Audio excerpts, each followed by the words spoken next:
There we go. Okay, you can see the video roll going. Let me check to make sure we're actually live. I think we started up a minute early. Let's see if the sound's working. Hello? Okay, you might not be able to hear the YouTube video audio very much. It's there, but we really want the video so that we can comment on it.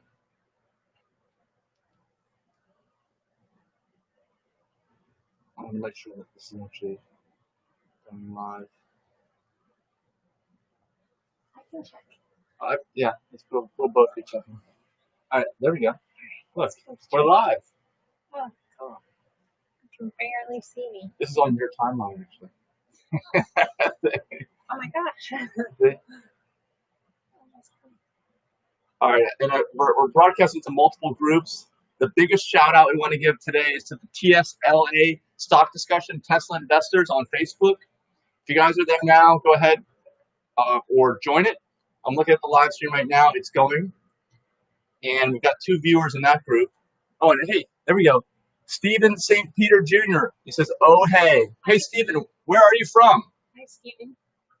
And Brodagun, first one here. It's the first free for me. Yes, you are the first one on YouTube, but we had somebody on Facebook that actually joined in first. Where are you guys from? Let us know here in the comments. Anybody out there watching, let us know where you're from. Okay, let's get going because I think we are ready to go. As you can see in the background, we have got our video going from when we went to California to the Tesla Design Studio in March of 2019, last year, a little over a year ago, right? And that was on March 15th, the Ides of March. That's when Elon Musk said he's going to announce. Are you reading all these comments? Hi, Crystal from Holland and Brodagun from London. Hey, hello, Europe. What time is it over there? I don't even know. In Maine. Maine. All right, nice. He's Wait, Maine. we have 80 Teslas here? Stephen St. Peter Jr.? Oh, Okay. wow. All right, anyway, this video you're watching and we're commenting on is from March 15th, 2019, a little over a year ago. It's when they unveiled the Model Y. And I'll spoil the suspense. There was no real surprise there. I think it looked like we all thought it was going to look, right? It wasn't like a Model X launch, or if you ever saw that years ago, or the Cybertruck within the last year. That was a total surprise. Yeah, the Cybertruck was a surprise. The Model Y just looks like a scaled down X to me. It does? Yeah. Okay, actually, there you can see your audio there. So yeah, the Model Y looks like a scaled down X, but it doesn't have Falcon wing doors, right? The Model X, if you guys don't know, in this video, we're doing this video for everybody out there, especially if you're not familiar with electric vehicles, because this is a momentous, I think, historical type video we're doing, because truly, I think that the pendulum has swung just within the last week, and I think that we're now into the era of EVs, electric vehicles, and we're moving quickly out of the era of ICE vehicles, internal combustion, any kind of gasoline, diesel. And if you don't believe that, then by all means, stay with us. We're going to share a ton of information. I'm going to need to have a lot of fluids to drink, like kombucha here. Where is it? Yeah. So I can keep talking. When did this become a Tesla group? Okay, Facebook user. I'm guessing you might be somebody that's in our NEO group. Are you in our NEO stock group? We have a NEO, N-I-O stock discussion. We're including you guys in this because you're part of the celebration, okay? The NEO stock is just taken off like crazy. Actually, believe it or not, I think that both NEO and Tesla have kind of paralleled each other in terms of what's been happening with the multiples of gains recently, like 5-6 times in value over the last year, which is crazy. Okay, Denise, why don't you comment on what you're seeing in there? There's this design center. This is the outside of the design center. We're walking around in the video with some guys we met in a restaurant who recognized me from my Facebook page and YouTube channel. Yeah, we started out with, we got there really early. We started out with dinner right before the unveiling, and then we're walking over from the restaurant over to the Tesla Design Studio. That's really cool. There was a long driveway. We had to ask some security guards for directions to the entrance, and so we didn't know we were going. Checking out the cars, and they have superchargers right outside of the design studio. So maybe those are employees' cars. Yeah, actually, those superchargers you're seeing right now, This is March 15th of 2019. Those were the first version 3 superchargers, which charge it up to 250 kilowatt charge rate, which is equivalent to about 1,000 miles of range added per hour that you're plugged in, which of course that means you hardly have to plug in for any length of time at all at that rate. So those are pretty cool. So I get my kombucha here. Yeah, I'm drinking kombucha too. We're trying to wake up this morning because we're going to be here till noon. We're going to play this whole video. You can listen in the background. You can hear what we were talking about. We are waiting in line here at this point. Everybody got there early. All the Tesla heads, Tesla fans, Tesla church members, and we'll talk about that. Let's talk about that. Okay. Stephen said a Y is a combo of a 3 and X. That makes sense because it's not exactly a scaled down X. It doesn't have as high of an arch in the roof pitch. It's a little shorter, like a 3.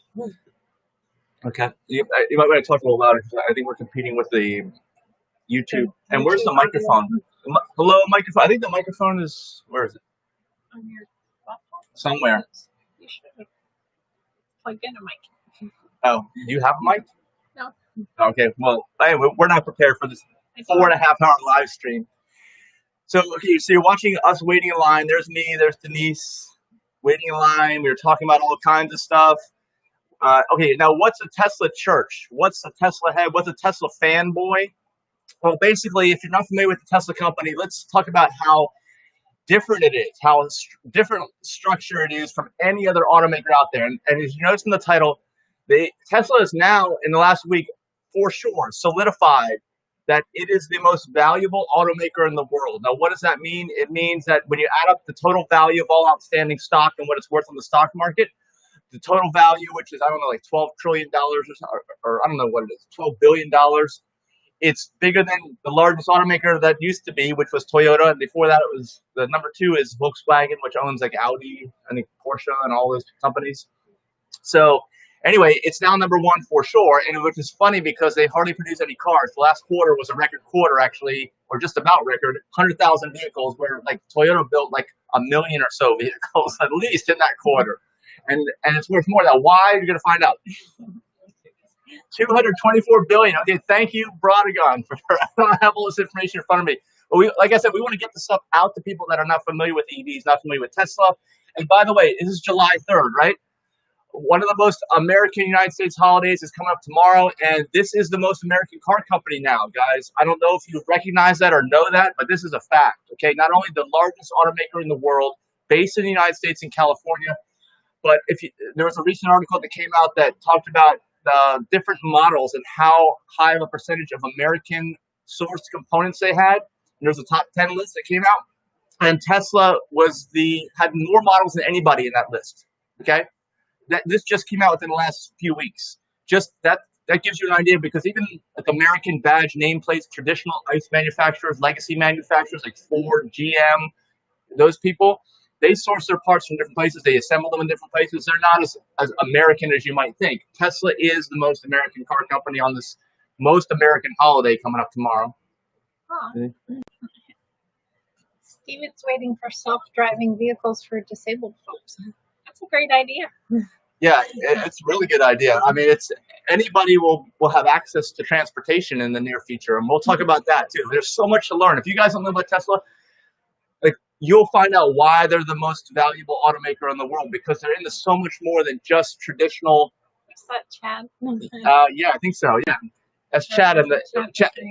Yeah, we met him. I think he's Amazon employee. And I wish I had gotten this stock. I've always used Amazon and Facebook. I've never bought any of their stock, but we'll talk about that too. So stockholders out there from TSLA stock investors on Facebook and Neo stock investors, the groups that we have, and they're down here below in the comments. Click down below in the comments, so you can get links directly to those groups. You'll learn about the stocks. I mean, it's crazy. Those companies have been around for a while, but Tesla has gone up from about $12 a share to over $1,200 a share as of yesterday. That's like 100-time increase in value, something like that. And those are approximate numbers. Neo started out around $10 after the first day of trading, if you could get into it at that price. And it fell down to a little over $1 a share. Now it's up to almost $10 again. So original investors have almost made their money back. People like me that got in like $2 a share last summer, have seen like a 5-fold increase now, which is amazing. So anyway, these guys have been through the tech industry for a while. What was I going with the Tesla company? Okay, how is it structured? That's what we want to know. Why is it different? Because Denise, okay, I own a Model X, Tesla Model X. We have a group online. All the groups are below. Tesla Model X worldwide. I believe it's the largest Model X specific group in the world. So go ahead and join that if you want to learn about Model X. I've had it for 3.5 years, put 131,000 miles on there, supercharged almost 1,500 times, actually almost one time per dollar value of Tesla stock. Maybe it will keep going up with that. I don't know. So what's supercharging? You guys might not know what supercharging is. Believe it or not, guess what? I don't even have a place to plug in at the condo here. I mean, there is a place, but actually, technically, it's still not even legal, I think. So I don't even have a home charger, and I've managed to put 131,000 miles on my car. And by the way, I haven't paid for any of that electricity the entire time, which is another thing we'll talk about. Okay, so how's Tesla structured? First of all, everything is owned by Tesla corporate. So in the case of a traditional nameplate like Ford or Chevy, right? They don't own their dealers. The dealers are independently owned. It's like a middleman that buys products from the automaker and then resells them. And traditionally, there's inventory on the lot. You can go by, you can test drive something there if you want. You can haggle the price. You're going to have to haggle the price, but nobody pays full list. Or sometimes they pay more than full price, actually, depending upon demand. I think the new mid-engine Corvette is going for over list. So, but with Tesla, there's none of that. There's no dealer. People say, "Oh, I'm going to the Tesla dealer." There is no Tesla dealer. People just say that like they say PIN number, which isn't even right. You just say PIN, personal identification number, right? Yeah. Yeah. So let's see, 209 billion. Just check. 224 was from memory. All right, good. So anyway, with the Tesla company, there's no dealers. I mean, there's some YouTubers, other fellow YouTubers there that were broadcasting live. Actually, when we broadcast live at the Model Y last March, we had the most viewers at one time, I think, of anybody. We had like 11,000 simultaneous viewers. I don't know how many people are viewing this right now, but one of the reasons why we're actually broadcasting now is because our video got taken down because we didn't know what we were doing, right? We had never done a live broadcast like this before. And what happens, you'll see in the video, as we go through, and then Elon comes on stage, the lights go down, they talk about the Model Y. After that, there's like a celebration, like a party, right? And then you were requesting all kinds of music, and they were playing it, and then we were broadcasting all that music out on the YouTube, and that's a copyright violation. We didn't realize that. So we got our video taken down almost instantly at that point. It kind of sucked because I don't know what we would have done, but we have the video here. You're watching it.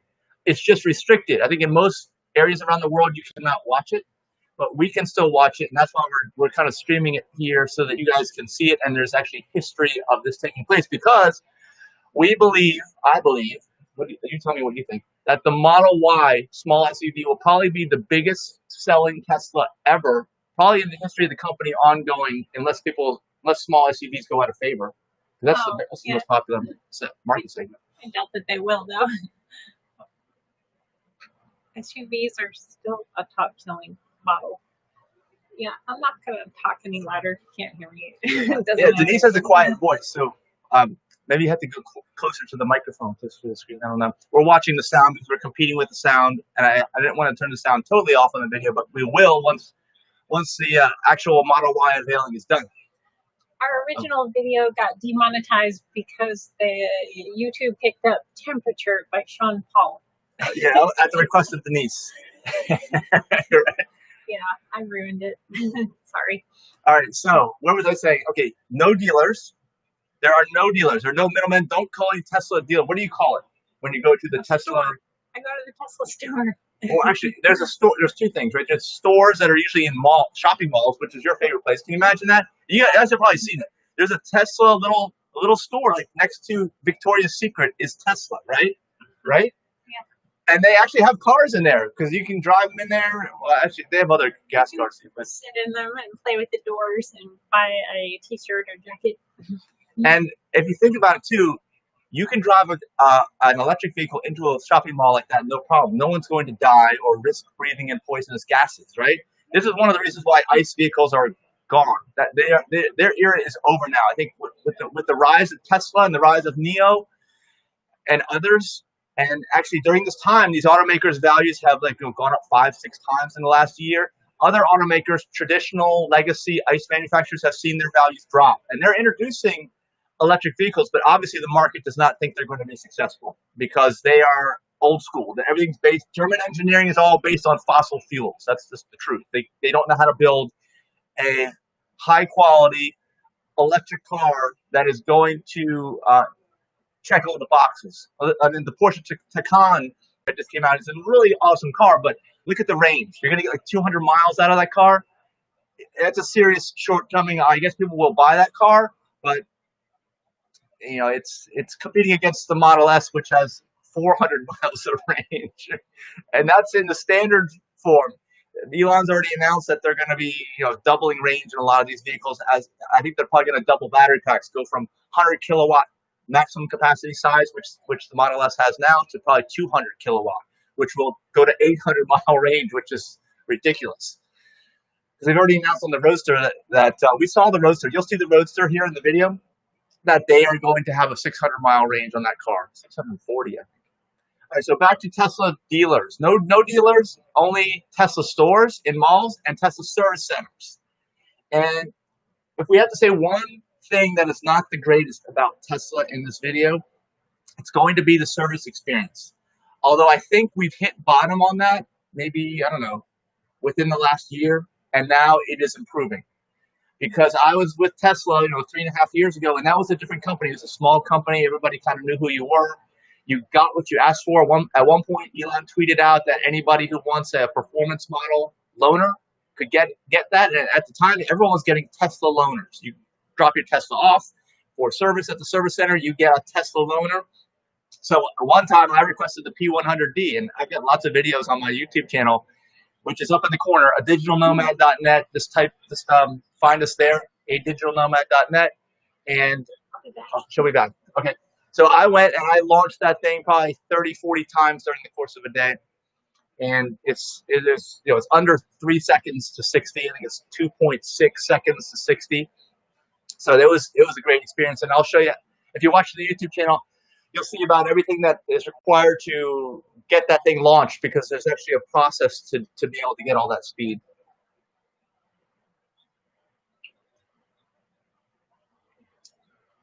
You can hear we're talking about my mobile phone, how I can't go through batteries. I keep going through batteries and phones because those batteries are not conditioned. They're not temperature controlled. If you guys don't know, one of the reasons why Tesla's been so successful early on is because they were the first company to adopt not only all electric vehicles for all of the cars they build, but also they have temperature control for the batteries, meaning they will heat and cool the battery packs on a regular basis continuously while operating, to make sure that the battery is within only a certain range, especially while fast charging. They'll use the air conditioning to cool it off. So that really helped. And if I could do it with my mobile phone, my phone would probably last just about forever. Denise is getting cold. Are you really cold? Yes, the air conditioning is blowing. Okay. All right. Denise is coming back. She just had to get a jacket on. And long pants. Okay. Mike likes it freezing in here. Otherwise, I'll be sweating, and it will smell really, really bad. You don't want that. I guess your microphone is up by the camera. I Googled it. It is? Oh, while you were gone? No. I was sitting here listening to you talking about ICE vehicles or something. All right, so we were back. We were talking about ICE vehicles. We're talking about the difference between Tesla. Like, why is Tesla different? And if you're missing any of this stuff, by all means, watch this later. Yes, this is a live stream right now. Yes, you can, text us, message us. And someone just asked about the Cybertruck. Stephen St. Peter is asking about that. That is like the largest, I think, reservation holding vehicle ever in pre-production. I think they're up to like over 500,000 reservations. Stephen, you may know how many. You can type it there. But that's for a vehicle that's never even rolled off the assembly line yet. People don't even know if, they're putting a lot of trust in the company. I mean, that's just amazing. The Model 3 before that had the most. I think the Model 3 at one point had like 400,000 reservations, but I think the Cybertruck's up to like 650 or something like that at last count. So there are no dealers, there are service centers, and there are stores. And the service centers, the experience was great initially. Like I said, you always got a Tesla, mostly brand new. That one that I got, that Model X P100D, which is with the performance version. I don't own the performance version, so I had a lot of fun with that.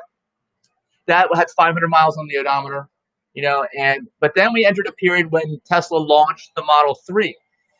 Now, S and X are and were expensive cars. Even though I went back and checked yesterday, you can get a Model X large SUV from Tesla, because the Model Y is a small SUV, but the large SUV from $75,000, which is actually kind of reasonable. Because even if you option out the base version, which has all the options on it already, believe it or not, there's no options other than you go to the performance version and you go up like $15,000. You can you add autopilot and the full self-drive. Actually, no, autopilot standard. Full self-driving software. The full self-driving is a software suite which has actually gone up in value over the years, and right now it's about $7,000. I think when I got it, it was like $4,500, maybe $5,000 maximum. But Elon has said it's going to keep going up. It's software. You know how it goes, right? They keep charging you more and more, ongoing. But the thing is, the way it is now, and for early adopters, there's all kinds of benefits to being an early adopter. And we're going to get into that. One of which, to touch on right now, is that the software is unlimited free into the future for the life of the vehicle. You buy it once, you pay for it once, right? And you're done. You keep getting all these updates for free, right? But that's not really how the software industry works, correct? I mean, they want to charge you for updates, usually. No, it's Windows. Whatever came with Or Windows. Okay. But full self-driving will enable your car to be a revenue source for you, right? It's going to be like a money maker. It's going to be like somebody that says it doesn't matter if you can't see or can't hear anything, you'll be able to drive in your car. It's going to be, it's something like maybe eventually be free. I guess like long distance is free now. I could never imagine long distance being free when we were growing up, right? It was always really expensive. It was always like, get off the phone. Maybe it will be. I don't know. But let's put it this way. Right now, it's free unlimited for the life of the car when you buy full self-driving software suite. Not to say that they won't say at some point, hey, guess what? Now this is what you pay to get the software enabled in your car. And then this is what you pay, maybe $200 a year for all the updates. Unlimited updates, $200 a year. You know what I'm saying?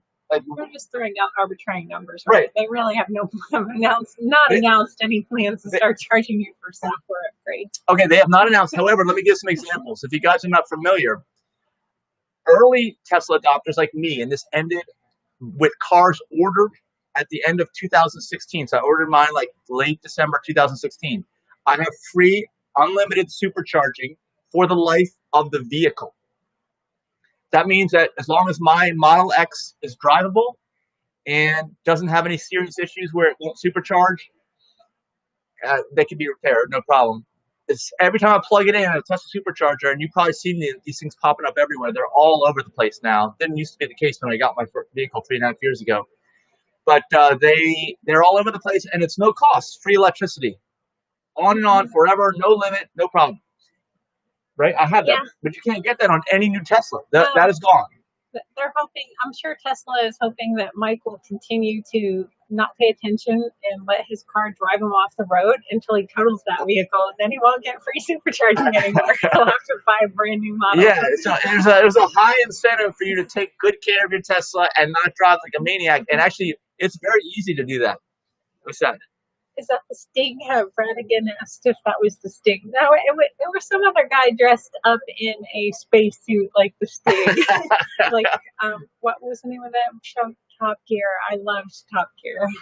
I loved when they did a review of the BMW X3, and they made so much fun of it, how it handles and got stuck and everything. It was bad. We never got Mike's car stuck.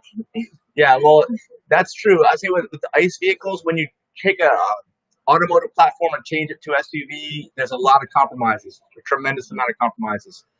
Mm-hmm. Okay, but where was I? I've lost my train of thought. What were we talking about before that came in? Forever. Oh, yeah. Okay, so I have supercharging forever on my vehicle. If I sell it to someone, transfer the ownership, that benefit transfers to the owner. That's all going now. If you look on the Tesla website, every car, there's a little box in there that says supercharging, and they all say pay per use. It used to say free on some of the models. For a long time, they kept it. After the end of 2016, they said they were going to get rid of it altogether and not offer any more free supercharging because Elon said it was unsustainable, but they didn't get rid of it altogether. They just said, okay, well now for new S's and X's, you can have it for free, but only for the time of the original ownership. The minute you transfer title, that does not transfer with the vehicle. So that was kind of a halfway way of phasing it out, right? So that was going on for a long time, and so just within the last few months, and now Tesla got rid of it altogether. But as you can see from their stock price, and maybe that helped the stock price, because I mean that's a huge benefit. I mean, I'm at 131,000 miles on my car, and all the car camping with you too. So what about those second generation superchargers that hang on the wall at the shopping centers? Are those free too? Those are not superchargers. They are free. Okay. Anytime you see a Tesla charger, yeah. Okay, but maybe in the future they'll have more of those around, so it doesn't destination. matter. Yeah, they're called destination chargers. If you don't have free supercharging with your car, it still won't cost you anything to charge at a destination charger. Probably not. Yeah, they never charge, but it's super slow. That's what you got to understand. Like the superchargers, like we talked about earlier in this video, are now capable of a charge rate of 1,000 miles per hour of being plugged in, and no battery pack can even go 1,000 miles. You know, so it's incredibly fast. There's no more range anxiety because the battery packs are so large these days on all Teslas. There's no more charger anxiety. I guess that was probably a thing. It was a thing with me for sure, because we would take so many trips out in the middle of the night. We went up to Maine. Somebody said they were on there. And the last charger was like at Bangor, Maine, I think. And then we went all the way up to Baxter State Park. And I don't even know if my path has degraded a little bit, my battery pack. I don't even know if we can make it these days. Not on the 22-inch rims anyway. We had to charge at the ranger station up in Maine. Oh, yeah, that's right. That's right. That's right. We couldn't make it even back then. You're right. No, we had to charge overnight while we were at the hotel. How long does it take? And there was only one charger there. If somebody else had been on the charger, you would have been screaming. Oh my gosh! Yeah. Probably can't even do that again. I bet the next time we go to Baxter, someone else will be charging. Yeah, because that was 3 years ago.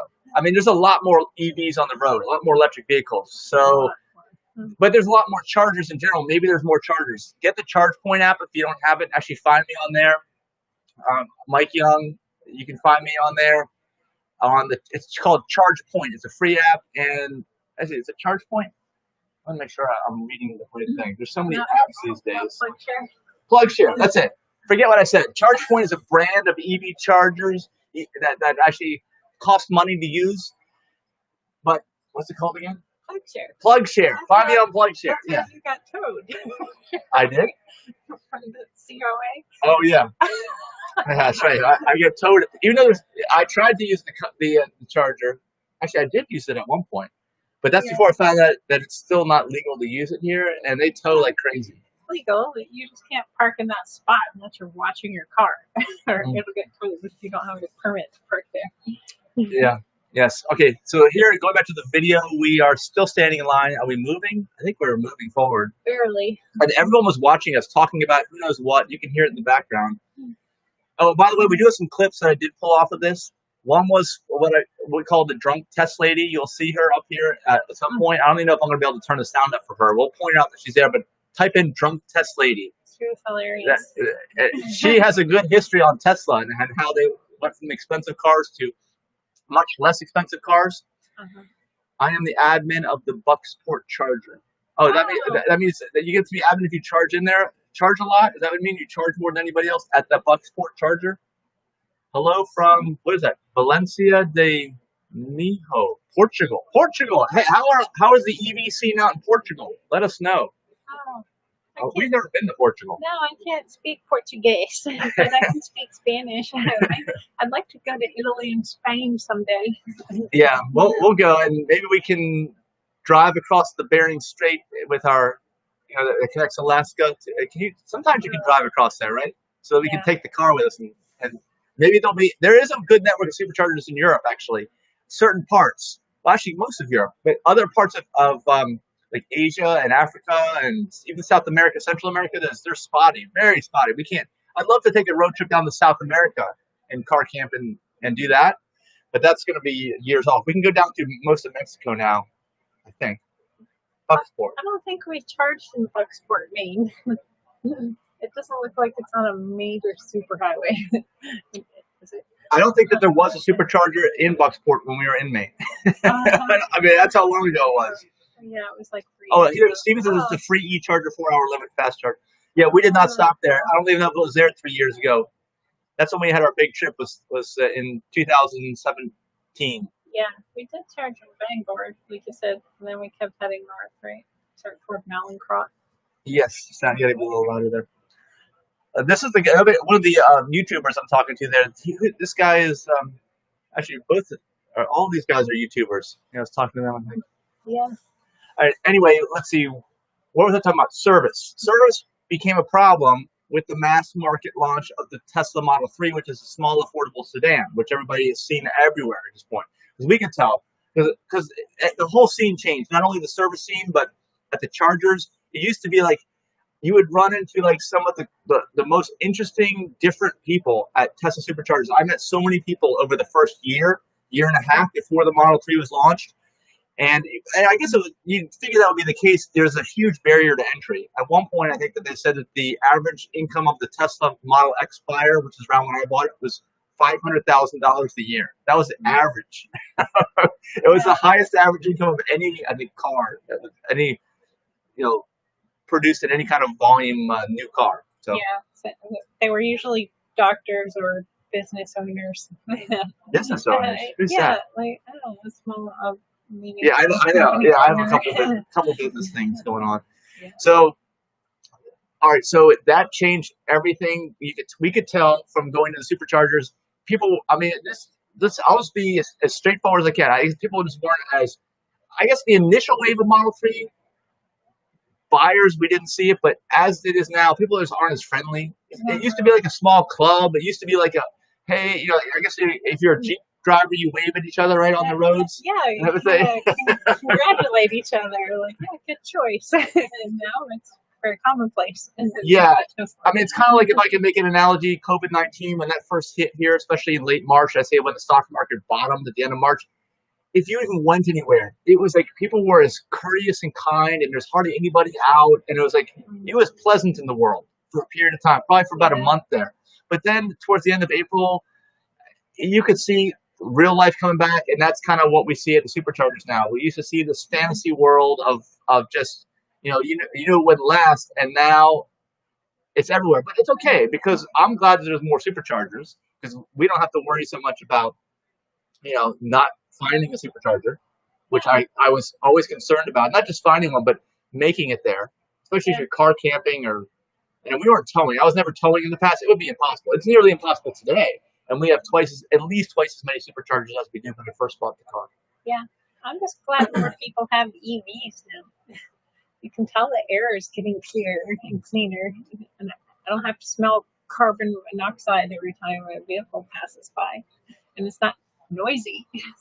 Much quieter. Yeah. Yeah. And that a lot of cities are going to be banning or are in the process of banning ICE engines in downtown areas, and it makes sense because they just pollute. Just think about it. You wouldn't want to have an ICE vehicle running in your living room, but you'd be just fine if your Tesla was parked in your living room and you were playing with it all day long, because it's not going to hurt anybody. There's no emissions. But literally, your other car will kill you. And people will look back on this time and think, man, you guys drove cars where if you went around back and breathed in that exhaust, you might die. Or if you close your garage door by accident, you're dead. You're a dead person. I mean, you don't even have to try that hard. It's poison gases. That's what it is. Poison gases coming out of the exhaust pipe. It's only a matter of a short time till it kills you. So there's none of that. So that's awesome. But let's see. Not only did the culture and the vibe change at the superchargers, and they'll never go back to the way it was, but that's fine. Because now we're celebrating that Tesla is the largest automaker in the world. When I say largest, we're talking about most valuable, and I think that it's only going to become more and more valuable. And we're going to talk more about that during this video. Hopefully I'll have enough time to talk about everything I want to talk about. This is like a comprehensive guide to everything EV, everything Tesla. And like I said, if you're NEO people out there, this is about NEO too. It's about the rise of EVs and leaving the ICE, internal combustion engine age, the ICE age. Right? The ICE age is over. Yeah. Internal combustion engines remind me of dinosaur vehicles now. When I see people sitting out in parking lots just letting their engine idle, I can't help but think of how barbaric that seems to me now. They're clouding up the environment with all this noxious gas and just wasting fossil fuels.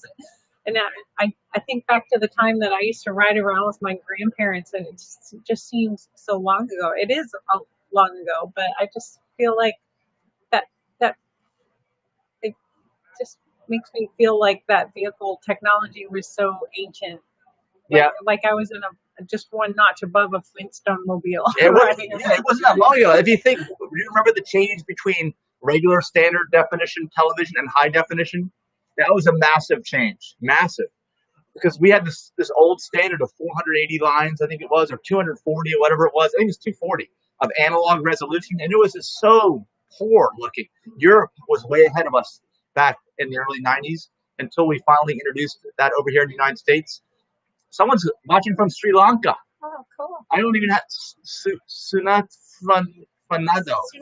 So, yeah. Next Model Z. What is the model?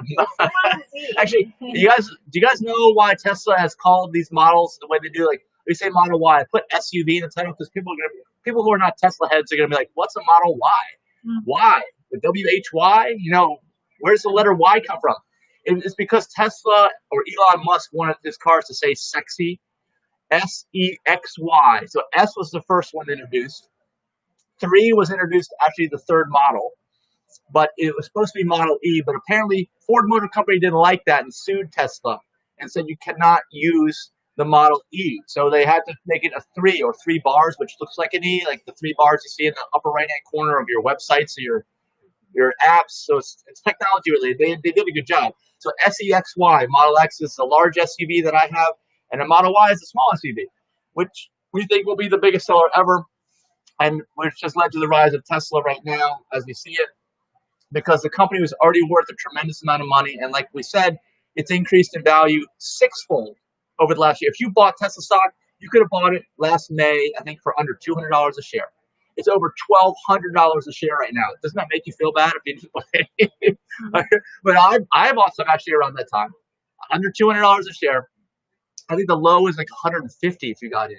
You can never really get the lows. I know I saw some people that are buying in the Tesla stock group who, I saw one person who said, I have never bought any stock before, but somebody's telling me this is a really good time to buy Tesla stock, so I went and bought some. And I'm thinking, oh my gosh, yeah, it wasn't really good. Is it that the company's going to go out of business? Because Tesla's been yo-yoing back and forth, yin and yang, either high hopes like they're going to take over the world or they're going out of business. And that was one of those times, like 13 months ago, was they're going out of business again. They're having trouble with the Model 3. They haven't launched Model Y yet. But they cleared up most all those issues. It's not a perfect company, but the systems that Tesla has in place are unbelievably intelligent and far-reaching, and that's why the company is so valuable right now. So yeah, you could have 6-folded your money, and this is in the middle of COVID-19, right? You figure, well, this is an automaker. Who's buying cars right now? You know, I mean, there's inventory sitting on the lots. Well, let's get back to that. The way Tesla's designed. There is no inventory. There has never really been any inventory. If there is an inventory car, you can find it online, you can buy it, but don't expect to go to a Tesla store or a Tesla service center and test drive a car because they don't have any inventory. They're not like a giant parking lot with a sea of vehicles out there, and they got to move those vehicles because it's the end of the month. They don't. They're pretty much selling in the order. I've seen some people that say that they have received their Tesla within like a week of ordering it, even a Model Y. Okay, just some people say like 2 weeks, and then when they get the Model Y, they realize that the actual build date was like 4 days ago. Okay, like that's how fast and efficient the systems are at Tesla. And Elon Musk has said many times that this is the most difficult part of all this with all the technology is the manufacturing. You know, the actual manufacturing is so complicated. It doesn't matter if you have all this technology. Tesla has a lot more technology, but just manufacturing a Ford is a huge, huge undertaking that is just incredibly complex. And, you know, they went from, Ford, yeah. Just building a Ford, manufacturing like the Mustang and putting out like, 20,000 of those a year, whatever they sell. That's an incredibly difficult level of systems and complexity. You know, it doesn't even matter if the car is not the highest tech car, which is not, it's still going to be incredibly difficult. So Tesla had never had like a mass market vehicle before. They had sold, like 20,000, 25,000 vehicles a quarter of S and X, and now these are down to like, I think like 10,000. If The Model 3 and Y, the smaller ones, have eaten away a little bit, but it's okay because that's what's enabled Tesla to grow and to have a bigger impact. And the whole idea with Tesla is to accelerate the transition to sustainable energy and electric vehicles. So they've done that. They continue to do that. And why have they taken over? Here's another thing. Like, you want to know, like, why are they so, like, why couldn't Ford or GM or Toyota or somebody else do all this? Well, first of all, most of them are in their existing business model and they don't want to change. And Denise has got to move. Got to move. I can't just sit with no back support for 4 hours. Okay. One of the things that's held back this whole industry, by the way, if you guys aren't familiar, is the oil industry. Because the oil industry stands to lose so much money. Because, of course, gasoline and diesel are refined from petroleum, oil, right? You have to have that. So if you guys didn't know that, this video is for anybody. If you guys didn't know that, that's where all the gasoline and diesel fuel comes from, is from oil. So that industry doesn't want the EV industry to take over because there'll be no more fuel required for gasoline or diesel, right? So, and every day that goes by, I think that electric vehicles haven't made like a headway in that area. That industry earns like an extra $1 billion, like literally every single day. So because of that, there's been tremendous pressure, and there's been like, you hear about fake news, false news, all kinds of fake news broadcast about electric vehicles, how terrible they are. They don't last more than 100,000 miles, and then your battery pack's dead. Like, I got 131,000 of mine. I supercharged. I rapid charged that thing over almost 1,500 times, and it still has, I think, over 90% capacity of original range, which is crazy. And know how many oil changes I've done in that time? 0. Zero. Yeah, there's virtually no maintenance. I know that Tesla says there's none at all, but that's not necessarily true. But there's no scheduled maintenance. There's nothing to do. There's no fluids to change. There's no anything other than really like change your wiper blades and your cabin air filter, which I've done. And I carried your cabin air filter to the office. Yeah, you gotta get a little closer. Yeah, you can tell the story. Well, if you scoot up. Well, actually, I'll scoot this whole thing back. Okay, we gotta move this thing back so that Denise can get closer. Whoops. Well, we're moving up in the line there. It's like, all right, so we gotta be higher. Security. You gotta bump up higher too. I feel like you're down in a bathtub somewhere. Yeah, just sit up. Your desk needs to come up higher. Actually, the problem is that it's too high, believe it or not, because if it was set to go higher, it would be the opposite. So, yeah, just kind of scoot in. We're trying to figure this out as we go. This is the miracle of live broadcasting. All right, here we go. See, I'll just scoot all this in. There, that looks better. You get to look at the Brooklyn Bridge behind us. It is the Brooklyn Bridge. Yes. All right. So where were we? Oil industry has never wanted Tesla to succeed. We know that. Okay, that's a fact. And that has held back Tesla for a long time. Elon has run the company very aggressively.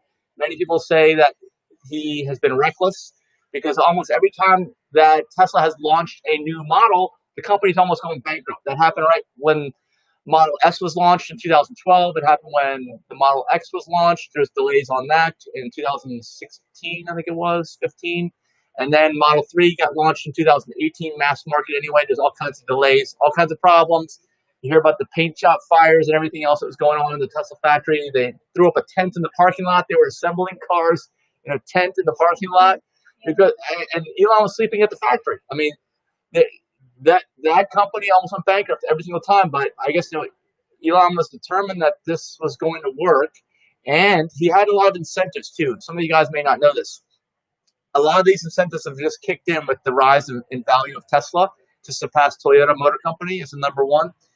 He automatically gets some kind of stock incentives, or basically that's some kind of, not a golden parachute, it's just some kind of massive award for getting the company up to a certain market cap, which they have exceeded recently. I think it was in the billions.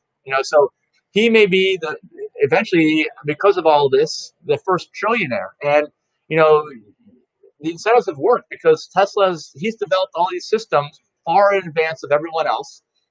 And because of that, I think the market is finally rewarding the company. I guess he knew somehow that the market would eventually reward that when you're working on something that's where things are going. And, so we believe that we're already in the EV era. I think that with the rise of Tesla now, we're in the last week, really, we're in the EV era.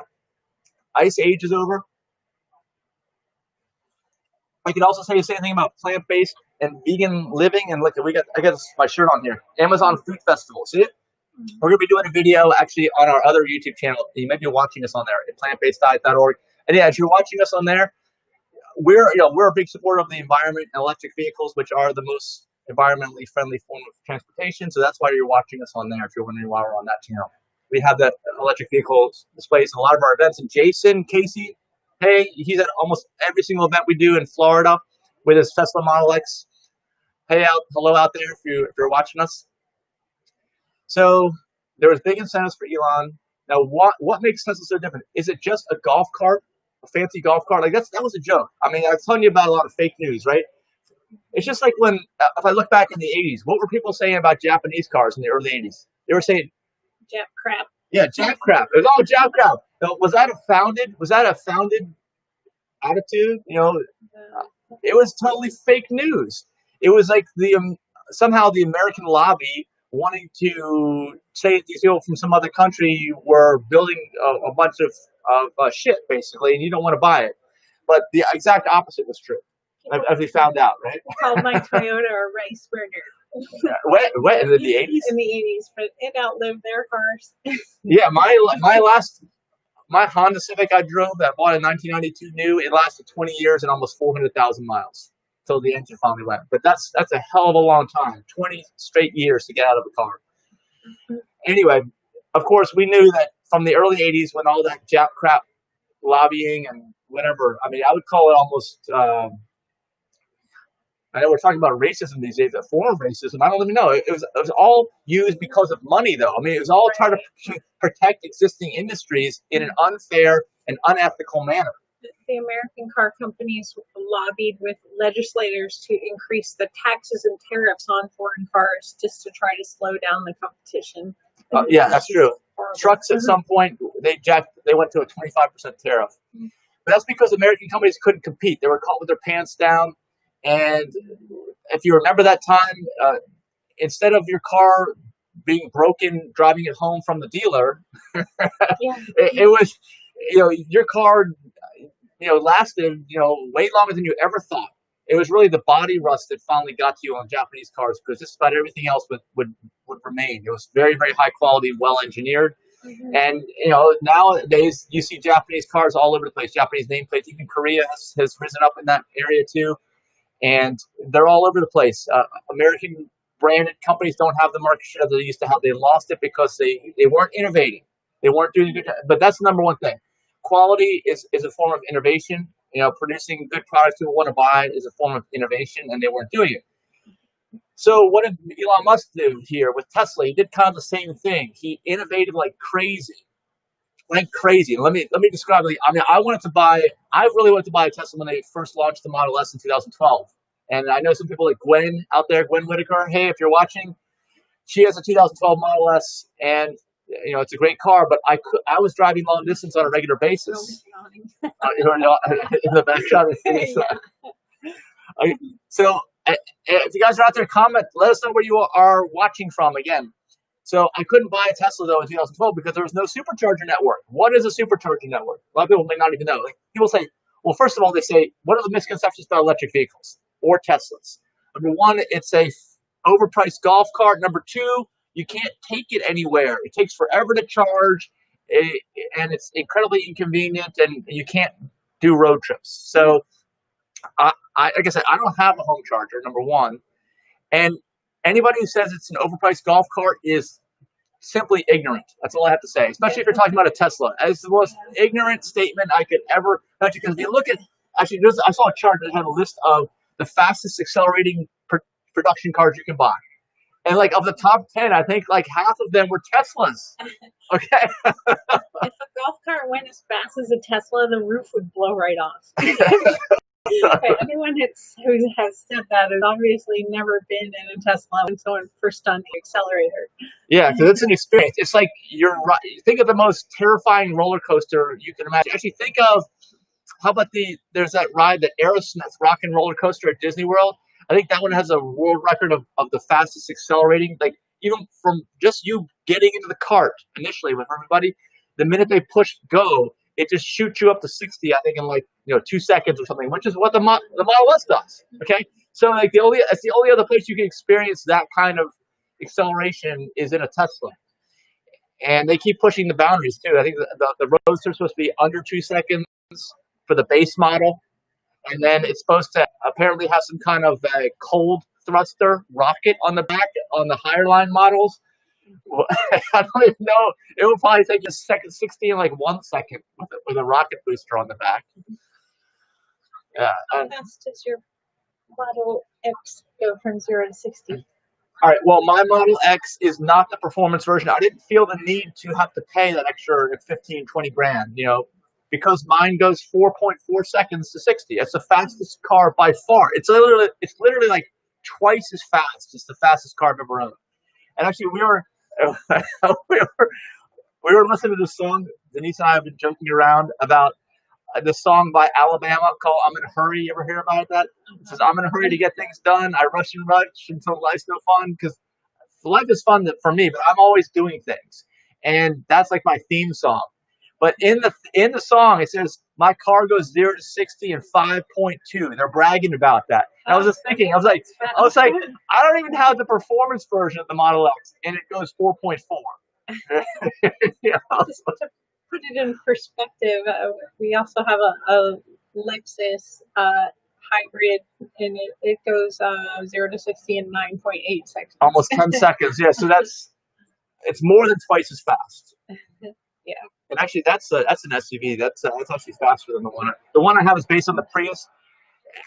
The Prius is gone. If you guys haven't noticed, if you're living in the current year 2020, the Prius rose up, I'd say, in the late 90s when it was launched as a weird-looking sedan, and then they made it to a hatchback in the early 2000s, and it took over the automotive market, especially in California. Anybody who's eco-conscious, eco-friendly. It was never a fast car, but it was very, very efficient. And our Lexus, actually has all the Prius mechanicals, so it's not a fast car. But it gets the job done, meaning it's incredibly reliable, even though it's incredibly complex. Let's get that out of the way. Hybrids are incredibly complex. Electric cars are incredibly simple. So there's all kinds of things that could go wrong with them. Toyota invested a ton of money into their hybrid system, but unfortunately, they never made the leap to electric vehicles. When I say electric, I mean BEVs, battery electric vehicles, 100% driven off of your battery. Some people out there still will think that they have an electric vehicle if they have a hybrid. It is not the case. You're still polluting, just less. Your engine's running less, but it's still there. So you really want a battery electric vehicle. Are you looking? Oh, okay. Anyway, so what happened with Toyota? Toyota was the number one automaker until last week. Well, they never invested in battery electric vehicles. When they had to make a compliance car, it's what they call it, like the U.S. government, incentivizes the latest, cleanest technology. So they say, like, if you're an automaker, you have to have like a certain percentage zero emission vehicles. And I think that California actually said this back about 10 years ago, within the last 10 years. And it wasn't the whole United States, it was just California, because they're usually ahead of the curve on environmental stuff. And they're also expensive as can be because of that. So, but anyway, just buy a battery electric vehicle. You don't have to worry about living in California. So Toyota subcontracted out their work on their RAV4 because they had a gasoline RAV4. They didn't even have a hybrid RAV4 at the time. But they were like, okay, we need to make a compliance car for the state of California. So Tesla, will you please put a battery pack and a motor in our thing? And so, of course, when Tesla started partnering with Toyota, Tesla started learning, and Elon Musk learning all their manufacturing abilities and supply chain stuff and all the most difficult things about running a car company. Because, Elon and Tesla already had the vision for the technology part of it, but you still have to get the manufacturing part down. And they were able to learn so much with that partnership. And that ended, I think, when the California mandate ended. But now it's funny, if you look at the news in the last week or so, Tesla no longer partners with Toyota. Tesla has surpassed Toyota in terms of market capitalization. They're the largest automaker in the world. And Toyota just announced that on their new RAV4 hybrid, they're going to have an option of the RAV4 Hybrid Prime, which Prime means, like in the Prius, you can plug it in and use it as a battery electric vehicle if you like keep your range down, like less than 40 miles per drive. You can hit some setting and make sure the ICE engine never turns on. So that's the closest thing they have to a battery electric is their hybrid prime models. But I will tell you that when they launched this, they had such a flood of orders, they had to postpone the introduction. They don't know what to do because they recognize that the pendulum has swung and they have totally missed the boat. The boat has sailed a while ago and they've missed it. They can't even, they know before even launching this car, they're not going to meet the demand. They don't know what to do. They don't even have any battery electric vehicles that you can buy right now. There are some in development with another company. They're having to partner with somebody else besides Tesla to get battery technology. That's how bad it is. And I think what we're witnessing is a crumbling of the legacy companies. They will be crumbling because not only have they not advanced in market cap while NIO and Tesla have gone up sixfold in the last year, they have been shrinking and will continue to shrink because they cannot produce competitive products. Now, why? Like, what else does Tesla have besides just four wheels driven by a battery? All right, they have lots. They have, let's say, they have what they consider in investing a moat, right? That's what some people consider like a moat. Like if your company owns some specific technology that's innovative and that's unique and that nobody else has, and you have an advantage. Look, we're doubling up. We're the same in both pictures. Same side. Well, my hair looks lighter now. It does, yeah. And you're in California there, and New York in the background on this one. This is a year and a half ago. Ides of March 2019, actually less than a year and a half ago. So when this video was out, of course, no one had seen the Model Y. The Model Y was not available for purchase. You can buy it now. Like I said, you can get it fast. And it is the best Tesla ever produced. I can tell you that. They've learned their lessons on every model. But now, what does Tesla have? Like, okay, I couldn't buy a Model S in 2012 because I couldn't drive it long distance in 2012. 2013, I couldn't drive it long distance either. I think, if I'm remembering correctly, and anybody out there watching, please comment, the Supercharger network was launched in 2014. And Autopilot was launched in 2014. So the first 2 years of Model S, so if you've got one first 2 years, you don't have Autopilot. It wasn't even available. And back then, you couldn't take it long distance because there was no supercharger. You could plug into slower chargers that were in existence at the time, but it was painful. Denise can tell you it's already painful sometimes with these trips we have to take, even with the speeds they're at now. But at least we've worked in shopping trips. They're at nice shopping malls, and if they're open anyway. Yeah, before the pandemic, my biggest complaint was it was too fast to supercharge. By the time I got into the mall and ran to the restroom and found something to eat, about the time I found a clothing item that I wanted to go try on, it was time to get back to the car. There's never enough time. We're always in a hurry. I'm in a hurry by Alabama. As I saw. Yeah. All right, so they introduced that supercharging network. I don't know if they were all instantly all online. You could drive through the United States at that point in time. I don't know, but still, I wasn't convinced. It was new, and it was still expensive. Model S's were, I think, at least $60,000, at least, and they had battery packs that were almost half the size of what's available today for that price. It just kept going up from there. So it was very, very, just like Elon Musk has said and others have said, if you wait till something's 100% right till you do it, you've waited too long. And they were willing to take risks. They were willing to get in and learn this technology. And she's showing it now. You got to get. No, I'm chewing on my hangnail. You got to get that. Okay. Anyway, so I'll be back. Yes, Denise will be back while I talk more about supercharging networks. So that was introduced, and of course, by the time it came to maturity, it wasn't long. It was only about a year. I'd say by end of 2015, early 2016, it was solidly in place. There were no issues. Anybody could do that. Which I'll save that for later. I just want to know if you want it right now. So that was problem solved at that point. Problem solved. a mode for Tesla, and nobody else even had anything like this at this point in time. We're talking 2014, 2015. Like I said, by the early 2016, that was solidly, maturely in place and working almost flawlessly. I've never, like, I have supercharged almost 1,500 times. Have I ever approached a supercharger and it didn't, like, I couldn't charge because maybe one stall didn't work, but I just tried another one because they always have like 8 or sometimes 20. Yeah, we always found a charger that worked. We used to call and report them out of service, but now Tesla monitors them electronically and you don't need to call anymore. Yeah, they've got, it's all connected in a system, right? It's all this giant network, this system, the neural network is what Elon Musk calls the autopilot learning system. We'll get to that now. So autopilot was introduced in 2014. It was using Mobileye camera on the front. It was only front-facing cameras were in operation on the what they call Autopilot 1. It didn't have redundancy in power supply for the main battery pack. It didn't have redundancy in steering. So it lacked a lot of things that are available and are standard on Tesla cars nowadays, but it was a start. Okay, it was a start to their autopilot, which means you can hit the stalk on your next to your steering wheel, and next thing you know, your car's driving down the highway. You don't have to do anything. It would automatically speed up, slow down. It wouldn't change lanes, but at least it would automatically speed up and slow down. And it was a huge improvement over existing cruise control systems at the very least. And I didn't know what to make of it at the time. I didn't really understand what they were doing. I didn't know. But then what got me to buy a Tesla was 2016.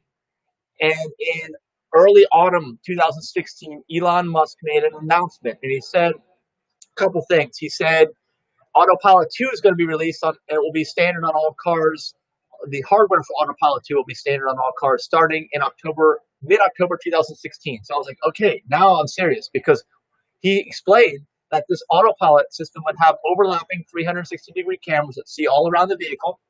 And if you've been in a Tesla, you know you can see all those. Actually, with the newer software versions and newer computers, you can actually tap into those cameras and view them. You couldn't in the past, except for the rear-facing camera as your backup camera.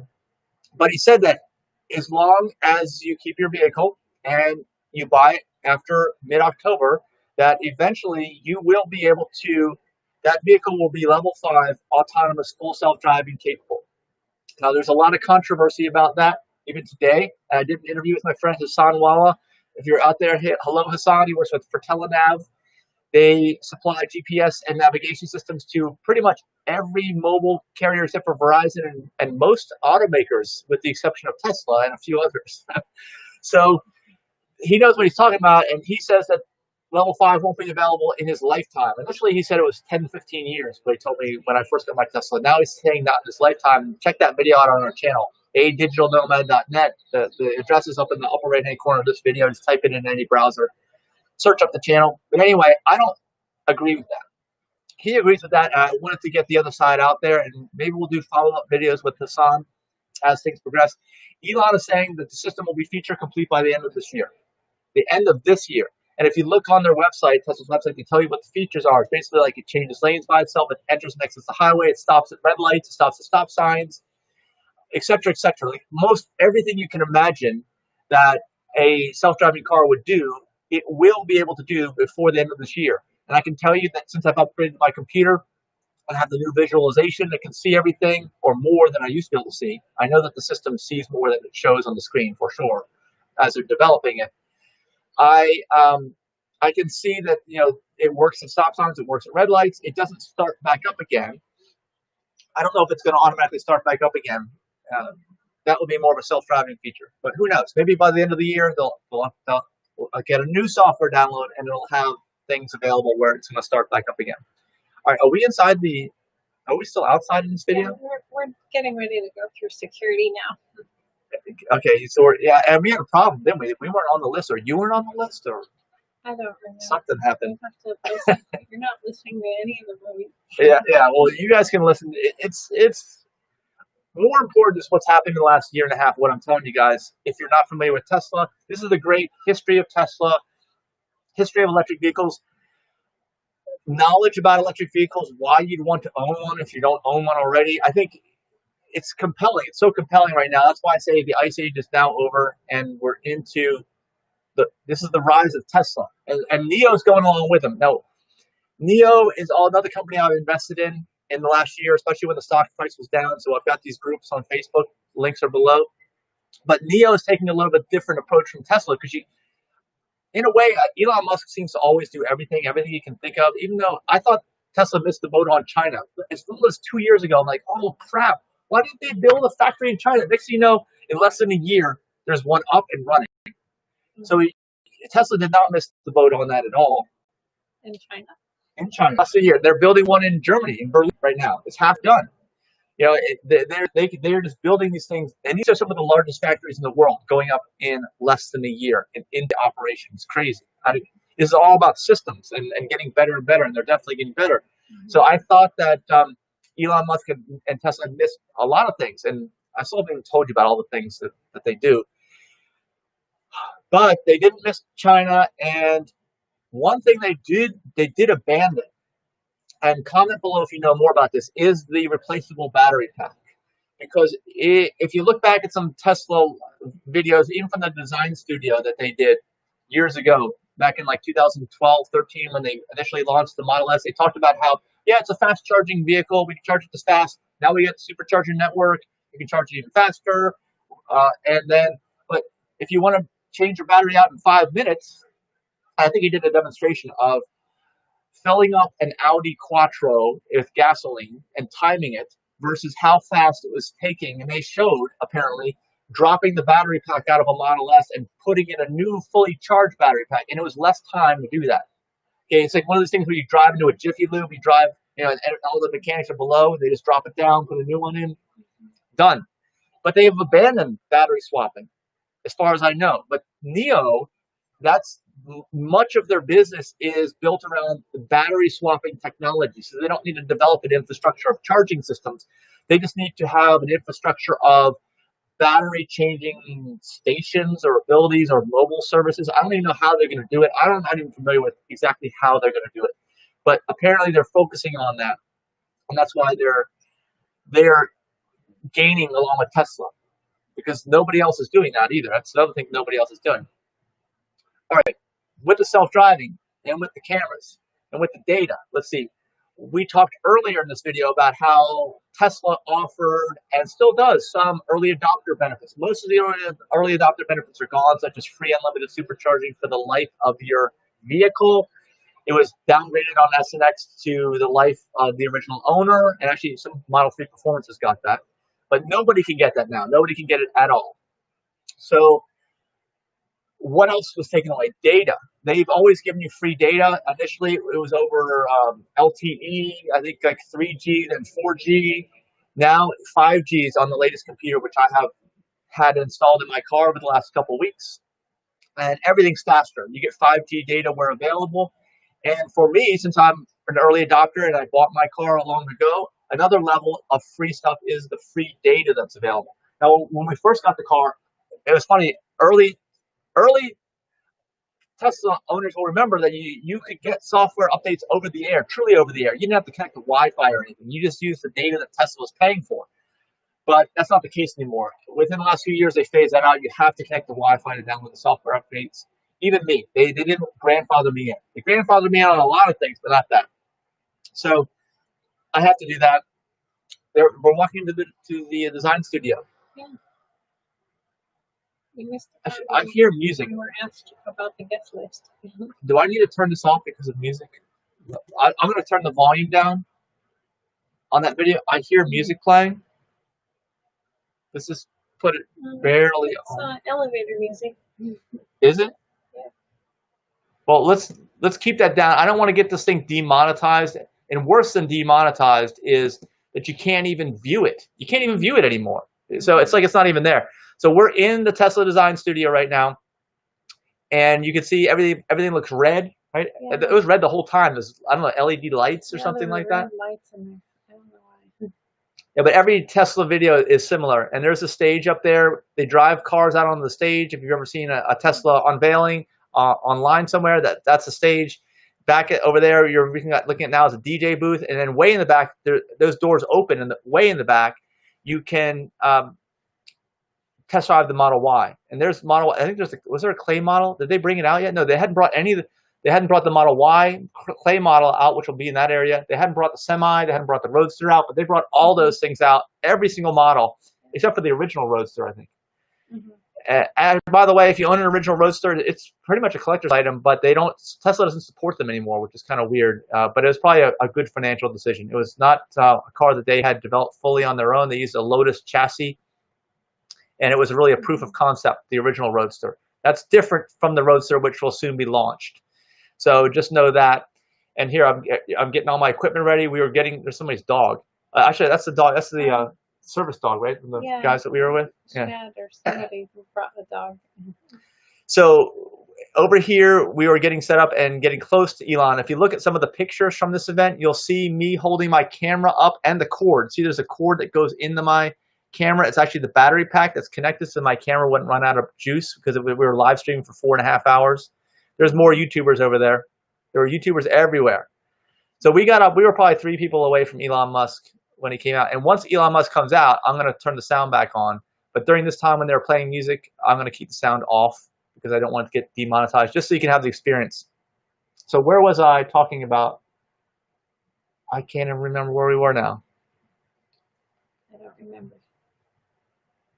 Sorry. All right, it's okay. So we were talking about autopilot. Elon Musk in October 2016 announced level 5 compatibility with the new hardware that they were having a standard on all cars. So that for me was it. He also announced that they would end unlimited free supercharging. At the time, he said end it completely because it was not sustainable. So that really motivated me. I'm like, okay, there's a window here. We can get the hardware for full self-driving. And he had said at the time, which they still say today, that you cannot retrofit any previous Tesla to be full self-driving. If it's Autopilot 1 or Autopilot 0 because you didn't get Autopilot, you will never be able to upgrade. That's what they say. So I was like, well, that's a big incentive. I'm going to get the car because there'll be a few months here where you can have a car that has full self-driving level 5 capabilities and free use of the superchargers for life. That's a big deal, especially if it's going to drive itself and earn you money. You won't have to pay for electricity. So I ordered my car. I needed to before the end of December and went forward, and that's what I took delivery eventually in March. I also want to point out that at the end of 2017, another change was made in the supercharging policy. It was called the Supercharger Fair Use Policy. It was new at the time because that was right before they launched Model 3.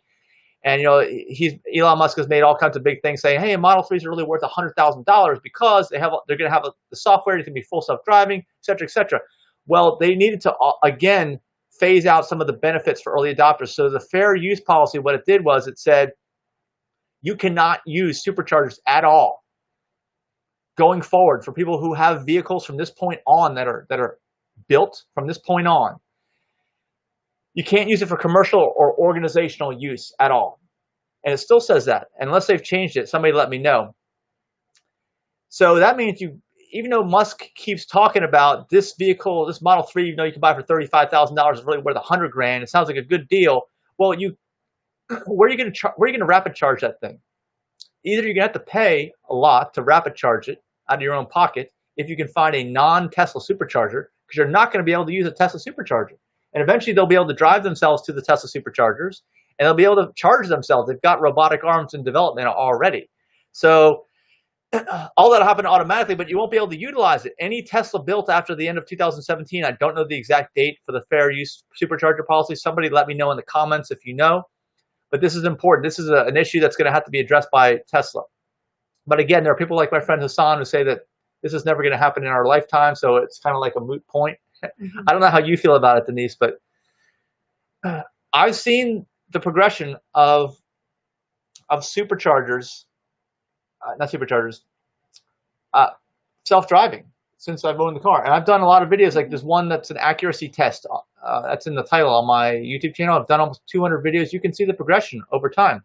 And do you think it's because you upgraded your computer that your car was able to go through that really sharp turn? Oh yeah, let's talk about that. Lines in the intersection. If you go to the accuracy test video, the most recent one, I just uploaded it and made it live 2 days ago, I think. There's an incredibly difficult spot. Like I've chosen these incredibly difficult test loops. They're not long. They're only like 2 minutes each. Okay, but you get a quick taste as to where we are with the technology of the self-driving, right? So this one intersection has been pretty much near impossible. It's basically you're driving down this 25-mile-an-hour speed limit road. It's not that fast, but you approach a traffic signal, red, green, yellow, traffic signal, traditional traffic signal, and if you were to go straight through the intersection based on the lines, you will crash directly into a massive electrical transformer. If you go to the right, you're actually making a right turn onto another road. If you go veering to the left and it looks like a left turn, you're actually staying on the road. But it looks to autopilot, it has always looked like a left turn. And then it's always driven like very slowly. It's slowed down and then it goes beep, beep, beep, and it turns itself off right in front of the power transformer because it knows it doesn't know what the hell is going on. Yeah, you got to take over.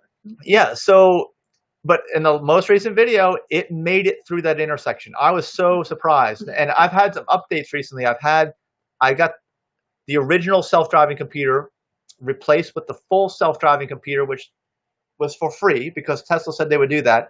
And I went from MCU1 to MCU2. MCU1 is the main processing unit. There's actually two computers. One's the main processing unit. One is the autopilot computer.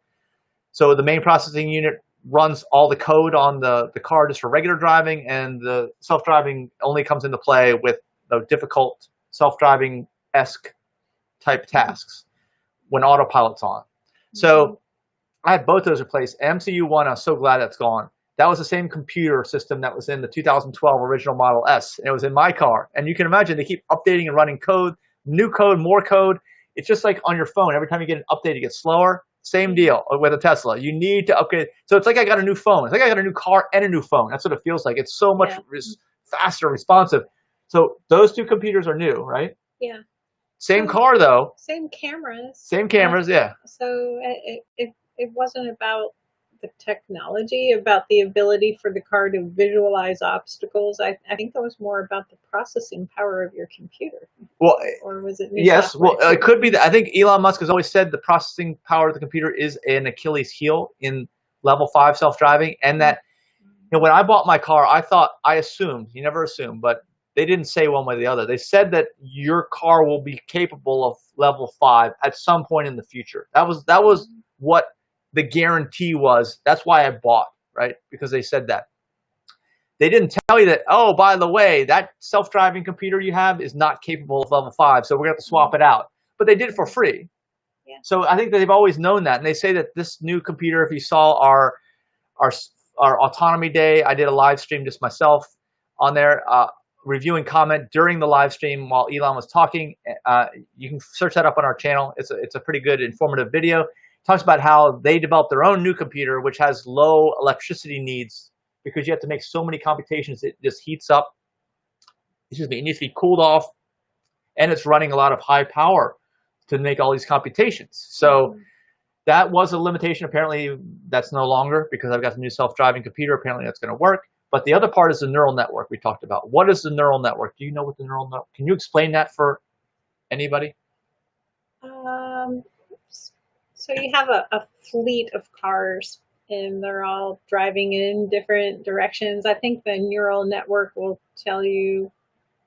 I don't know. Okay, all right. Well, let me tell you, this is another moat. This is another thing that nobody else has. And it's interesting because we watched the video on AI, which is George Hotz runs that company. It's a competitor for self-driving technology. The three big names out there right now, I think, are, I don't think it's Uber anymore. I think they've jumped the shark or whatever you call. I think they really screwed up when recently.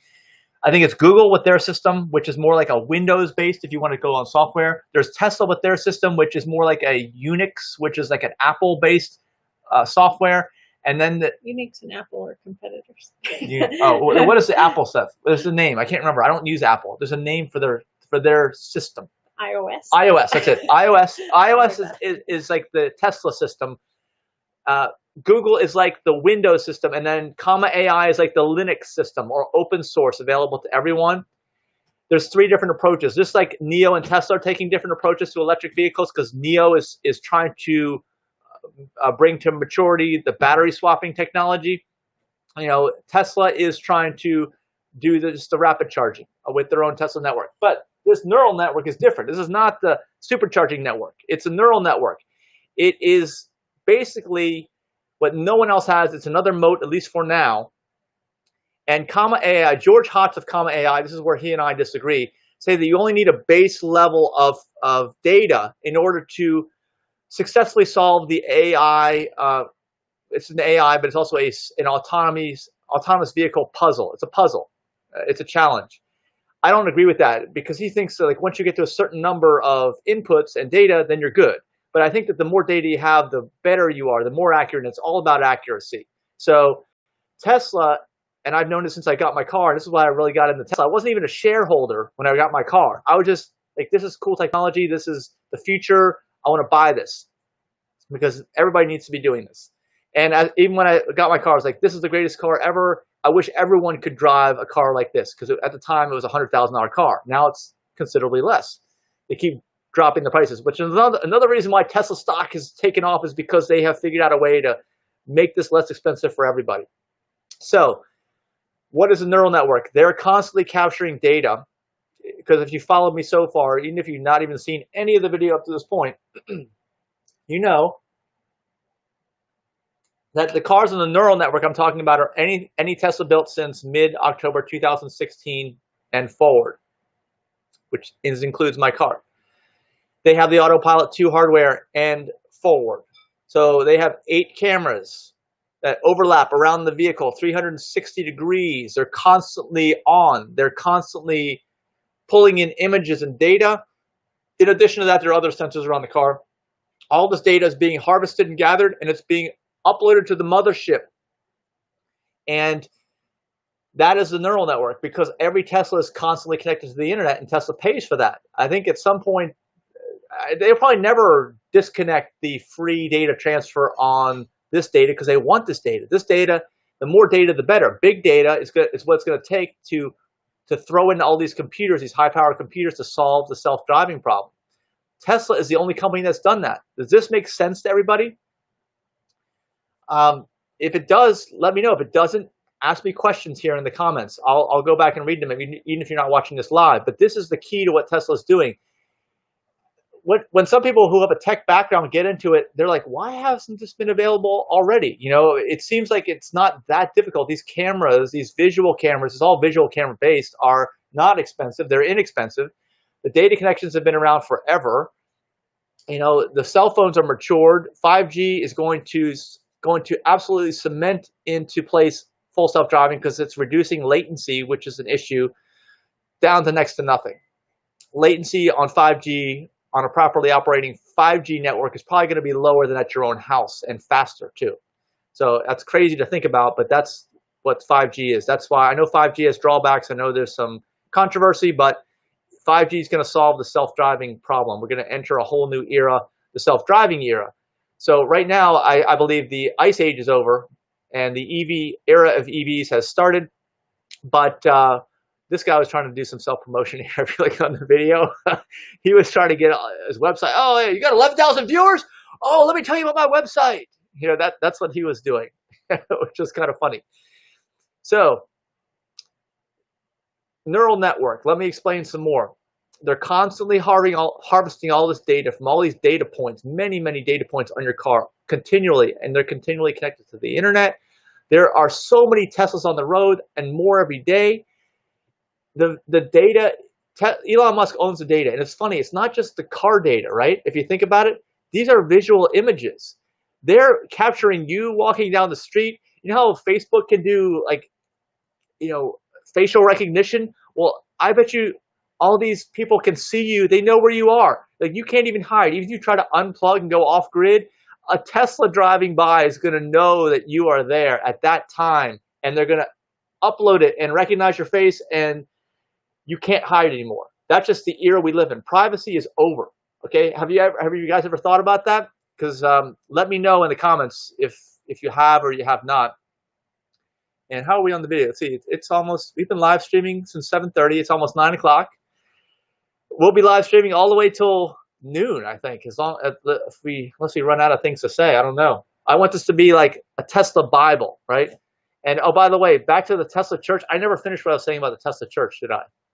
I never did. Okay, so before I finish about the neural network, and hopefully I won't lose my voice in all this. I very well may lose my voice. And I have a live thing to do with Jason down at Terra Fruitis in Ecuador at 1 o'clock. I don't know how I'm going to do that. Anyway, Jason, you may be watching this right now, actually. So I'll see you at 1 o'clock or before. The Tesla church, I am not a member of the Tesla church. I am not what you consider. I'm a Tesla fan, I guess. I have a Facebook page called Tesla Fans. So go like it if you want to follow more Tesla stuff. I got another cool group called Elon Musk versus Jeff Bezos. It's not linked below. None of those are linked below. So go to Elon Musk versus Jeff Bezos. That's another good group we have. But I am not in the Tesla church. I don't think that Elon Musk is our Lord and Savior. He's a genius. There's no question about that. He will take over the world. The only competition is Jeff Bezos, which is why I put that group together. I wish I had invested in Tesla when it was $1.50 a share when it came out in the 90s. That's crazy. It's $1.50. It was like $2,800 a share now. Just let that sink in. It was $1.50. It's like it's getting close to $3,000 a share. I don't know if that number is exact that I gave you, but that's absolutely crazy. But you would have had to ride that out. Keep in mind, you have to ride that out to get those gains. You had to ride it out from the .com bust because it was up to like $60 a share at that point. It dropped to like, I don't know, like 40, and it didn't recover again till we hit the 2008 crisis. And then by that time it was up to like $80 a share. And almost all the gains have been since then, which is even more insane if you think about it. But it's crazy that I didn't invest in these companies directly, even though I use all their stuff all the time. But I finally did with Tesla. And I held the stock through a lot of times when people thought the company was going to go out of business.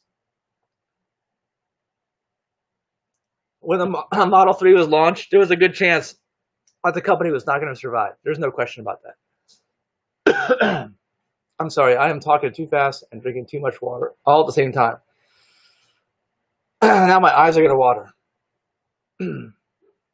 Denise, I need you to take over talking for a while. We need Denise back here.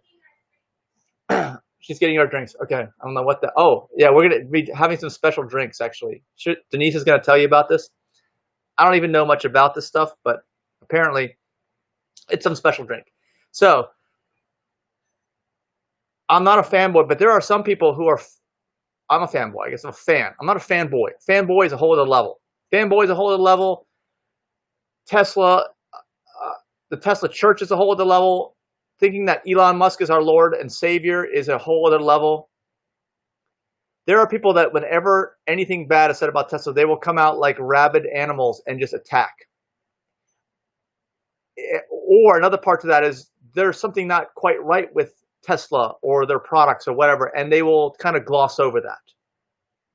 You know, you won't hear that from me. I've got over 3,000 videos on my YouTube channel. We talk about everything. The entire experience is on there. Everything. So if you want to know the real deal about Tesla, you definitely want to be a subscriber of my channel. It's up. What you type in is up in the upper right-hand corner, adigitalnomad.net. Just type it in, it goes straight to the YouTube channel. Now back to the neural network and why this is such a big deal.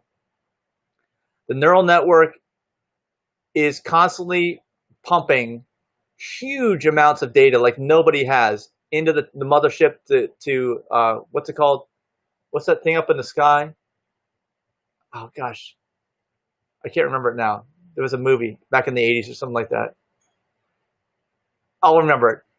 Back to like the main computer up in the sky somewhere, and they're processing all the data. And of course, the cars have high-powered computers now, so these cars will be able to do anything and everything. They'll be able to, like Tesla service. I complained about it. I did complain about it, especially last year. It's gotten better. My last experience is so much better, even though they forgot to put a new screen in my car. I have the same old yellowed edge screen on my car. They're going to give me a new one at some point in the future, no problem. But they forgot, even though it says it straight on the work order that they're going to do it. But I got a Tesla loaner, so that was great. It was an older Model S, and I got some videos on that too.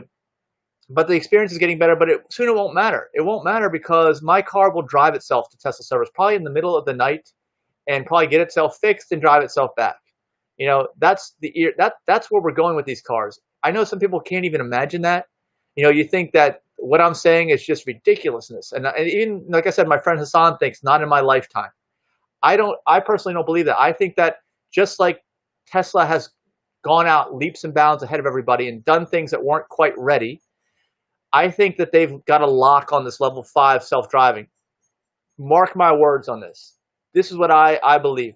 You know, some people will complain that Tesla doesn't use LiDAR, which is a ridiculously ugly thing that mounts on the top of your car and spins around, and it's a form of a radar, and it's expensive, it breaks, it spins, it's a moving part, it looks ugly, it ruins the aerodynamics of your car and the sexiness of the cars.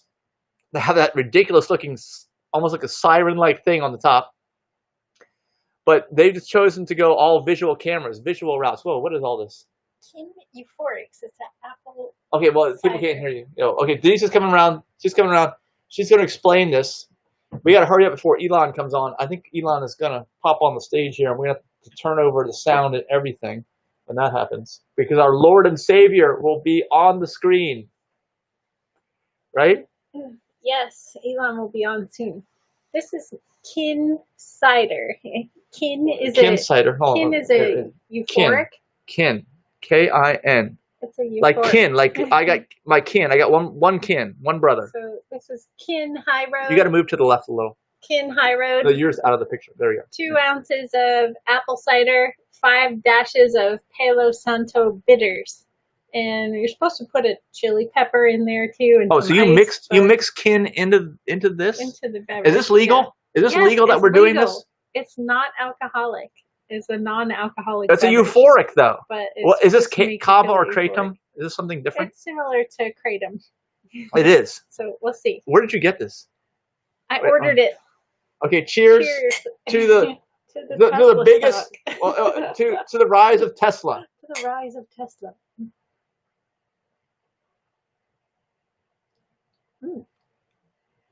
It's different. It needs some ice, doesn't it? Oh, I'm okay without ice. It's okay. Yeah. Oh, cool.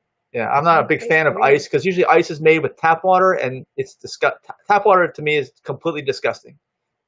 So you know that about me, right? I have to carry my water from Harris Teeter. We walk most places. I carry 6 gallons at a time when I bring it back here. All right, so Elon's not yet on stage. He will be on stage. If I suddenly stop talking and turn on the volume, we're just going to listen to Elon the whole time. I will try to comment on him as he's talking, and then I will turn it off actually after Elon leaves the stage, and we'll talk more about these things. We'll pick up where we left off because there's so much to talk about with Tesla. Like I said, you're diving down a rabbit hole when you start talking about Tesla. If you talk with somebody that really knows about the company, and believe me, I know. I've driven the Model X probably more than any one individual, 131,000 miles that I've driven pretty much myself over 3.5 years with autopilot most of the time. I've got the old computer, I got a new computer, we got all the videos explaining and showing how the progression of the stuff has worked. So, all right, what was I talking about? Level 5, right? You're still talking about level 5 self-driving? Yes, and the fact that I think that Tesla has it figured out. I think this is part of the reason why the stock has gone up. And I also believe that the investors out there, just like my friend Hassan from Telenav, I think that people in the know, including investors, still don't believe that Tesla has this figured out. Oh yeah, are we live? No, not yet. Elon's not on stage. Not yet. People still don't believe that Tesla has their systems in place. Basically, with the way the systems are in place, as I've described, and if you didn't catch me, just rewind here, watch it. The camera systems, the sensor systems, the data transfer systems, the computer systems, everything with the systems that are in place. Basically, Elon Musk just needs to push a button at some point, okay, which will download software to the fleet and will make everything. What's the singularity? I don't know. Well, it'll make everything level 5, right? I mean, literally, and I believe, all right, that it's all in place. That's all Elon Musk needs to do is say, download the software, send out the downloads, send out the update. At some point in time in the near future, That's all that's good. We don't need to reinvent the wheel here. We don't need to. Tesla doesn't need to start producing new vehicles, which is crazy. The only ones that work, like we said, are the pre-2016s, and they weren't making many cars then. They're making a lot of cars now. Most of the Teslas have this tech in it now. Almost all of them.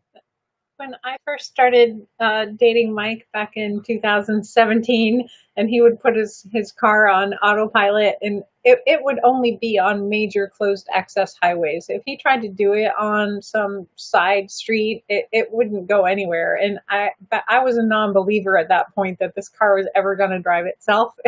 But it has come so far since that. They have made so much progress. He turns it on all kinds of roads now, even snowy roads where you can't see the lines. The car will see the lines that other tire tracks have made and wagon follow. ruts. Yeah. Yeah. So I have a lot more confidence in it now. And if you just look at what SpaceX is doing, if it can take rockets with people inside out to space and back and land on a little aircraft carrier with precision accuracy, I'm pretty confident in its ability to drive us around streets. Yeah, but, and actually the key with full self-driving is that you just have to teach the car through the computer systems and feeding massive amounts of data to do what an intelligent, good, well-skilled human driver would do. That's it, right? I mean, I drive all the time. I don't even think about it anymore. I mean, I haven't had an accident. I couldn't tell you how long. Have you ever? I've never had an accident since you. Never gotten into an accident. Yeah, I mean, I don't even remember the last time I got in an accident. It was like decades ago, probably. So driving isn't that hard. People don't want to get into an accident. Other vehicles don't want to get into an accident. You know, so it's just being able to make that decision. That's what I got. That was the biggest takeaway from the Comma AI George Hotz video that I watched, was that you just have to teach the car or give the car the ability to make the same decision that a human driver would make in a similar circumstance. That's it. You don't have to think, oh my gosh, there's 1 trillion variables here. And we have, and maybe actually Elon Musk is probably taking that route. There's 1 trillion different options here. We need to run through all of them and make sure that we determine the right one, and in which case it'll be way better than any human, because no human can do that. You know, human just needs to know what to do, and driving is complicated, but, you know, and there are bad drivers out there, but you know, not many bad drivers, I don't think. I'd like to see a whole bunch of Teslas come to a 4-way stop and all arrive at the same time. Which one is going to go first? And if they all go at the same time, are they all going to stop again at the same time and pause? They all lurch forward and stop. Lurch forward. Actually, at some point, that's what Hassan brought up. The point is that vehicles will need to be able to communicate with traffic devices, such as lights, traffic lights, other things. I guess maybe stop signs will need to have some kind of digital something inside so they're communicating with the car. I don't even know. But another level is, will the cars talk to one another? I believe that Elon Musk, being Elon Musk, has already worked into the code that Teslas will be talking to one another. And they probably already are, because he said many times that they run all the newest developments in shadow mode where we can't see them. Yeah. Like, it only chooses to show us some of the data on the screens that it's seeing, and it's doing other processes in the background that we don't even know are doing, and it's back and forth to the mothership. What was that called? Starlink? No, Starlink is a 5G system that Elon Musk is launching, but there was a fictional computer system in the 80s that controlled everything up in the sky. Skynet. Skynet. That's it. So that describes the neural network. The best way is it's Skynet. It is Skynet. Okay, so Skynet will decide which of the 4 cars at the stop sign will go first. Well, Skynet will work in tandem with the high-powered computer in your car and all the data your car is producing, and comparing it to all the data that Tesla has ever harvested from their cars, right? So it will be able to make, if you think about that, that's a hell of a lot of data. You're in IT. I mean, that is a hell of a lot of data. You deal with millions of bits of data, but this is way more than millions. You know, you look at all, my car has 8 cameras. That's all visual data. That's a lot of data. Each pixel of visual data is a lot, that adds up fast. Yeah. And then you've got all the proximity sensors and other sensors, right? There's a radar in there. All that's being thrown back up the Skynet. Yeah. They may have thrown most of the data away because they're like, when am I going to store all this shit? Yeah. You can't store it all. But they need to use it for analysis, right? I mean, they need to constantly analyze all that stuff. And like we said, every Tesla built since mid-October 2016 has this. Apparently, no Tesla built before that will be able to upgrade. But, there was a lot of question as to whether MCU1 vehicles like mine, when it was built, would ever be able to upgrade to MCU2. And up and until they actually launched or made the announcement this spring that they could do that, there was question. And there was question as to whether Tesla would be forced to pay for it. It was another question. I had to pay $2,500, but well worth it. Oh my gosh. I'm telling you, it's like boom, boom, boom. I can do everything. When I kept tapping the screen on my old computer, it would just start to, it's like the person inside was drunk. Yeah. And then my radio would start up mid-song on different songs. It was doing all kinds of weird stuff. I know that was, the whole thing was about this fail, because there's a history of MCU1 failures because they were never designed to do all the shit that we're doing today. They were designed for the 2012 Model S, which shouldn't even have autopilot. We would be exiting a parking garage and just got satellite signal, and we'd need to type in directions to figure out which way to turn, left or right, and we'd have to wait and wait for the screen to refresh and figure out where we are on the map, and it was just really slow. And it wasn't the satellite, it was the computer. Yes, correct. And actually, it may have been part of not the satellite, but the 4G, because it was 4G capable. But now I'm 5G capable. So there's a ramp up of speed there, and I do recognize, at least for now, because it's only capable, there's no real 5G network in most areas where most people are, that is the limiting factor right now. And as I mentioned earlier, 5G will be the missing element from self-driving, because that is needed to transfer data not only fast, but with near zero latency. That's the other thing. It's got to be instantaneous. There can't be a lag between the time that video out of the side of my car reaches Skynet, right? If there's a lag, then that ruins the whole system. It's like you might as well not even have it.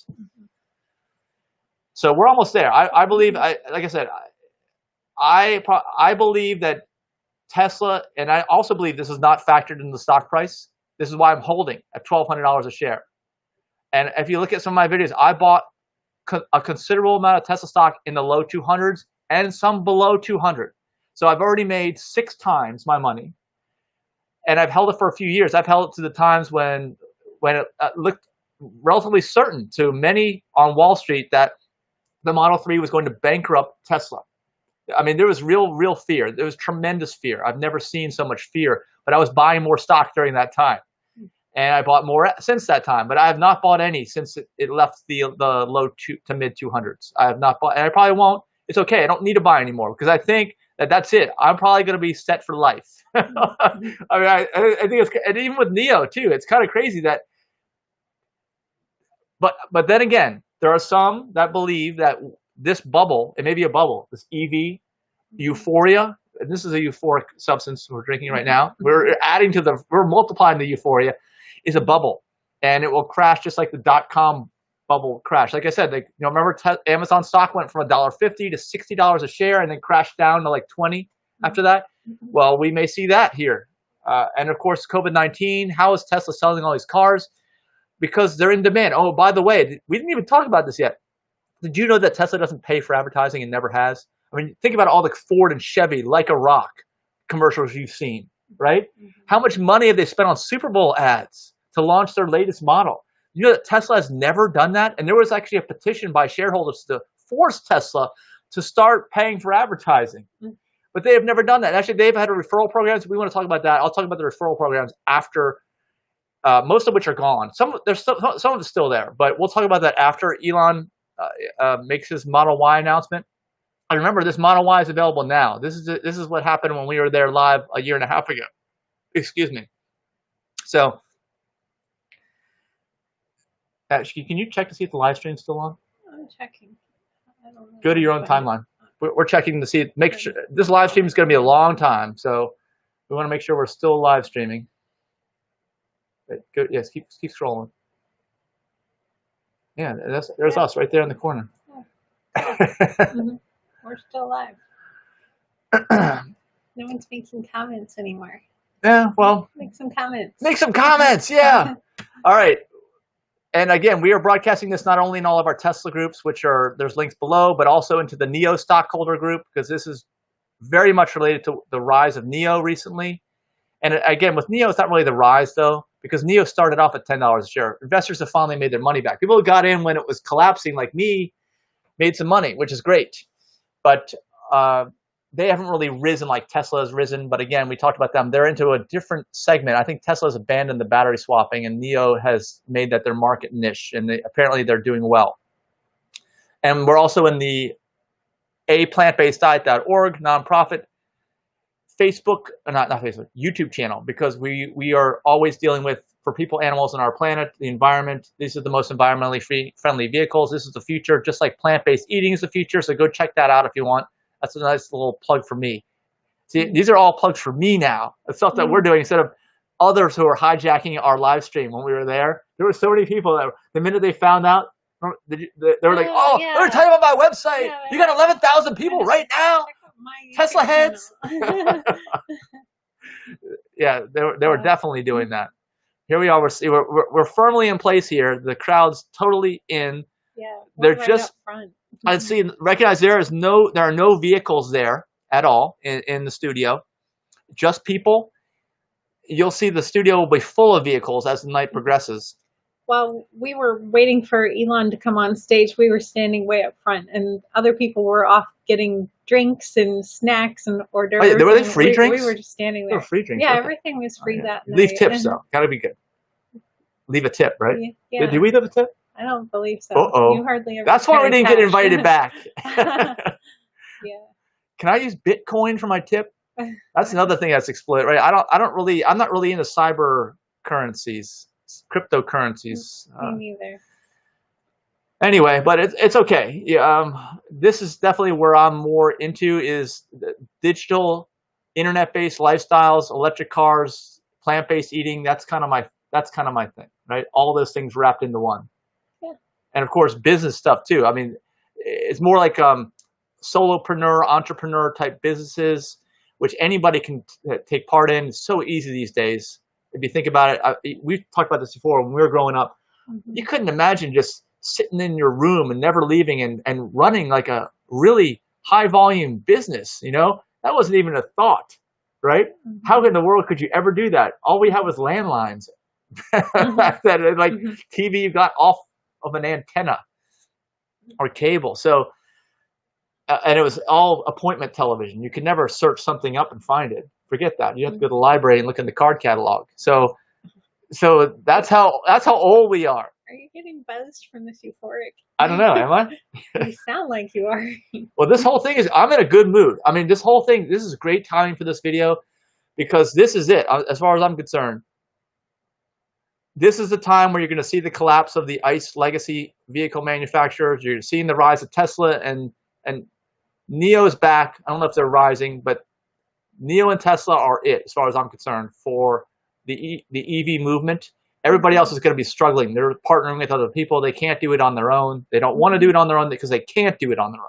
There's a difference, because Tesla is doing it on their own. Yeah. So it's interesting, actually, think about it, because like that's how Tesla got involved with automaking, is partnering with Toyota on their RAV4 EV compliance car. And it always has been like, hey, like this automaker is partnering with this. Look at this Cadillac Alante. Remember that one from Italy that they partnered with Pininfarina Design Studio, all this stuff. But Tesla has done literally everything completely on their own. They've even abandoned Intel in this process. They're like, we don't need your chips anymore. We're going to design our own. You know, like they literally own the entire supply chain and all the technology, all the systems. And I do believe, like I said, that's why I've got my Facebook group, Elon Musk versus Jeff Bezos, because it's a battle between the two of them to take over the world at this point. I don't really see any other competitors. I think everybody else kind of, you know, like in the traditional mindset of, hey, well, you know, you do this right and you build this business slowly with proven this and proven that. And that's the way most large corporations have grown over time, right? You have a proven strategy or a proven product or whatever, and Tesla and Amazon have done the exact opposite. Like, we don't know what the hell we're doing, but we're not going to make it seem like that. We're just going to go out on a limb and we're going to we're going to launch everybody into some new lifestyle that they don't even know exists, but we're going to show it to them, right? And with technology that's not yet perfected, and that most people in the industries that we're in have no idea what we're talking about, and definitely don't want to put any money into it. And that's why they caught everybody with their pants down. I think Tesla caught all the automakers, Amazon's caught all the retailers, and then all the supply chains in between, which is basically almost everything on Earth. So that's why I believe that they're going to take over. People are smiling at your phone because they see themselves on YouTube or on Facebook. Look at all the video feedback. This is the guy who's promoting his website. He's like, yeah, go to whatever.com and we got.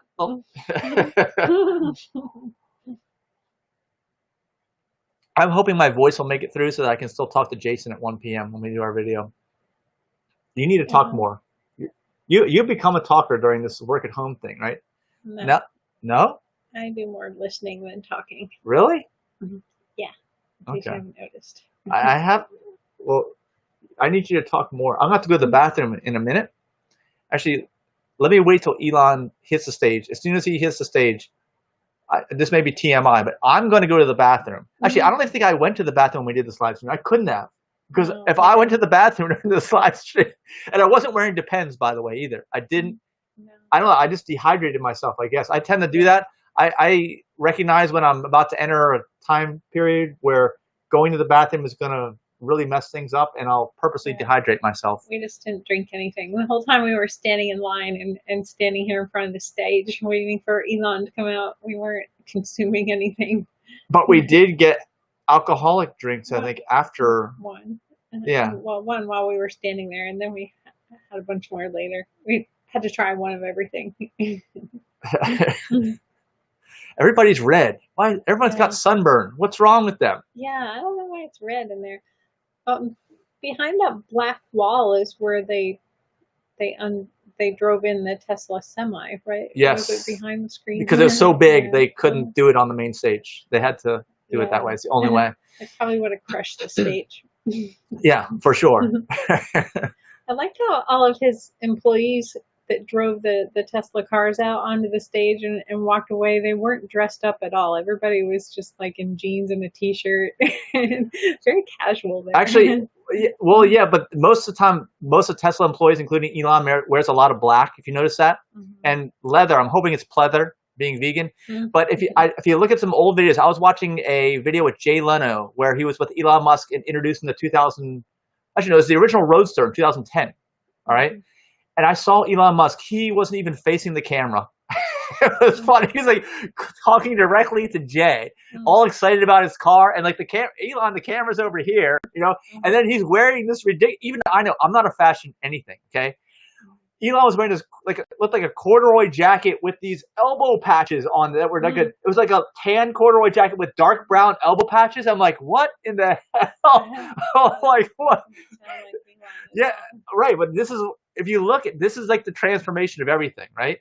And Elon has never been the best, I say, speaker from a non-stuttering standpoint. He still has some issues with that, but that's gotten a lot better too. Actually, if you look at some of the older videos, not to say that I'm all great or anything, but he's been real. At least that's who he is, and that he doesn't pretend to be anything that he's not. Which I say, like most CEOs of large automotive organizations, you have no idea what the real them is. That's for sure. You have no idea. Just some corporate, soulless corporate face image, right? Yeah. That's what they are. And actually, that's what Tesla is. Everybody thinks that Tesla is the cool, young, hip car company. All the other ones are some old farts, you know? That's the image of all the other. That somehow the pendulum has swung. That image swing happened immediately, though. Tesla was always known as the new kid on the block, and they're the only American car company to have ever started up and succeeded within the last 100 years. Everybody else is truly old. They've got this legacy of everything, you know.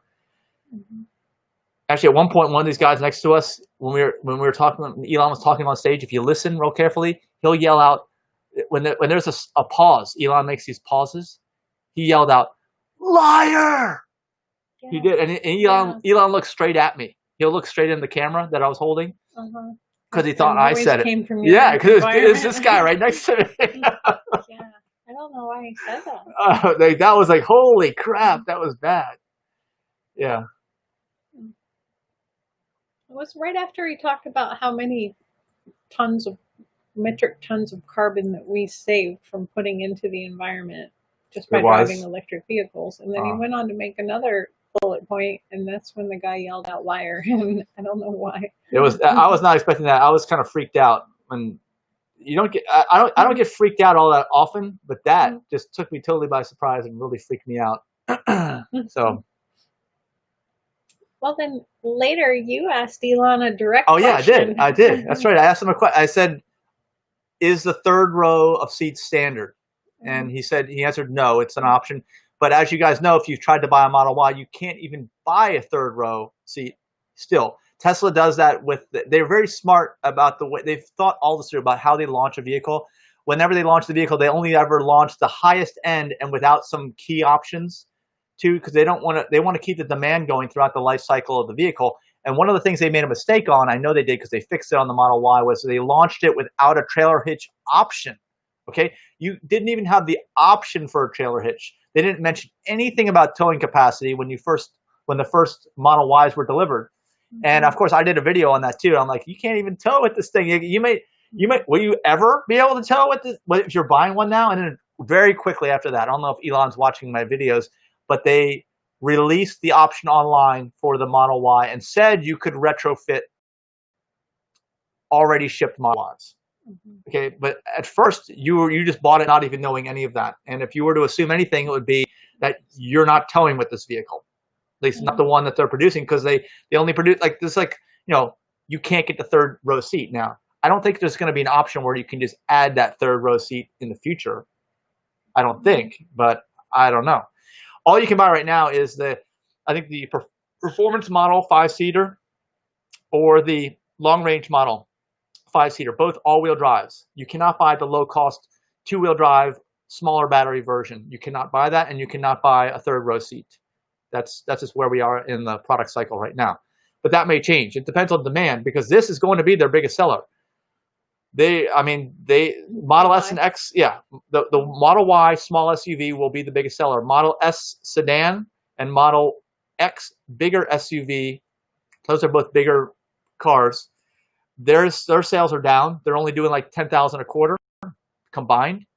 And then I think in the last quarter, it was 70,000 combined for 3 and Y, which was a smaller sedan, smaller SUV. So that's the future for sure. They're about 20% smaller, just to give you an idea of size. Like Model X, ours has like 88 cubic feet of storage. I think Model Y has 66, something like that. If you check, you can check the website. So there's a good amount.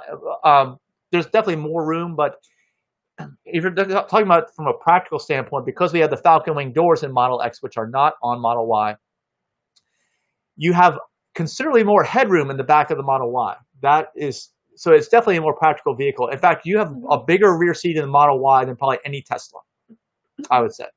Yeah, it was pretty comfy. We took a test drive. There was plenty of headroom. And were we in the third row? No, we were in the second seat. I don't think that one had a third row. I don't remember any. I think it was recording through the whole thing. We'll see when we get it in there. And actually, I'm interested to see if they've changed things, because I've viewed and seen Model Ys on the road and stuff. I'm wondering if they've what this design configuration. Just I don't know, anything, styling cues, whatever. I mean, because this video was before it was even there were any on the road, right? Yeah. Boy, Elon is taking his time getting out here. Yeah. I got to go to the bathroom. Come on, Elon. Yeah, actually, it's this guy right here, right? He's the one. The one talking. Yeah, that's the guy who he's the guy who yelled it out. Yeah. Not to throw anybody under the bus. I got thrown under the bus, if anything. Is he the one with the dog? Yes. Yeah. Yes. Strange. All right, so we are at 9:30. We are 2 hours into this live stream, and we have yet to see the actual unveil of the Model Y. But do know, you can go on the Tesla website, tesla.com. You can order it there and use my referral code, Mike5108. Mike 5108. You get free stuff. That's all I know. They're constantly changing the free stuff that you get. I get some free stuff. You get some free stuff. And actually, I don't really get any free stuff anymore. I get the chance to win a Tesla. They throw my name into a drawing. That's basically what's left of the referral program. Actually, maybe we'll talk about that now. The referral program is another way that Tesla has formed literally a cult. All right. I say that Tesla is a true cult pretty much because they don't advertise. They don't pay for advertising like we mentioned earlier, which is ridiculous if you think about it. You probably think I'm lying if you're used to driving Fords and Chevys your whole life. You're like, what is this guy talking about? You mean to tell me that the largest automaker in the world doesn't do any traditional advertising? Oh, hold on. I think we are ready to go. Okay, let me. Dylan's walking out. He is? Soon. I hear people screaming.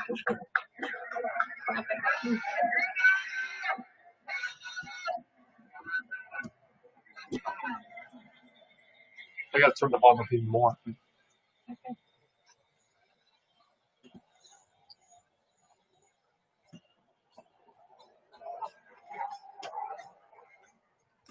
Oh, it's a factory. All right, I'm going to the bathroom. Okay. Denise will talk to you, but you really just watch the Model Y unveiling for now. All right. I don't have much to say, but I believe they're showing you the factory. Elon's going to walk out shortly.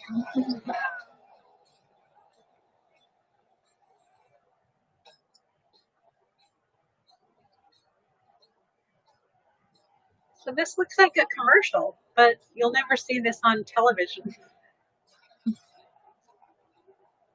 Oh, I saw wild ponies.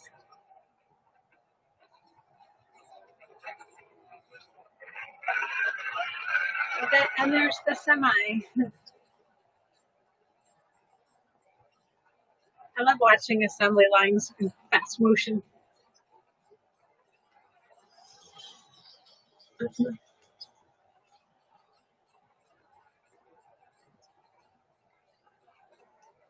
That looks like the desert. I've driven through the desert.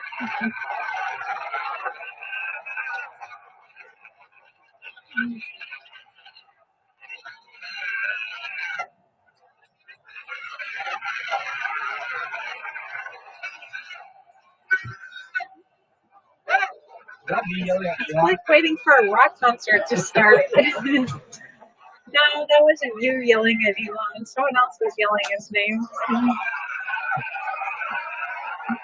Welcome back. I'm back, yeah. Oh, I think that was me. Cameraman. Oh, there's Elon. People love him. Somebody didn't like the shoes, like the red Tesla shoes. Yeah, see, it looks way better than he did in 2010 with his wardrobe. I think he had a wardrobe consultant.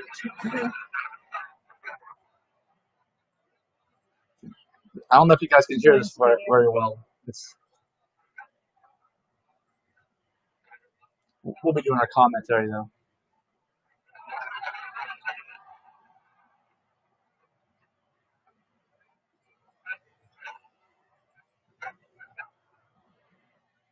Yeah, so they did the history of Tesla. He's going to talk about the history of Tesla. I'll be talking too because you probably can't hear him very well.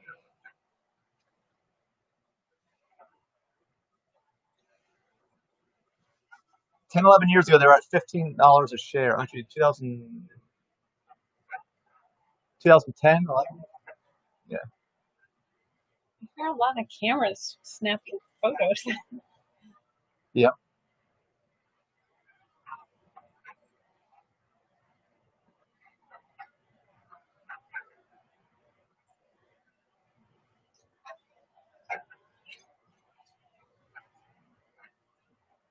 Can I buy those shoes? Actually, I've seen that Tesla shoes. Not those specifically, but ones with like a really big Tesla logo on them. I didn't even see the Tesla logo. They look like. Right, they're not. Those are. Yeah, they're not. They're just red and black Air Jordans. Yeah. Okay. Yeah. There's the original Roadster, and they are driving one out. That was built on the a Lotus platform, Lotus chassis, and they had to make it longer and lower. They lowered it down. They put the battery pack in. It's all in the back and mid-engined. So it's a good car, very good car. That's so cute.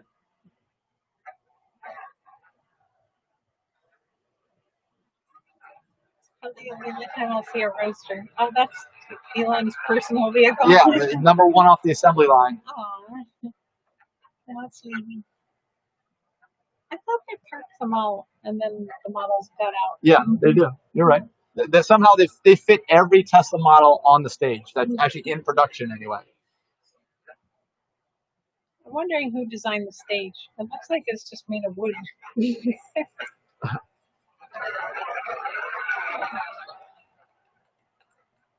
It was creaking. It almost collapsed. We thought Elon was going to pop up out of the stage.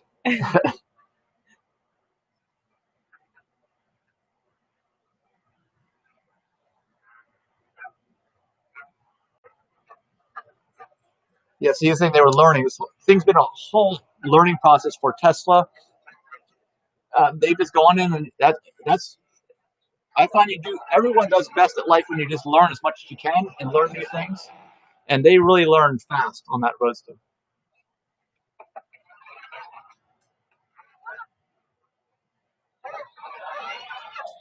So he just talked about sexy, SEXY.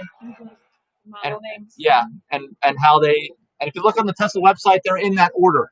If you look at the tab, S, it's Model S, Model 3, Model X, Model Y, in that order across the screen.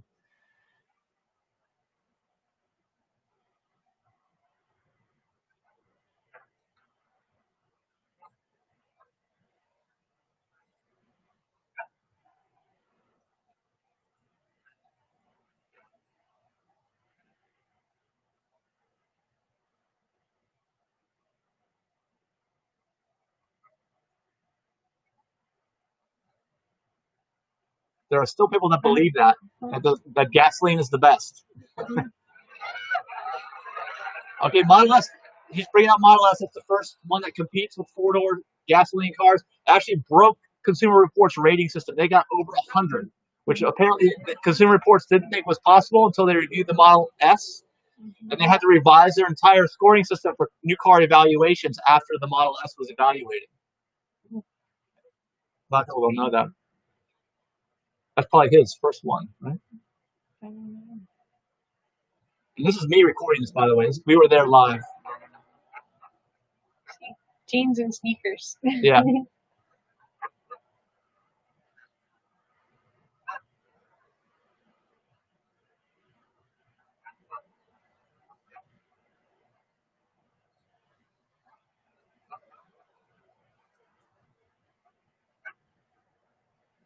And it more than competed with them. It broke the scoring system at Consumer Reports. That just tells you right there how good that car was in 2012.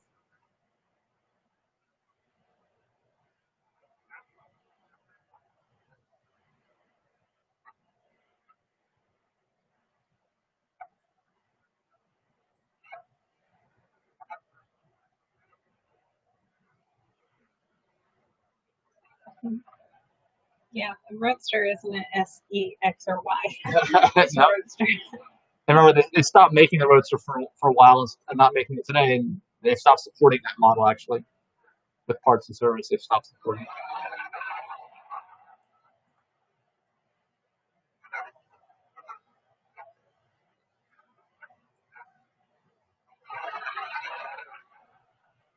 Models, MODELS.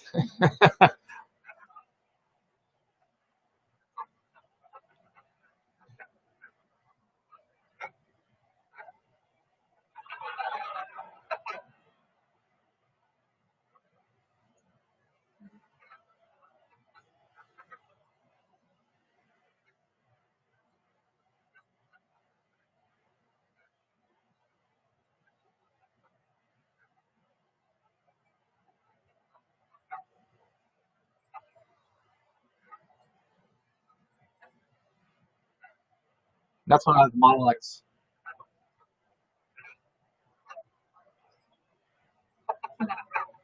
A Fabergé egg meets a spaceship. That's what's happening.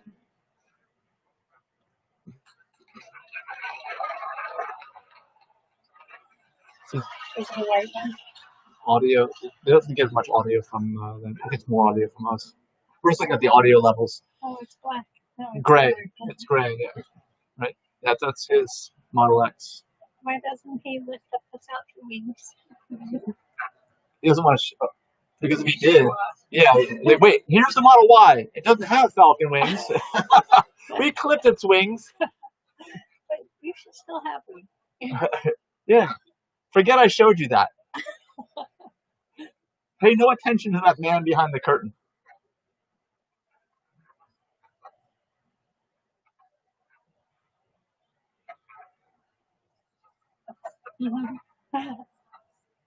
Yeah, but Ford sued them. Remember I mentioned earlier in the video. Yeah, they couldn't have an E. There were too many E's already there.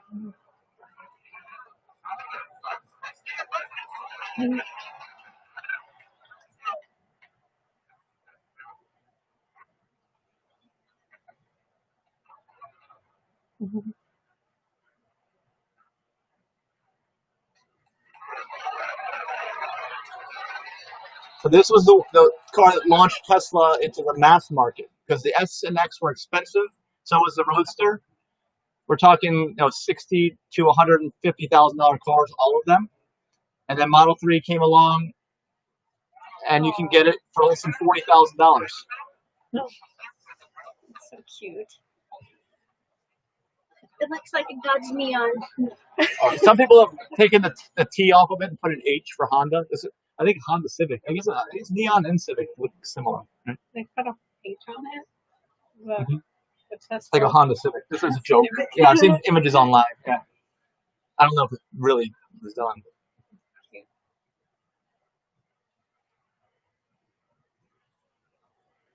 All right, now they're bringing the other cars in.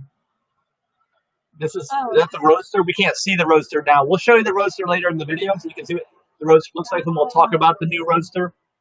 That's what I get from outside. They must drive behind the stage and make a curve onto the stage.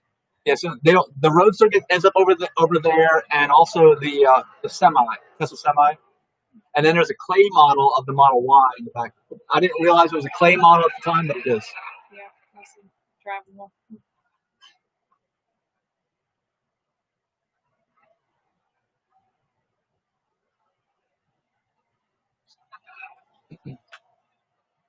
So this is basically like a Tesla museum almost. It's like a trip through time. So I suppose that was the most interesting thing of this launch, because the Model Y was not a surprise.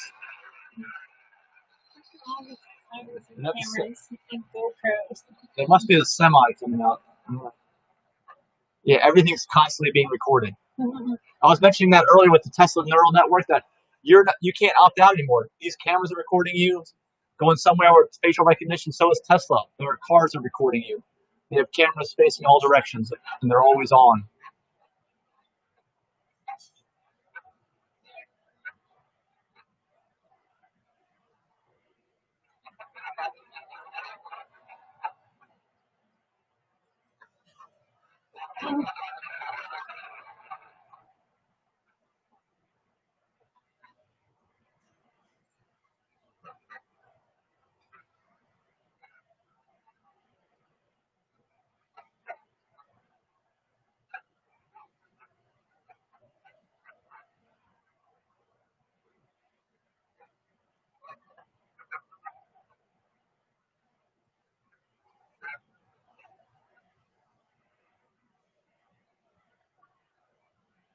This is what we were talking about earlier, how it's the most difficult part is the manufacturing process. Even though these vehicles are known for their technology in the vehicle, just trying to do this on a mass scale is incredibly complex. That's why cars look so cool at the Detroit Auto Show, because designing them is the easy part. Building them is the hard part. Yeah, and actually most car makers, their images of their upcoming car look nothing like the production model. That's what Tesla does differently. What they show you up front is almost identical. So it's not a concept. Their concept car is almost exactly the same as a production model. Another difference for Tesla. Yeah, I mean they just do everything different. Everything. Well, we didn't even talk about the buying process yet. I got to talk about that at the end of this video. the battery technology too, the life of the battery packs. We got to talk about that.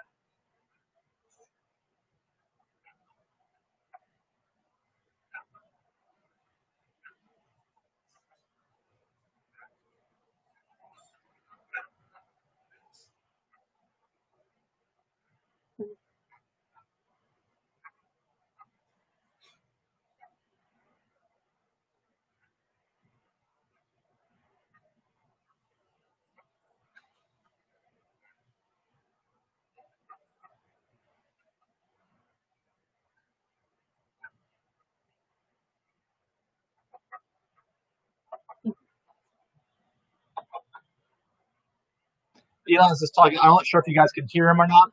So he's about to introduce the Model Y, though, from my remembrance. He's just going over the factory and how difficult it is to put these cars together. The robots, they had all kinds of issues with Model 3. That what they originally wanted to do with almost all robots didn't work out. They had to kind of change everything on the fly and bring humans back into the equation. At one point, Elon Musk said, I remember when the company was almost bankrupt in mid 2018, they're basically saying that humans are underappreciated. The ability, because he was all about robots and technology, AI, right? But then he's like, holy shit, I can't do this without lots of humans. Just try to get a robot to hold something in place and turn a screwdriver at the same time. Or feed a cable through something, right? Yeah, they're not very nimble. Yeah, and it wasn't just him. He wasn't the one who designed these automation practices in the factory. It was somebody else that he ended up parting ways with, I think, right around that time. That's when Elon started sleeping in the factory. He had to kind of re-engineer the whole production line because they had to pull these robots out that weren't working. And that was a big setback for Model 3. And that was also a good time to buy Tesla stock, which I bought some. And I wish you had too, because I don't think it's ever going down to $200 again. Did they end up reusing those big robots from Germany for something else? I hope they didn't. I don't know.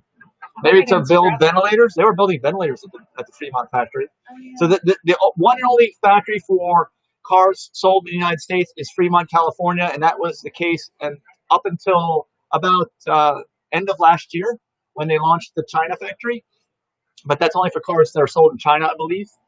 Although they may have tried to switch that around during COVID-19 because I think China opened up before the U.S. did, and that may have actually helped Tesla. So I don't know all the details on that. If you guys know, let me know in the comments over there. But there's the Gigafactory in Nevada. He's talking about the Gigafactory in Nevada is where they build batteries. They do not assemble vehicles there. There's several Gigafactories. There's a Gigafactory in Nevada where they build batteries. There's one up in Buffalo, New York, which is an adaptive reuse of a former factory where they build solar panels, and they will be doing batteries, I think, also. There's other Gigafactories that are under construction as well. But this is they own their supply chain. They still use Panasonic batteries and S and X that they source from Panasonic, but they have learned from Panasonic, and they are now producing their own batteries and will probably sever ties with Panasonic like they do with Toyota after they've totally overtaken their business. Seems to be the business model. And they're building these new cells in Nevada that are using 3 and Y. They're different size and different dimensions. I have videos on that. They're actually more efficient, meaning you can put more power in a smaller space with a little bit less of a weight reduction as well, in addition to space reduction. So there's the Gigafactory. It still expands, I think.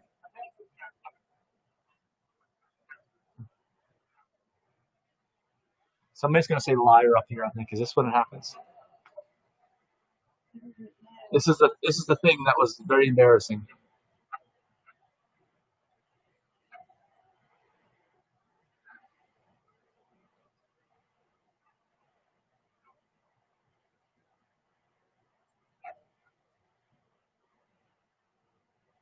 $2 to walk around that factory. The Gigafactory? Yeah, so it must be about 6 miles around, going our speed. Yeah.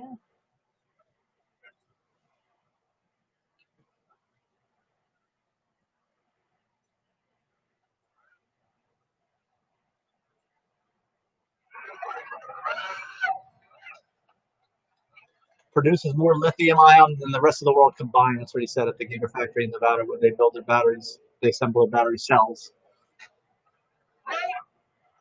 We got to talk about how those batteries work, too. They're just small battery cells, like you've seen before. They're all strung together into a pack. We'll talk about that.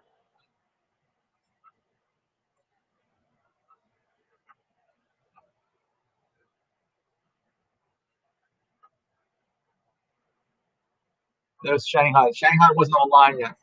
It was under construction in 2019, but it was producing cars by the end of the year. Like he said, yeah, he just said it.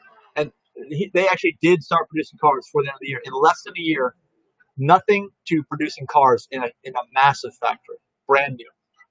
Were those smokestacks that we saw or beams? Cranes, probably. Okay.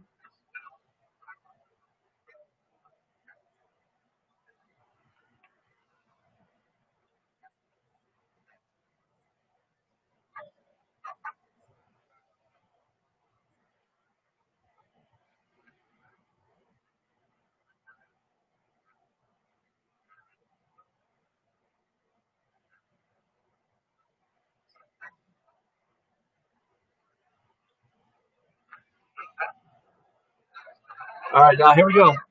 Model Y.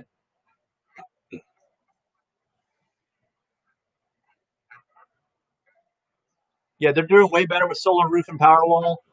There are all kinds of challenges involved with that, but they're definitely doing better now.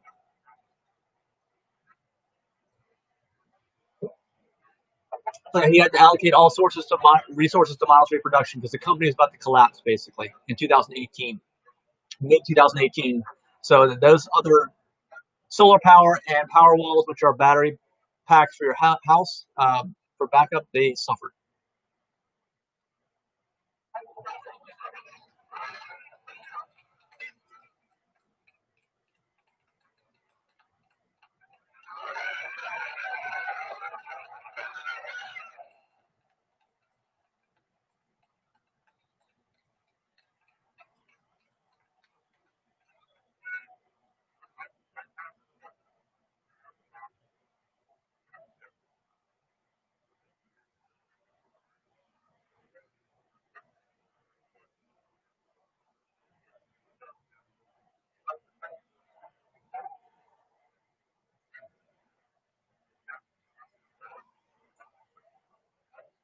He's talking more about the power walls, battery cells, having enough cells to make power walls. They're running out of them at some point.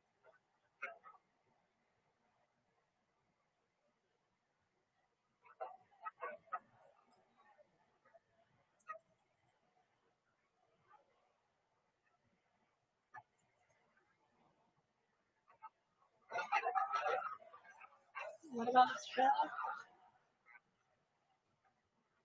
They put the biggest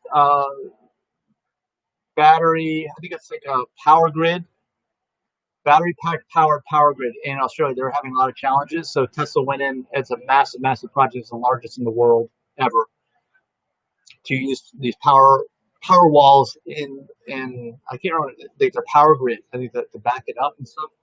I'm not exactly sure all the details on that. Oh, you're. My Fitbit says it's time to get off my lazy butt.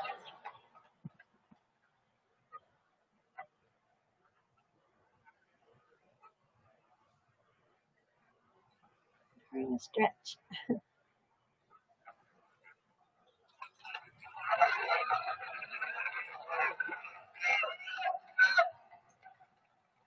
Where's the point where they said, Elon, we love you? Actually, they just did. Oh, he said he loved us too. Oh, maybe we didn't hear that. I think you already said that. I think. I thought it was near the end. Is that Kimball Musk in the hat? See the cowboy hat over there? I think it's his brother, Kimball.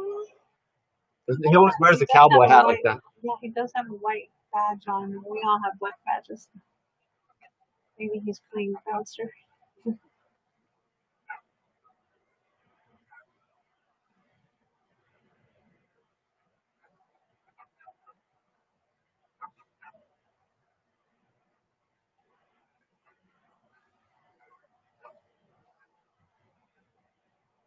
There you go. That's what we were talking about earlier. On that right.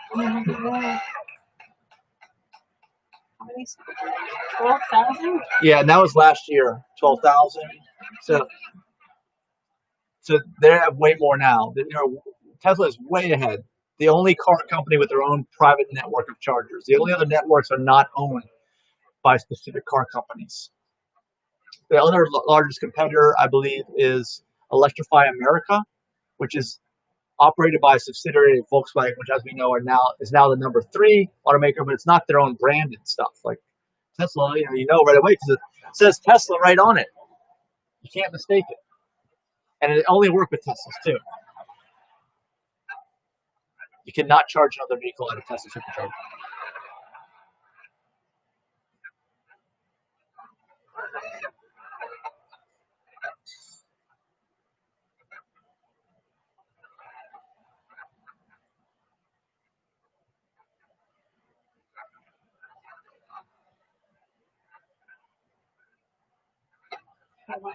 Oh, why? Kazakhstan. Kazakhstan. Yeah, there were investors there from Kazakhstan. Yeah, that's right. Yeah, you can see it honestly. Yeah, there were investors there that were talking that Elon knew. He said Kazakhstan. He knew them apparently. Mm-hmm. Yeah, they're probably right there beside us. Yeah, those are the ones. Those are the ones. I'm not talking any louder. I'm asking Denise to talk louder. Talk louder. All right, there's supercharger version 3. That's what they had out in the parking lot. Only some of the superchargers are version 3, but I'm guessing as they repair them and update them, that everything eventually will be version 3. It's 250 kilowatts max charge rate. That's done in a bell curve. Okay, a bell curve meaning only the lower and mid section of your battery will charge at that max rate. When you're way at the bottom, it will be slower. When you're near the top, it'll be slower. I think this is where he gets called a liar. Uh-oh, Tesla Mike Tesla. Elon Musk might get called a name here, so be careful. Cover your ears.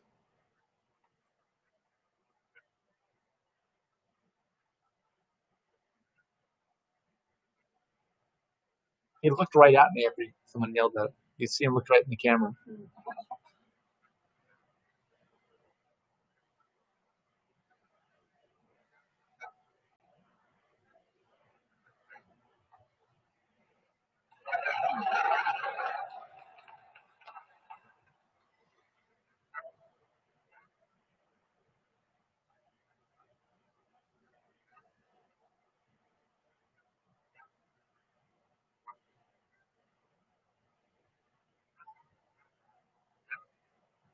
A million vehicles. So that's around now. They've made over 1 million vehicles in total. Most of which are autopilot 2 and above. And that's important.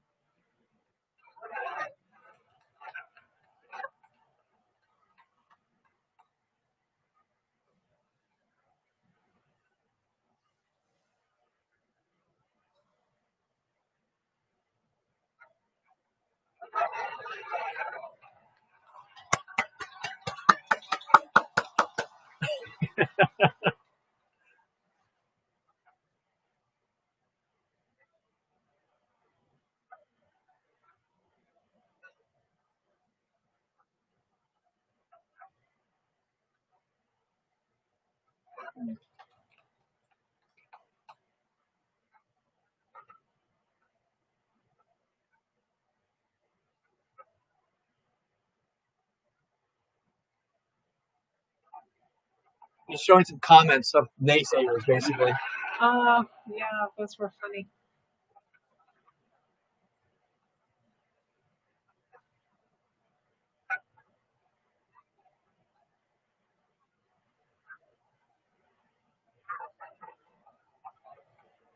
You're a fraud, and someone called him a liar.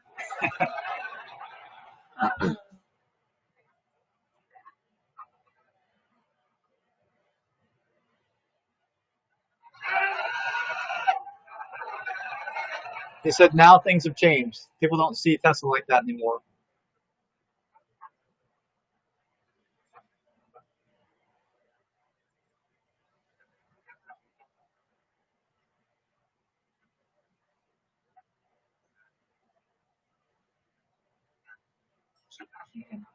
Yeah, we're having trouble hearing him here, so I know you guys are having trouble. He's just kind of talking about the history of Tesla again, how the naysayers were out there, how it's way better now, and it's even better since this video was shot a year and a half ago.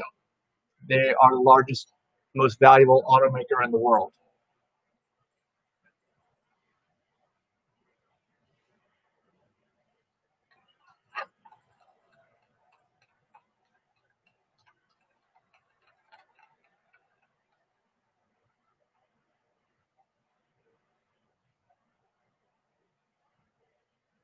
Where will Tesla be in 10 years? That's what he's saying. He's asking.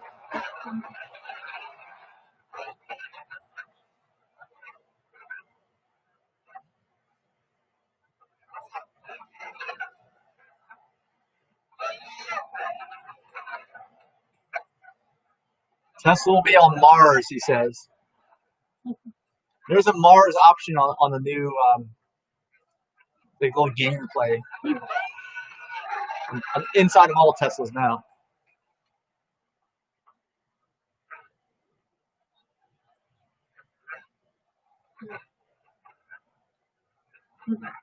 Those are Nike shoes. Those Nike swoosh. Yeah. This is a red swoosh. But I've seen ones with Tesla on them. Here comes the Model Y. This is the actual unveiling. No one had seen it before now, except for that little silhouette image in the background that you see on the screen. Yeah, it's on my partial view of the Y.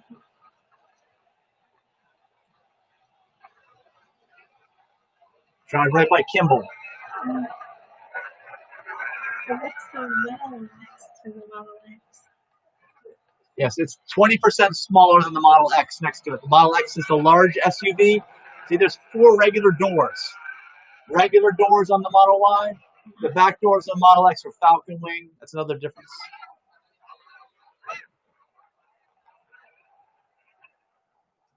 But 20% smaller, but like 40% cheaper. You got to keep that in mind too. Actually, maybe it's only 30% now as they've lowered the prices down. Somebody said it looks really short. So this was the first official unveiling of the Model Y, which is available now. You can purchase it now at Tesla's website, Tesla.com. Use Mike's referral code. Yeah, use our referral code, Mike5108, Mike5108. You can buy one right now.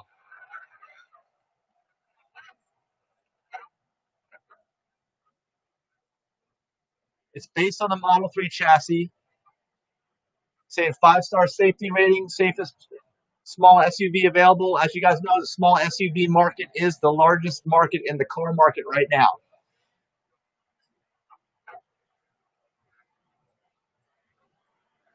Talking about the low center of gravity, all Teslas are like that because all the batteries are in between all 4 tires in the floor pan.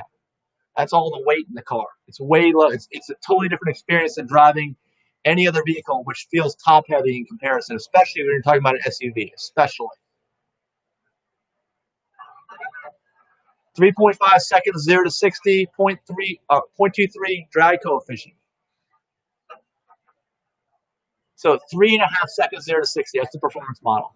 That's unbelievably fast, and you don't need a launch mode for that. Nothing special. It just does it all the time. Unlike S and X, which have launch modes built into them, you have to go through certain procedures. They are faster, S and X, but like I said, in the real world, this is more fun, easier. Anybody can drive it super fast. And it's got 300-mile range like he's talking about. There's only one battery pack available, so the performance model actually has a lower range. I think the performance model goes down to like 270 or something like that, 260. And that's the only ones that are available right at this moment in time are performance and long range. So there's only one battery pack available, and they're all-wheel drive. So the base models are not available. And talking about the interior space, it's definitely bigger than Model 3. I've heard from some people the Model 3 feels like a really small car, like they're saying like Honda Civic, whereas Model Y doesn't feel like an SUV. It feels just like a regular car. So it makes up for what the shortcoming on Model 3 was interior space. Not quite enough interior space. Yeah, everything's going to have full self-driving capability. All Model Ys produced ever will have full self-driving, just like all Model 3s produced ever have full self-driving capabilities. It's only the early production Model X's and Model S's that don't have full self-driving capabilities and won't.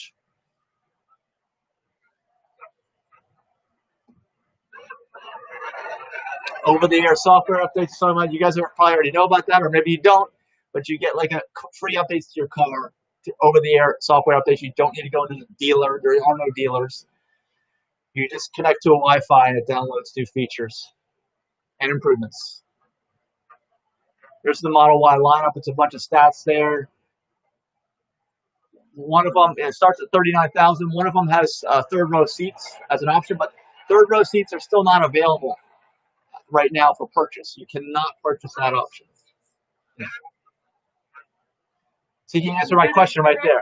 Yeah. I said 7 seats are optional. He answered my question right there. I've never spoken to a billionaire. Everyone's going to take my money. See, this is when Elon Musk was okay with me until somebody yelled out liar. I think that happened later, right? Yeah. So, or did it already happen? I can't remember.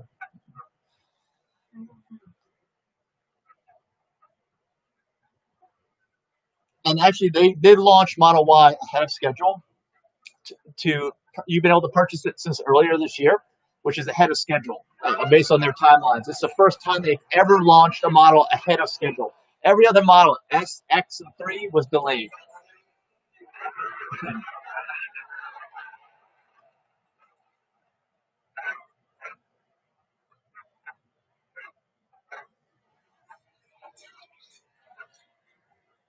Maybe the liar thing already happened. We just missed it.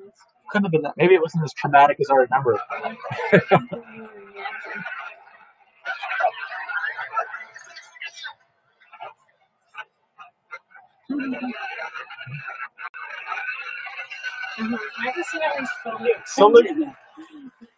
All right, now I'm going to turn the sound down because otherwise I get demonetized in my video.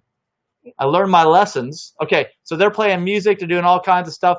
We're going to talk to people. You'll see in here, we're going to talk to like YouTubers. We're going to get free drinks that they hand out. We're going to show you what the Semi looks like. We're going to show you what the Roadster looks like. We're going to get up close because you can't get any closer to the Model 3 on stage from that point, but you could get up closer to another model. Sorry, not Model 3, Model Y. You could get up closer to another Model Y, which was actually, it turns out it's a clay model, the white one in the back that they brought in that they didn't show earlier. And then we went for a test ride in the Model Y too. So you'll see all that if you stick around with us, all of that stuff. And let me start explaining some things that I was going to explain, I was kind of into, and I didn't get to explain fully. One of them was, there's Denise. Falling asleep. Hey, I got my drink. I got my Tesla drink. My red Tesla drink. All right, everyone's excited. That's what this was from a year and a half ago, but only now can you buy it. And only now can you get quick delivery too. We're at a point in time now where this is very important information for anybody who likes to drive smaller SUVs, which is pretty much all car buyers out there nowadays. You can buy one from Tesla that is like the biggest car maker in the world, also the most successful, the highest technology. It's a car that, yes, it costs more. We know that. It's still not as bad as you think it is because they keep lowering the prices. Like we said, my Model X you can buy for $75,000 now. Is this Franz? Is he going to talk? Wait, does he talk? I don't remember. Yeah, I think he starts talking.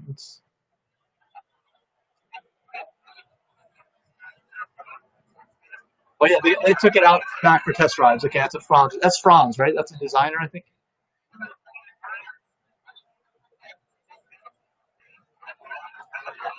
We ended up taking a number for the test drive. Yeah, we got a number, and that one had the third row seat in it too. You know you can't buy it yet. There we go. He's got a microphone. It is Franz. Franz is a chief designer. Now we can hear it. It's worse now with the microphone. Yeah. Everyone's kind of scattering. Like, where do I get up? Line up for the test ride. There's the Semi. You can see the Semi back there.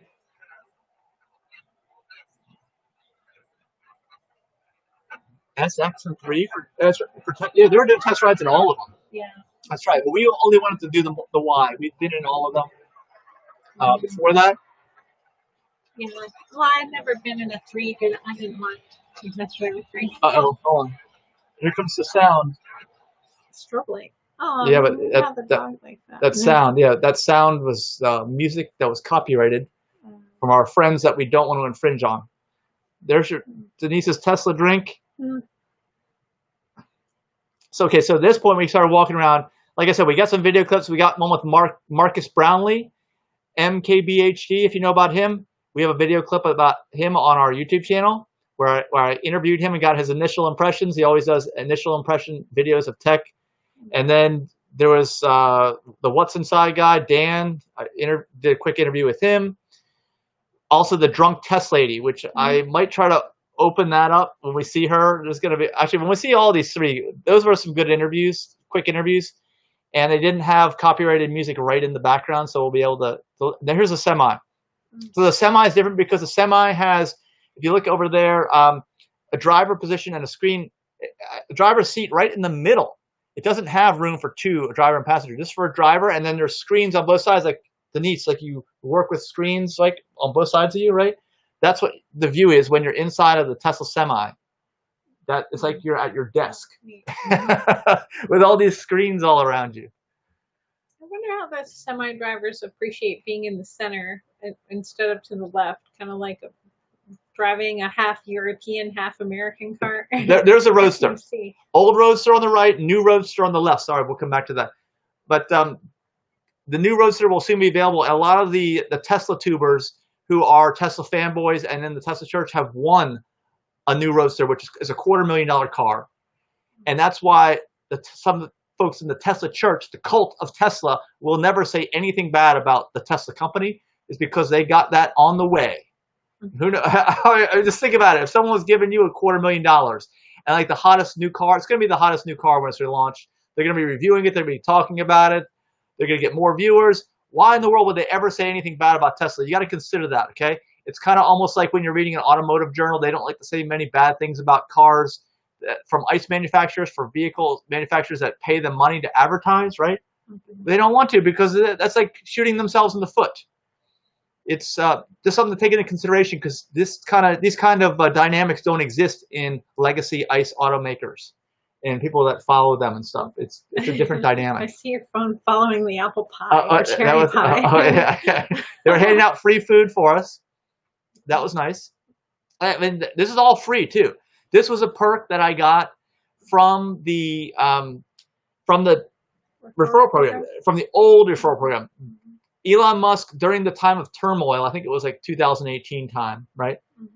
He suddenly, and I think they will do this, my guess is with the software, they will suddenly discontinue the way of doing it and they say this is the new way, which will be much less beneficial than the old way. That's the way it usually goes. To you. Right. Well, to the company, right. But that's why one of the reasons why the company stock is going up, because Elon's willing to do that. He's also incentivizes early adopters. So like if you're an early adopter like me and you got a referral code because you bought a Tesla, basically you get this code. Mine's Mike5108. Mike5108. Don't ever forget that. Mike5108. They got it. Okay. Look below. Look below. You'll see it down there in the description of this video. So basically, if you buy any Tesla product, including cars, Powerwall, solar, you type that thing in there. And actually, they're suggesting a video for me on YouTube because I'm playing this through YouTube. You see that thing in the upper right? Yeah. I'm like, how does that go? Okay, it went away. As you guys know, I have to play this through YouTube as a historical hidden video because there's no other way for you guys to see this because it got demonetized because of the music, which is why we have the sound turned off right now. So hopefully it won't get demonetized this time. And you can learn all about Tesla. So what happened when they discontinued the program? What did it used to be? It used to be like you had some amazing perks. I mean, literally, I got a free set of 22-inch black rims on my Tesla. Like you saw on Elon's Model X there on stage. I have those. And the tires. Rims and tires. They mounted them for me. Everything for free. That would have been, I think at the time, that was like a $5,000 option. It still may be an option like that. I think that's another optional item. Another $5,000 for that. What about your video wall? Not video wall. Powerwall. I got a free Powerwall. At the time, those were like $5,000. I think they've dropped the price to like $3,000 now. But I was going to have that installed at a house I have, but it turned out I couldn't use it. And I asked them about taking the equivalent, which at the time was $5,000, for the Powerwall and applying that to my Tesla account, because everyone knows that Tesla has a Tesla account. It's where all your history is, your payments, things like that. Especially if you're paying for electricity, it's all through there. So you don't ever need to whip out a credit card. It all goes on your Tesla account. And they did. They gave me $5,000 credit in lieu of taking the Powerwall. So I'm still burning through that credit, which is nice. I had all my unpredicted Tesla repairs, which I'm not going to talk about that today. And I got my new upgrade to MCU2, which is a $2,500 upgrade for free, no cost, which is awesome. And I still have money left on my account for other things, which do come up. We get the air filters and stuff. I think we got all that for free. There's Dan from What's Inside. I interviewed him. Yeah, that's the name of the chat. There's two. That person looks familiar. Hey, that looks like Denise. I'm still eating cherry pie. Yeah, I hope that was vegan. Actually, Elon Musk is surprisingly not vegan and not into plant-based eating. That is going to be my. There's Dan again. My mission in life is to convert him. Right. Him and the rest of the planet. Yeah. Yes. That's through our other YouTube channel, which you may be watching on. It's called aPlantBasedDiet.org. You can go find that on YouTube, Facebook, all that stuff. So we're just kind of hobnobbing with people here, trying to figure out how we could get into riding with the Model Y. I don't know what we finally figured out, what the procedure was. We just took a number when we did our turn. We did? Okay. Yeah, when they say your number, they give you a time frame for when your number's going to be up. Oh, we had on our badge. The badges, they were numbered, right? Yeah, our badges were numbered, so we knew when we were up. All right, so yeah, so you'll see what that looks like. And actually, the lighting's pretty good. I don't know why I remembered the lighting was poor, but I guess in the video it automatically enhances these days, so the actual it looks brighter than it actually was when we were there. I think. Yeah, it was hard to see because it was nighttime and there were bright lights overhead shining down, so it was hard to walk around, but it looks fine. And I also think that they didn't want us to see all the details on that Model Y. You know what I'm saying? Like in bright light, because they may make changes, or I don't know. They didn't want people to get good pictures of it, or I don't know what. Yeah. They kind of build up the suspense like that. Yeah. So we were just there waiting, and let's talk about this referral program. The old referral program, free power walls, free rims, free Tesla event passes. That's how we got these passes, right? You got, and the way that works is it was tough. I'm surprised. There's the Model Y right there. There it is. That was our first view, like moving of the Model Y. Did we ride in the blue one? Yes, that was the only one that they had.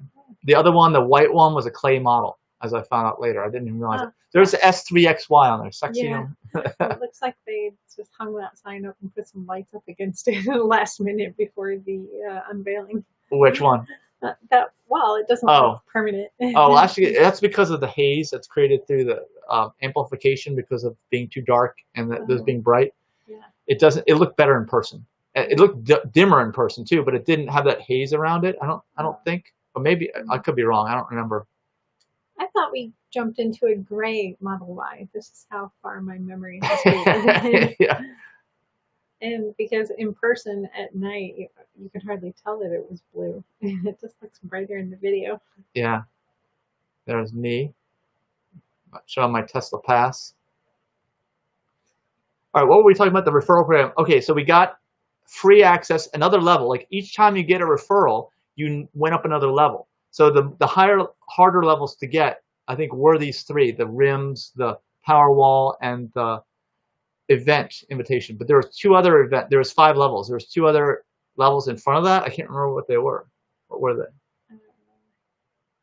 I don't remember either. I did videos on them, so you can. I was talking about how I got more referrals. Use them again. I'll get to the next level. Those are all in my video history, so you can see how all that's wiped off the Tesla site there. It's not even there anymore. But anyway, on this one, where we got the free invitation, the way it works is once you earn it, they say, okay, you now have the rights to attend a Tesla unveiling in the future. So the way it works is there's a limited number of invites they give out. Otherwise, everyone and their uncle would show up at these things. And you can see it wasn't all that big of a place. So we got an email. Like basically, when you get an email is when they send this email out to everyone at the same time. And they have a limited number of spots. So whenever you get this email announcing the next event, you have to jump on it and respond and follow the procedure in order to get your slots. Yeah, well, we were on the bus ride over to somewhere when you realized that I didn't have my own invitation. You had yourself and a +1, but it didn't have my name on it. Oh, well, actually, that's when were we in Ecuador? Wait. No, this is the cruise. Oh, this is the cruise. That's right. Yeah. So we were actually on a cruise on a ship. when the cruise, during the cruise, the invite went out. So they only give you like a 1 to 2, 1 week. 24 hours notice. But I think that they send the invite out a week in advance of the event. It's not like you have 3 months. Oh, I can plan this. You can't do any of that, right? No. So we knew. Elon had been talking about Ides of March, making jokes, and we knew, oh, that's right at the end of our cruise. So we could do it. We're already going to be in Miami. We'll just have to hop a flight from Florida to California on a moment's notice. So we started recognizing that would probably happen. And then I was just kept checking. I bought the data package on the ship, kept checking the emails, and the minute it went through, I responded. Right? So we got our spot. And actually, I think they filled up probably within the hour of that email going out. If you didn't instantly respond, you didn't get, and then you're pushed off to the next one and the next one. So the possibility exists that you may never get to go to a Tesla event. No, because you're just giving you the rights to attend one. Yeah, so we went over, we were on a cruise ship and we were docked in Panama, and we went over to a hotel, a Radisson, where we could pick up free Wi-Fi. We had some pina coladas while I canceled my flight back to DC and booked us all new flights from Miami over to LA. So as soon as we got off our ship, basically, we had to start making our way over. Yeah, and it worked out perfectly. It was great. You ended up flying back to DC from California. I went back to Florida because I was running events. Yeah. But yeah, we had to make sure you got in there too, because it was for you and a guest. It said that was part of the terms. But when the actual, I responded and they said, okay, you get to go. I was like, great. And then they said, look forward for an email with your actual pass with instructions, detailed instructions. And when it came in, it only had me, it didn't have Denise. So I had to contact somebody and said, oh yeah, we'll get her on there, and they did. But then we ran into a snafu when we got to the design studio. You may have seen in this video earlier, we were having to talk with people because Denise wasn't on the list and all this other stuff. But we're very thankful to get in, because I think this is probably the biggest launch ever. It's probably the fewest surprises ever. It's not like the Model X with the Falcon Wing doors. It's not like the Cybertruck, which trumped. I don't want to use that word, but which kind of surpassed all of that stuff, in terms of surprising and shocking people. But this is going to be Tesla's biggest car ever, I think, unless the trucks. I mean, who knows? Because Tesla is not just a car company, an automaker, right? I mean, GM and Ford and Chrysler don't build semis. They don't, what I'm saying? They build trucks, though. They do, and the Cybertruck's interesting because it's not competing head to head with the domestic brands trucks. It's not a body on frame. It's not gonna. I don't think you'll be able to put a camper on the back. I don't think you'll be able to do a lot of the things that you normally do in terms of putting cab on chassis. I don't think you'll be able to do any of that. And actually, you want to go to Atlas for that, for electric. I have a Facebook group for Atlas. The link is below, and I've actually interviewed the CEO a couple times. Those are cab chassis things. The Cybertruck is not even a cab chassis. It's really, if you know about the Cybertruck, it is unique for sure, but apparently there's a market for that. Because most people, I guess, who buy them just like to polish them and never take them off-road and treat them as a luxury car. I mean, they do. I mean, seriously, that's what most truck buyers do, and they spend gobs of money on them. This thing that they never use for its design purpose. They take them to Cracker Barrel. They do? Okay. Yeah. So there's a huge market for that, apparently, and this Cybertruck is a big truck. It's going to be even larger than the F-150s and Silverados that are being produced today. So it's a big, big truck for not a lot of money, for less money than those vehicles, too. So that's a game changer. So we got pickups, which all the domestics have, which jacks up the market value of Tesla. You were sinking. We're like falling into a hole of quicksand. We got to move up and stretch. Do you need some more euphoric? Not yet.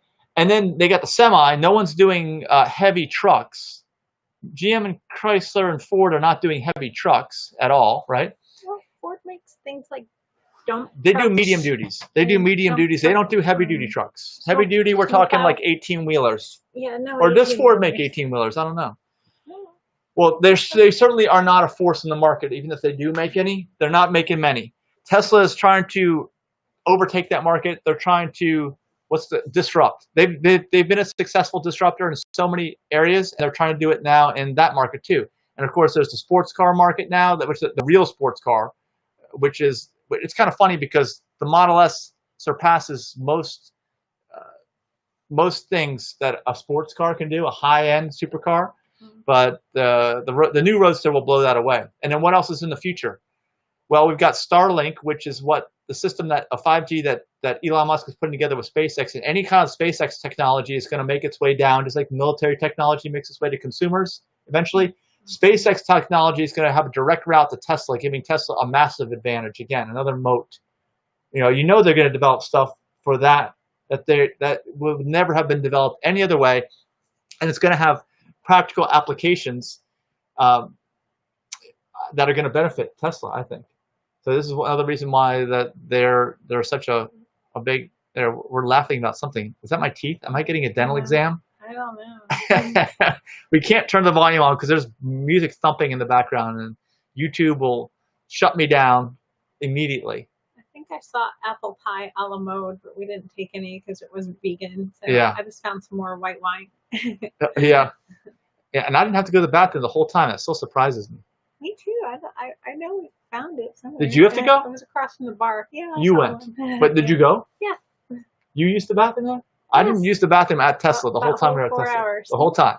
Yeah. Weren't you curious? How could I? I'm holding this camera. Otherwise, you'd have interior of the bathroom on there. Yeah, you never made me take over the camera at all, the recording. Yeah, and I really thought we were live on air. At this point in time, I think we had been shut down already. We didn't realize it. I'm almost certain we had been shut down. No, I didn't think I requested temperature until much later. Oh, it wasn't that. Time. Yeah, but any of the copyrighted music shuts us down within like 20 beats. I thought we were live done. at the time though, because we haven't even heard the comments about Drunk Test Lady yet. Yeah, actually, we're still on YouTube here right now. It says we're live. So we haven't been shut down on YouTube now. See? We're watching ourselves on YouTube. Yeah, we haven't heard her yet. But yeah, but we would have been shut down. There were already songs. Drunk Test Lady is only on YouTube because I pulled a clip off of that. Just like I pulled a clip from Marcus Brownlee. Yeah. So, okay, what else can we talk about? So the referral program, as we knew it, and I told you about all the perks that I got all the perks. And basically the other perks that were available, which I didn't get, was I think you had to get like another 20 referrals after the 5. So the 5 was 5 different levels. 1, 2, 3, 4, 5. And we named most of them. We named the good ones. Then if you got a total of 20, you would get a free Roadster. Okay, so I was on my way. I must have had like 12. And then all of a sudden Elon Musk shows up on the internet and says that effective immediately, we're canceling the referral program. And at this point in time, certain YouTubers out there had already won at least 2 Roadsters. That's $500,000 worth of cars. Well, they'll still get their Roadster one. Yes, they will. But even though I made all that progress, I lost all that momentum. I had no more ability to win a Roadster.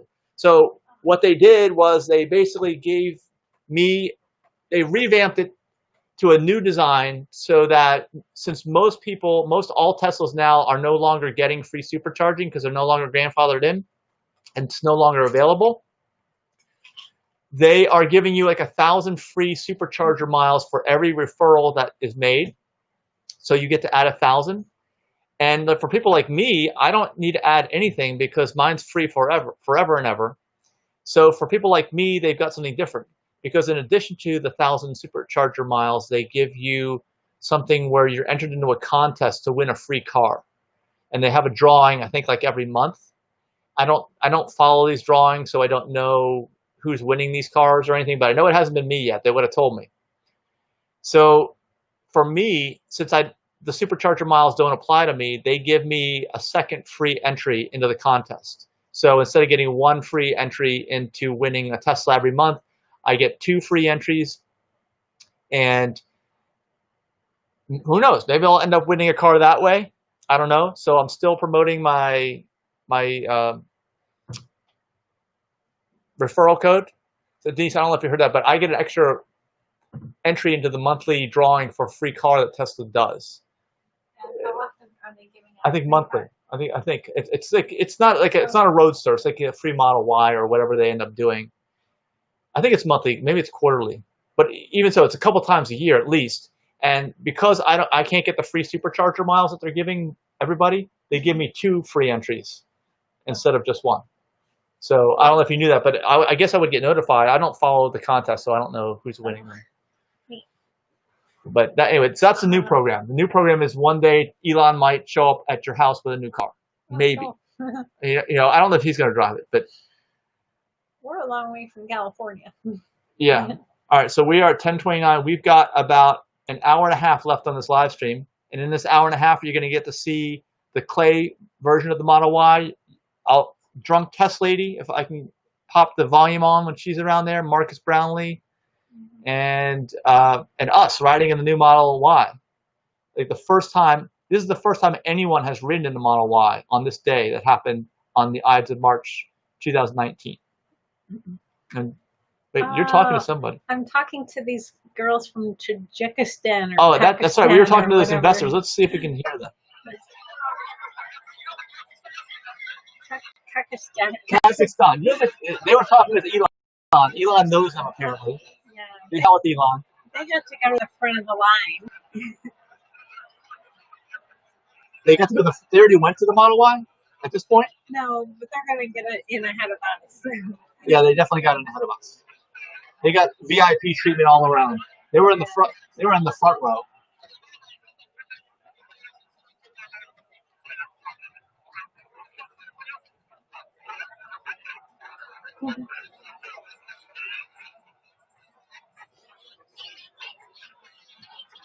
$18 hours from Kazakhstan. They said 18-hour trip.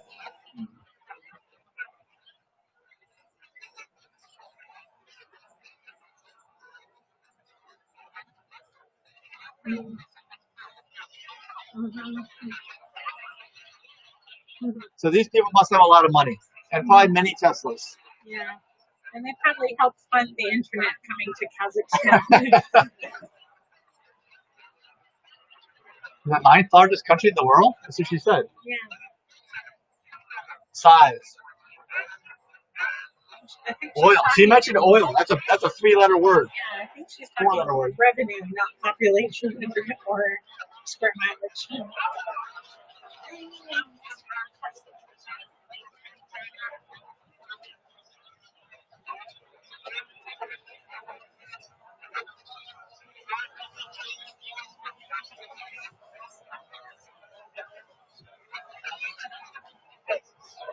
So are we going to Kazakhstan now? No. No?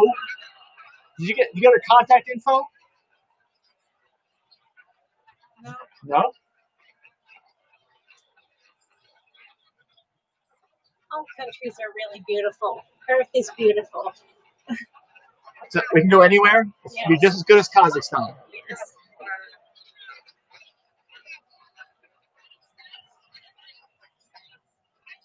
Crime. Tajikistan. Stan, yeah, Stan. Kazakhstan. Anything with a Stan, people are afraid of that. Look now at they're them going. running to the front of the They're line going. to go get in the car. See ya. They're waving them over. She probably gets to sit up front too. We had to sit in the back. Yeah, we sat in the back like a bunch of little kids. Bunch of losers. Are we there yet, Elon? So they went right in. We're so far back we can't even see the car.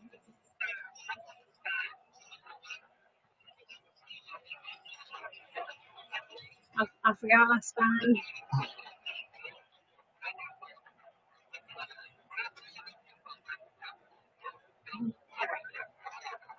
She was wearing Prada. So that's what you noticed her. You commented on her clothes, right? Yeah, that's why she told me. All right. Well, I'm going to turn the volume off again. This is getting really annoying. Oh, they're there. Oh, they're getting in the car. Okay, they're getting in the car right there. All right. Well, that'll be us soon. So hang on. What were we talking about? We were talking more about the referral program. Yeah. So anybody who buys a Tesla, like if you buy a Tesla, you'll get a code too, and then you'll get to refer people. And this is how like Tesla turned into a cult, and this is how Tesla doesn't have to pay for their advertising. Is because they have this program. Have you ever heard of a automaker that's had a program like this? You know, if they have, I don't think they give away as many big things, and I don't think that it's ever been as successful because I haven't heard of it. I see that the business model that most of the automakers use is take tremendous amounts of cash, hand them over to marketers, and then they produce some eye-catching ad for you to make you go out and buy a car. And like Elon, he says that the reason why they don't pay for advertising is they put all their money into making the products better. Yeah. That's what he says. They sell themselves. They don't need dealerships to create local advertisements. Head over to Rick Case GMC today. The cars are just flying off the lots right now for the 4th of July sale. Yeah, that's right. You can get best deals of the whole year. 0.9% financing for limited time only. The largest selection in the tri-state area. Make us an offer. No offer will be refused. Yeah, actually, the way that Tesla works with pricing is everyone pays the same. Now, there are some exceptions to that. But you go on, you see the price, you either want it or you don't. And Tesla has obviously made every effort possible to cut costs every step of the way. When I say cut costs, I mean lower prices. The prices of what you get for what you pay for both Model S, Model X, and Model 3 have nothing but dropped. And it's even angered some owners. They're like, I just bought this car and now it's $6,000 less than it was 6 months ago. Well, you know, that's what Tesla's doing. They're trying to cut the cost of transportation. They want everybody to be able to buy these cars. And in order to do that, they have to cut the costs. And in order to be a leader, they also have to be able to do this more efficiently than anybody else. So that involves not having to spend ridiculous amounts of money on Super Bowl ads, other advertising, and on really markups. There's all these markups. Why can they discount these cars at the dealers? Because there's markups, and there's high pressure salespeople too. There's no high pressure salespeople at Tesla. There's no markups. Everybody pays the same. They're not going to go in and talk to the manager and then make you play this big game while you're waiting there. Remember how it goes? There's none of that with Tesla. It's not even possible. There is no middleman. So that's not possible. They will have exceptions, like I was saying. The exceptions are sometimes they are trying to make a push at the end of the quarter for more sales. Sometimes they are. So they'll sell off any kind of cars that they were using for, I don't know, internal use. Oh, there's Dan. Let's go to Dan. Let's see if we can get what's inside. Yes.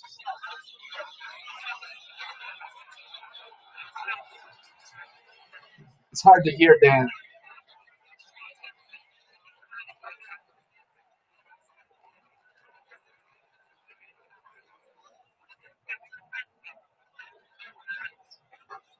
We're talking about the Cybertruck.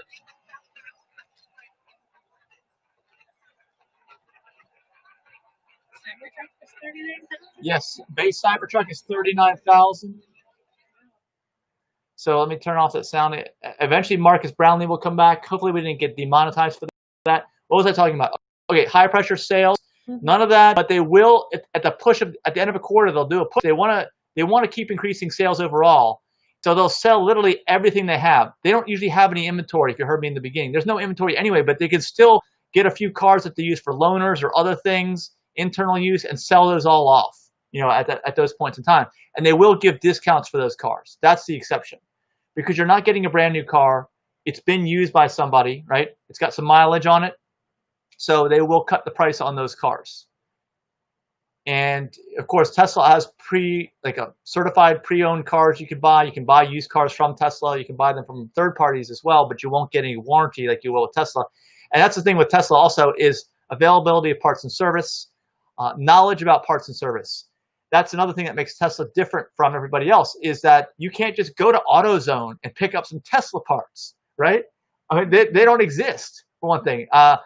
You can't call up Tesla parts and just order any old part off your Tesla. I mean, they'll usually sell you a 12-volt battery because they still have 12-volt batteries, believe it or not, and they die just like they do in ICE cars, and they power all the electronics like they do in ICE cars.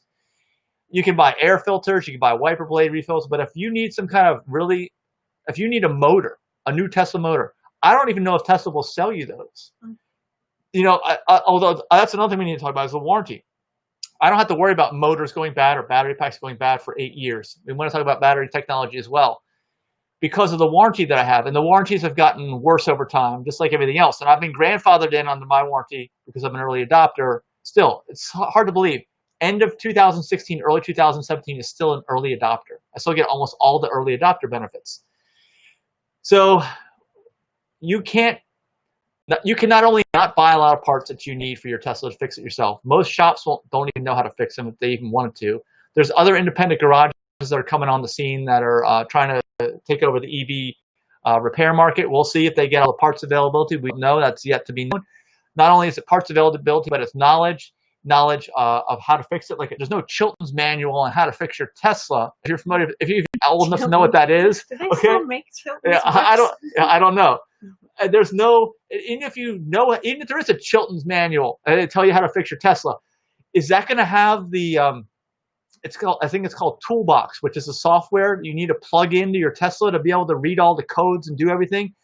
No one even has that but Tesla, the Toolbox software. So how are you even going to do any of that stuff? Let's go to AutoZone and find out. See if they'll plug in their little computer and do our dashboard. They don't. See what's wrong. So this is why Tesla, as I started to talk about earlier with the different self-driving systems, Tesla is like the Unix, right? Can you go into Unix and make modifications on any Apple? Can you modify the software in any way on an Apple? You know, are there third-party, non-Apple approved anything that you can work on an Apple? No, you can't. They own everything. They've got walls up everywhere. They don't want anybody to get into that code or do anything without their permission, basically. And that's the way Tesla is. They're that way on several levels. We'll get back to the self-driving in a minute, but we're talking about repairing your car, parts and service. There's a thing known as right to repair law that the U.S. government has passed, which basically says if you own a car, you have the right to repair it or to know how to repair it. And there's a big gray area there with Tesla because that doesn't exist with Tesla for the most part. You cannot even try to work on your car. You can't. There's not even a thought about it. I mean, yeah, there aren't that many things to go wrong, but if I need a new motor and it's out of warranty, I don't think that anybody can just change those things out. You know, how am I even going to get the parts? And Tesla sure isn't going to tell me how to do that, at least not at this point in time. And then even if they did, yeah, can I plug into the software to redo the software codes for the new motor that's a little different than the, that's not going to happen, you know? How are we going to do that? So that's going to have to change. The right to repair law is going to have to be made sure to apply with Tesla cars. But for now, they have a monopoly. I know that Elon Musk has said that Jeff Bezos runs a monopoly over there when they somehow stopped a book from being available on Amazon. But look, Tesla runs a monopoly on fixing their cars right now, for sure. And that's going to have to change. I don't know how it's going to change over time, but we're going to have to change it. And give me your ideas, actually, right here in the comments about what you might think needs to happen so that gets to an area where you've got an equitable chance of fixing your car like you do with any other manufacturer, basically. Any other manufacturer, this is not an issue, right? You don't think twice. Your mechanic down the street can even fix your Mercedes in almost all cases, right? I mean, it's not going to be an issue. But it is an issue with Tesla that your mechanic down the street is not going to be able to fix your Tesla in almost every case, unless they're an electron head and they're really into electric vehicles. Okay, so how does this apply to self-driving? We were talking about that earlier. I need some more to drink. Hold on a second. I haven't lost my voice yet. All right, we talked about 3 levels of self-driving, 3 different approaches to self-driving technology. And I'm a believer that Tesla's got to figure it out. They don't need LiDAR. They're doing all visual cameras. We saw on the live stream with Elon Musk from last year on the autonomy day where he says that LiDAR is a fool's errand, even though almost everybody else is using LiDAR, which is this spinning radar that mounts at the top of your car. He says visual cameras only is the way to go. And it's a matter of getting enough data, getting the data fast enough back and forth, which 5G will solve, and also analyzing and computing the data, which the new computers apparently solve. So that's the puzzle, apparently. And apparently Tesla is just one software download from making this live on all their cars. And I do believe that. I have believed this for a number of years, and I still believe it to this day, even though most of the people don't believe that. I don't even know if you believe that. And I don't think it's priced in the Tesla stock price either. As high as Tesla stock price is right now, I don't think it's priced in there. I think that most people don't believe it. What do you think about that? I don't know. I would have to understand more about what this means when they launch this. All right. Well, it's just a software download. I think we've talked before, I think the computers are taking over. It's AI, it's big data, it's having enough computing power to do all that, and having the right devices, which Tesla cars are just devices. They have the right devices out there, and they're upgradable if they need to be, even from a hardware standpoint, without replacing them. So there's 3 different approaches. There's the Unix way, which is the Apple way, right? Which is you can't get in there. Is that a Model Y? That's It's silver. Model S. That's a Model S. Okay. Yeah. Oh, and there's an X. There's an the X, yeah. was white. And you'll see the Falcon Wing doors here. Actually, well, not here.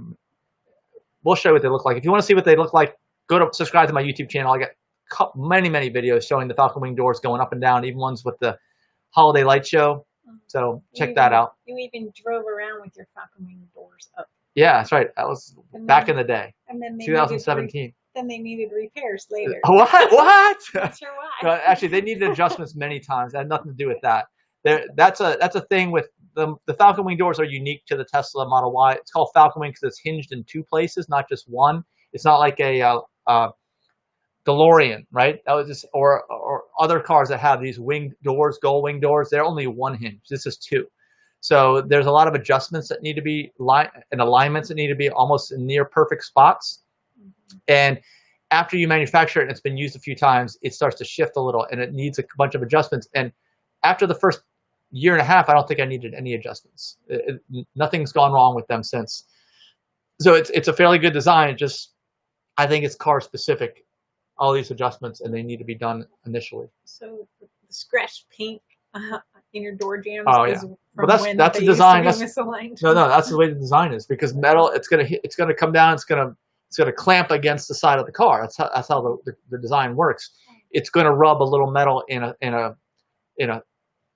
there's a couple of pivot spots, I guess. Not pivot, but just touching spots where it touches and it rubs there. Well, shouldn't they have like little door stoppers there, like my cupboard doors? Yeah, apparently though that won't work. That'll be too much, and it won't work with the design. So it's a compromised design. There's a reason why not every car has Falcon Wing doors. I don't think every car is going to have Falcon Wing doors going forward. There's definitely some disadvantages, especially if you're parked in a low garage. If you're parked, the low garages are the biggest thing, or just an obstacle next to you. Yeah. It's like the support beam structures in my carport. Yeah, it's a problem. It's a problem. So there's the Model 3. All right, now back to different approaches to self-driving. There is the Unix system approach, which that's what Tesla is using. You can't get into it. You have to get everything Tesla approved. It's its own system, and they don't want anybody else in. They've done it all themselves, like we talked about earlier. They're not partnering with anybody. It's their own system. They're doing it all themselves. Then there's the Windows version, which Google or Waymo is doing, and that's like Google. It's like, here's our stuff, go use it or whatever. Do whatever you want. It's not open source. It's like Windows. It's like, we're not trying to control everything like Tesla is, like Apple is, right? They control everything. We're only controlling like 80% of everything, and you go ahead and you do what you want with the other 20%. So they're a little bit open. But then Linux is the one that's fully open, right? It's open source code. It's available for free in addition to being open. And that's what Comma AI is doing. And this guy, George Hotz, who he says he's going to be like the Linux of self-driving. That's what they're going to be. And I guess everybody needs to pick their own way of doing it. But which is going to be successful? Which is going to work? I don't know. I don't know if there is going to be any Linux of self-driving. I don't know if he's got some ideas, and he used to work with Elon, but not anymore, apparently. They parted ways. There's the Falcon Wing doors in the Model X. They just went up. The Model Y does not have those. There was rumors along the way, development way, that the Model Y might have them, but they had to cut costs, and that was definitely something that costs money, and it's a unique feature. It is something that not everyone even wants. A lot of people who have parted ways with their Model X say that that's something that they thought was more of an annoyance than anything. I like it. I think it's unique and different. It's like Elon says, it's a Fabergé egg. You just got to be careful with it. And it's great in the rain, actually. The rain is one of the best times to have Falcon Wing doors because they go up and they're like a shield from you from the rain. So I really like it. Yeah, and maybe we can be like Jeep drivers, like we were talking about. Hey, oh, Jeep drivers drive down the road with their doors off and their foot hanging out. We're gonna have our Falcon Wing doors open and our whole body hanging out the side. How about that? All right, so back to self-driving. The Tesla systems, as we talked about earlier in this video, about all these different systems that they have in place that they've designed themselves, have not partnered with anyone on, and are exclusive to the company, like a moat with the company. That's why they are like the Unix. And their big data that they have, no one else even has the big data. No one else even has a system in place right now that's gathering big data the way that Tesla does.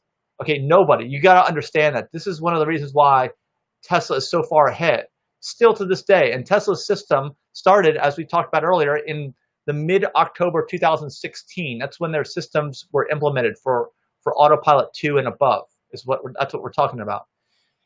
So they've been around for years gathering data, okay? We're talking almost 4 years, 3.5 years of data. I don't know where this data is, if they're warehousing it somewhere. Do you think they are? Or do you think they just threw it all out? They threw it all out. They did? Well, actually, they don't even need to keep it, right? Because they have so much data coming in on a per second basis at this point in time with almost 1 million cars on the road. I'd say they probably got over 1 million cars on the road now.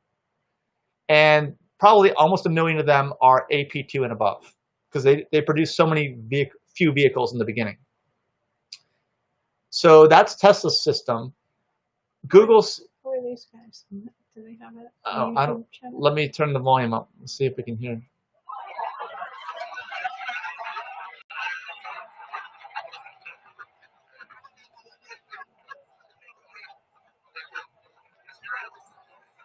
I don't know what these guys are talking about.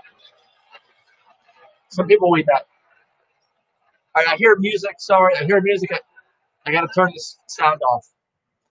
Cannot get the. I heard the beat in the background. They have like bots that listen for different beat patterns, and the minute they recognize something, they're gonna flag your video. It's AI.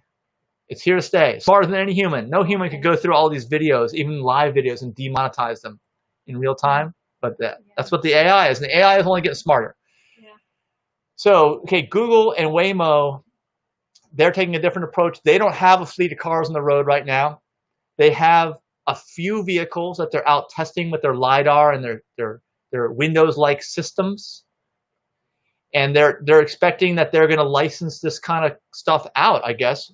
Maybe build their own cars, but probably license the technology out to other automakers. So it's going to be like a Windows thing, right? It's going to be, we want to license to everyone. Apple's like, if you come to us with lots of money, whatever, maybe we'll give you this, and you have to do everything we say. But Google is, I think, taking a little bit different approach, more like a Windows.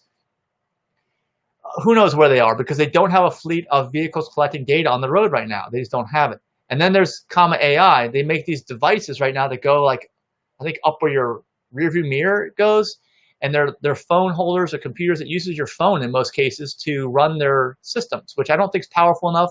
I think they need cooling systems on these phones. I have serious doubts about that.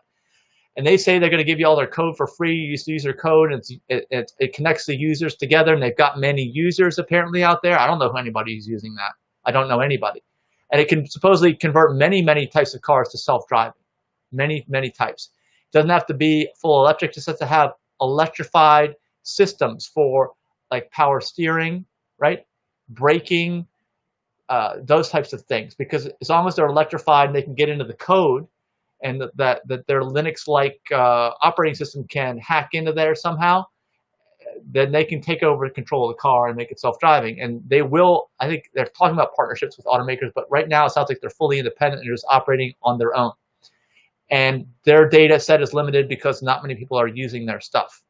But those are the three different approaches. And as you can see, I think it's very, very clear to me that Tesla is way ahead,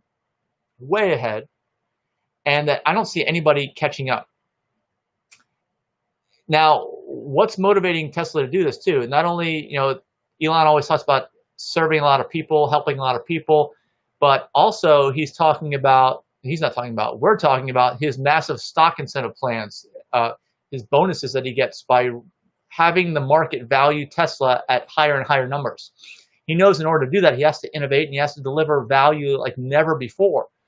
And if what I'm thinking is true, where full self-driving, full level 5 self-driving is not yet priced in the Tesla stock, there's another massive leg up to happen on Tesla stock. I'm not buying, keep in mind, I'm not buying any new Tesla stock. I also think that Tesla stock will soon be into the S&P 500 and you'll own it anyway if you're in the S&P 500. So I don't want to have too high of a percentage in Tesla stock, even though Elon Musk claims he's not an investor and all of his money is in Tesla stock. That's what he claims. And it's true, because if he is able to reach another milestone, and I don't know what that is, if you guys know what it is, please comment below. Let us know. But he has to increase the value of the company. And the only way to do that at this point, I think if more people recognize the systems they've done with the factories and selling more cars, it'll rise. It'll continue to rise. There's value there. But the real value is in the level 5 self-driving technology and the systems that they have in place on all their cars since mid-2016. So with that kind of stuff, they are way ahead of everybody. And once the market recognizes this, I believe there will be another spike up. And I think Elon recognizes this as well. And I don't know when his next payday is, but it'll be a big payday, and it won't be too far off. So let me see if I'm going to get Marcus Brownlee at some point in the future. We've got another hour to roll on this thing. It's almost 11 o'clock. We've been live since 7:30 Eastern Time, United States. We've been live for a long time. I've been talking and talking and talking. Yeah. But there's all this. I'm talking about all new stuff, too. Every time about Tesla, there's so much to learn about this company. That's why I'm saying this is the rise of Tesla. That's what this video is called. And it is truly. Oh, there's drunk Tesla lady. Oh, hold on. Let's get her. Hold on. How much wine do you think she had? What?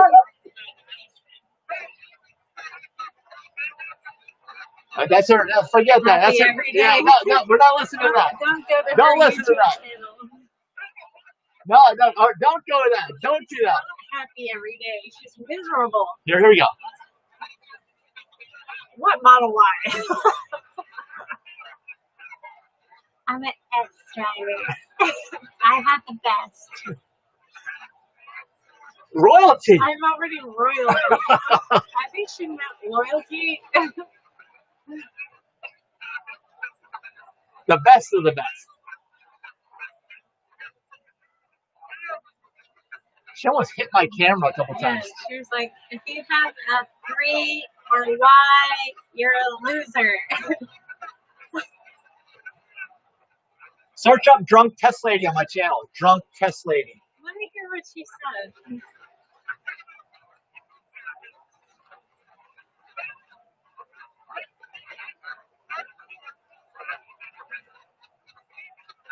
It's not my thing.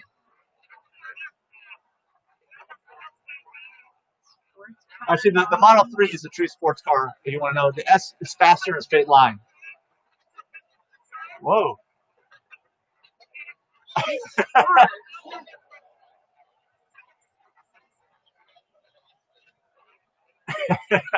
She's the S and the sexy. She said sex and the sexy. She's sex and the sexy? Yeah. I think she meant that. The sex and sexy, yeah. It's a fact. Okay, now she said it right. The S and sexy. She's too drunk to realize what she's saying.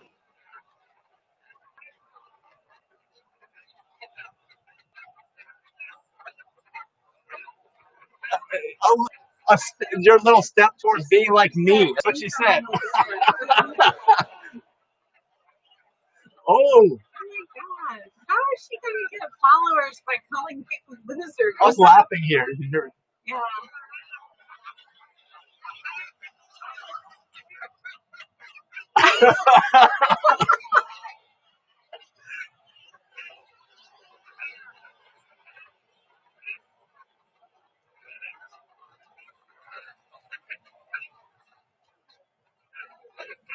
Thanks.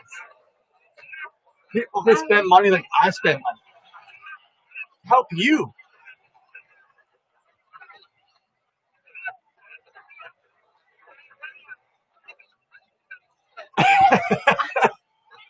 I fucking paid for that shit.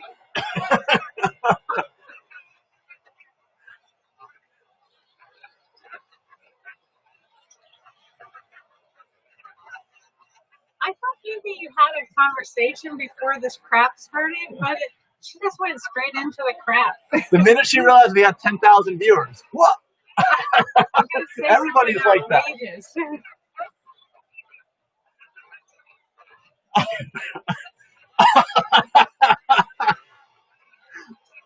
I don't get it. I think I didn't. So stop talking now before you destroy your life. These employees are even embarrassed for her. They're pretending they have nothing to do with this. They didn't invite her. They don't know how she Elon, got get your here. drunk friend out of here. Too many red drinks for you. Please go get into your car.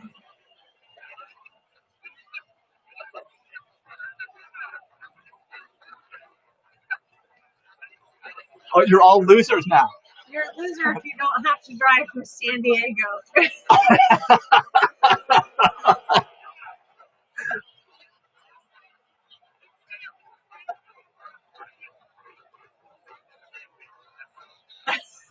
I'm sorry I'm making you out to be a loser, but you're a loser.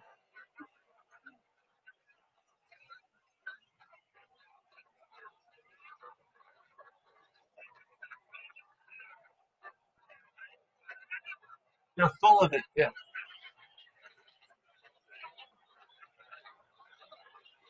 She's the cream of the crop. Thank you. Thank you. Thank you for dropping drunk test lady. Let me see what I said here, actually. I want to see my reaction to that. I music. walked away because I couldn't take it anymore. You did? So you didn't even see that live in person? I didn't even say goodbye to her. I just walked away. No friendly goodbye, no hug. I don't think she'd ever remember us anyway, because she probably doesn't remember saying any of that stuff. All right, what were we talking about before that happened? We were talking about full self-driving, not being priced into the stock price yet. Oh, and let's talk about batteries too. I think there's not really much more to say about full self-driving, about level 5. All there is to say is that I believe that Tesla has it. They have had it. They've had it in place since October of 2016. Nobody else even has a system that they're even saying they're going to launch at this point in 2020. How are they going to collect the data? How are they going to get the vehicles on the road? If the key to self-driving is information and data and processing power and connectivity, how is anyone going to compete besides Tesla? That's the question. I mean, I think I feel as strongly as that lady that we just drunk test lady, but I'm not going to cuss people out, and I'm not going to say you're losers. But I am very concerned that most of the legacy auto manufacturers, as we know them, are going to disappear. Like the Japanese invasion in 2000, or in the late 80s, mid to late 80s, which totally took massive market share from the American nameplates.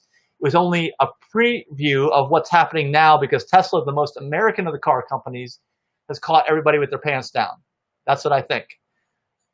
Not only do people not think this is going to happen, even people on the inside, they don't think that Tesla technology is going to work. They don't even have their own equivalent of technology. All they can say is, well, this is never going to work. This is never going to happen anytime soon. Test it out. Yeah, FUD. That's a thing. That's a common thing.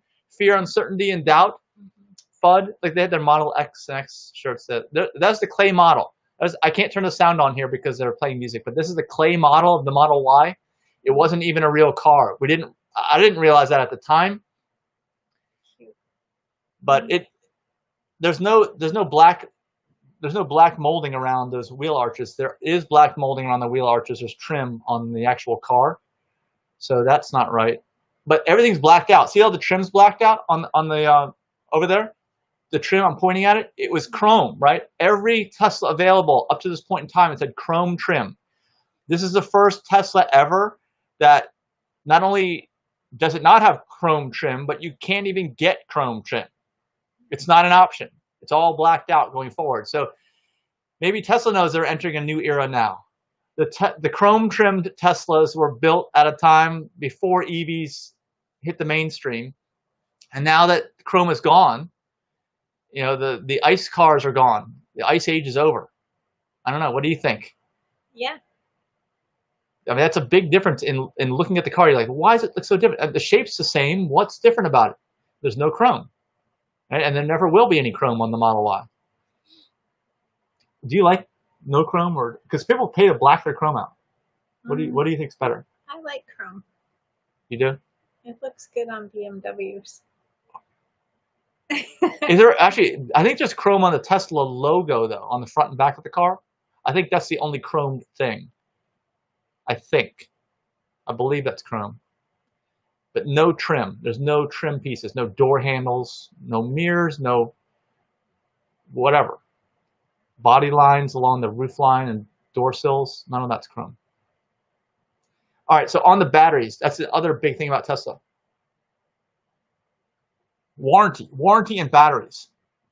First of all, warranty, just like all the other stuff, you're grandfathered in if you have an older Tesla, and also most of this applies if you buy a used Tesla, unless you're on the supercharger thing that's for the original owner only. That doesn't apply to used Teslas. That doesn't transfer, but the warranties transfer, and I got an 8-year unlimited mileage warranty on my powertrain. Now there's a gray area what powertrain is, but it definitely includes the battery and the motors. It might include the single gear transmission. We don't know. It might include drive shafts, although I'm almost certain I found out no, that doesn't include them. But it probably includes the inverter as well. So the inverter, the single gearbox, which doesn't change. There's no transmission. There's no transmission means you got multiple gears. There's no transmission. But it probably includes all 4 of those parts: battery, motor, transmission, battery, motor, single gearbox, and inverter. So I can put as many miles as I want on my car in 8 years. The bumper-to-bumper warranty ended at 4 years from 50,000 miles, ended a long, long time ago. But the powertrain warranty, since I'm an early adopter, goes for unlimited miles. So I'm guessing I'm going to test the life of the battery pack out for sure. And like I said, I got 131,000 miles on right now. I've supercharged almost 1,500 times, and I've got over 90% battery capacity. I've got lots of videos on this. The range loss. What else do you call it? There's other terms for that. You can search it up in my channel. You'll find where I. Phantom drainage. That's just normal drain of batteries. Actually, just like your phone phantom drains overnight. You know, even if it's even if it's off, you lose battery capacity. But your phone, usually most people don't turn their phones off, and your car is never totally off. That battery is putting out current to different electrical devices in my car 24/7. So it uses a little bit. That never happens with a gasoline car or diesel. Your fuel tank, if you left it at 95%, it is not 70% when you return, or whatever it might be. Actually, the one time when we went to this Model Y unveiling, I made a video. When I got back to my car, it didn't have any miles left on it. It said it probably wouldn't turn on, actually, when I got into the car. Yet I drove it almost 10 miles to a supercharger. That I would never recommend anyone do, and I've got a video on me doing that and showing you how I had nothing left. That was stupid. But I had no other option except to just tow it on a flatbed. But I have another video where I pulled up to a supercharger, and I was within 15 feet of the supercharger, and my car stopped at 0 range, and it would not even move 15 feet. Well, I had to get someone to push it. You were also towing 10,000 pounds. 5,000, almost 5,000. Yep. Yeah. So we're interviewing more people here. I can't turn the sound on because there's music playing. Let's talk about the batteries and the warranty. So I got that battery warranty, the whole vehicle warranty, the drivetrain warranty, which is awesome. 8 years unlimited mileage. But now, if you buy a Model S or X, which are the premium cars at Tesla, you get a good warranty, but not that warranty. You get 8 years or I think 150,000 miles, which means my warranty is almost over. I got 131,000, but I'm grandfathered in, so it doesn't apply. But I'm just telling you, they take these things away in steps. That is now the case. You can't do anything but that. That's the warranty you get. I guess Elon realized at some level that he was incentivizing, just as he is incentivized, ramping up the market value of the company. Do you need a new drink? I guess, yeah. Okay. Just like Elon is incentivized in ramping up the market value of the company, I was incentivized to use my car as much as I can and charge up for free as much as I can at the Tesla superchargers, right? Yeah. Because that's the way the warranty is structured. That's the way that. Yeah, they don't. There's the incentive is use all you want. Hey, it's basically like we're handing you cash every time you show up, so you might as well take advantage of it. So I've been doing that, and the other warranties though are less generous, as you can imagine, for 3 and Y. 3 and Y are not the premium sedan and SUV; they're the smaller one. So you pay less, you get less warranty. It's close though. I think it's like 8 years and 125,000 miles. And built into these warranties, I believe, I'm not sure the details between these two different warranties that are offered. One of them, I think 3 and Y, guarantees that you have like at least 75% battery capacity after 125,000 miles, which is no problem. I mean, look, I'm telling you, I'm over 90% at 131,000 right now. That's not going to be an issue. And I'm supercharging all the time. And rumor has it, like on the street, that you should never do that. You should never rapid charge at the fast speeds all the time. You should plug in at home and do a slow charge. But I've maybe done that a handful of times, maybe. That's it. I don't have a home charger. So the warranties they're still great. They're still great warranties. They're basically telling you that you're not going to have a problem with your battery pack within the first 100,000 miles or more, because the warranties are greater than that. And that's been kind of the rumor going around, is that, hey, these battery packs are never going to last. Look, you can't get more than a year or two out of your phone. But like we talked about earlier in this video, your phone battery is not conditioned. It's basically like living in a house without heat or air conditioning. Do you think you're going to last longer in a house without heat or air conditioning in, let's say, the DC area, where you got brutal winters and ridiculously hot and humid summers?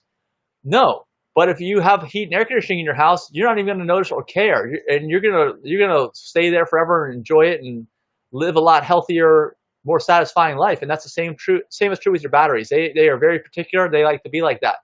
So all of those rumors are based on either non-conditioned battery, meaning heating and cooled. You need both of them for sure, or they're based on just non-conditioned batteries altogether, or poor designs of conditioning systems. There are certainly been poor designs of battery conditioning systems. It's like there's poorly designed HVAC systems in your house. They're not all the same. So that being said, you don't have to worry about your battery. Tesla batteries last almost indefinitely, but we know they don't last forever. At some point, the chemistry inside the battery is going to break down. That's going to be the point at which the chemistry can't handle it anymore under ideal circumstances. Now, a lot of people are saying that is maybe 3,000 or 4,000 charge cycles. So I'm already at about 1,500 charge cycles, because I keep track of all the stuff on my app. What's it called? It's called, I don't even know what the app is called. PlugShare. My PlugShare app. Find me on PlugShare. Mike Young, PlugShare app. I keep track of it. A lot of people don't keep track of it. Tesla keeps track of everything, by the way. They know everything that you've ever done in your car, including if you're a fast or slow driver. They can tell you that. And I'm definitely a slow driver, which is crazy. But so I figure I'm about half the life of the battery pack. 150 probably lasts about 300,000 miles. And I have a feeling they will probably need to replace my battery pack before my warranty expires at 8 years. How are you going to know if it needs to be replaced? Well, based on my research and looking at higher mileage Teslas that have been used in like paid ride sharing type of business models, there are some Teslas out there with 300,000, 400,000, 500,000 miles on them, no problem, and they've had very little that's gone wrong with them. You'll basically start just like your phone. If you've ever had a phone beyond the life of its battery, you'll know that all of a sudden it'll get down like 30% battery, and all of a sudden the phone will just shut down without warning. Well, that's what happens with the Tesla cars.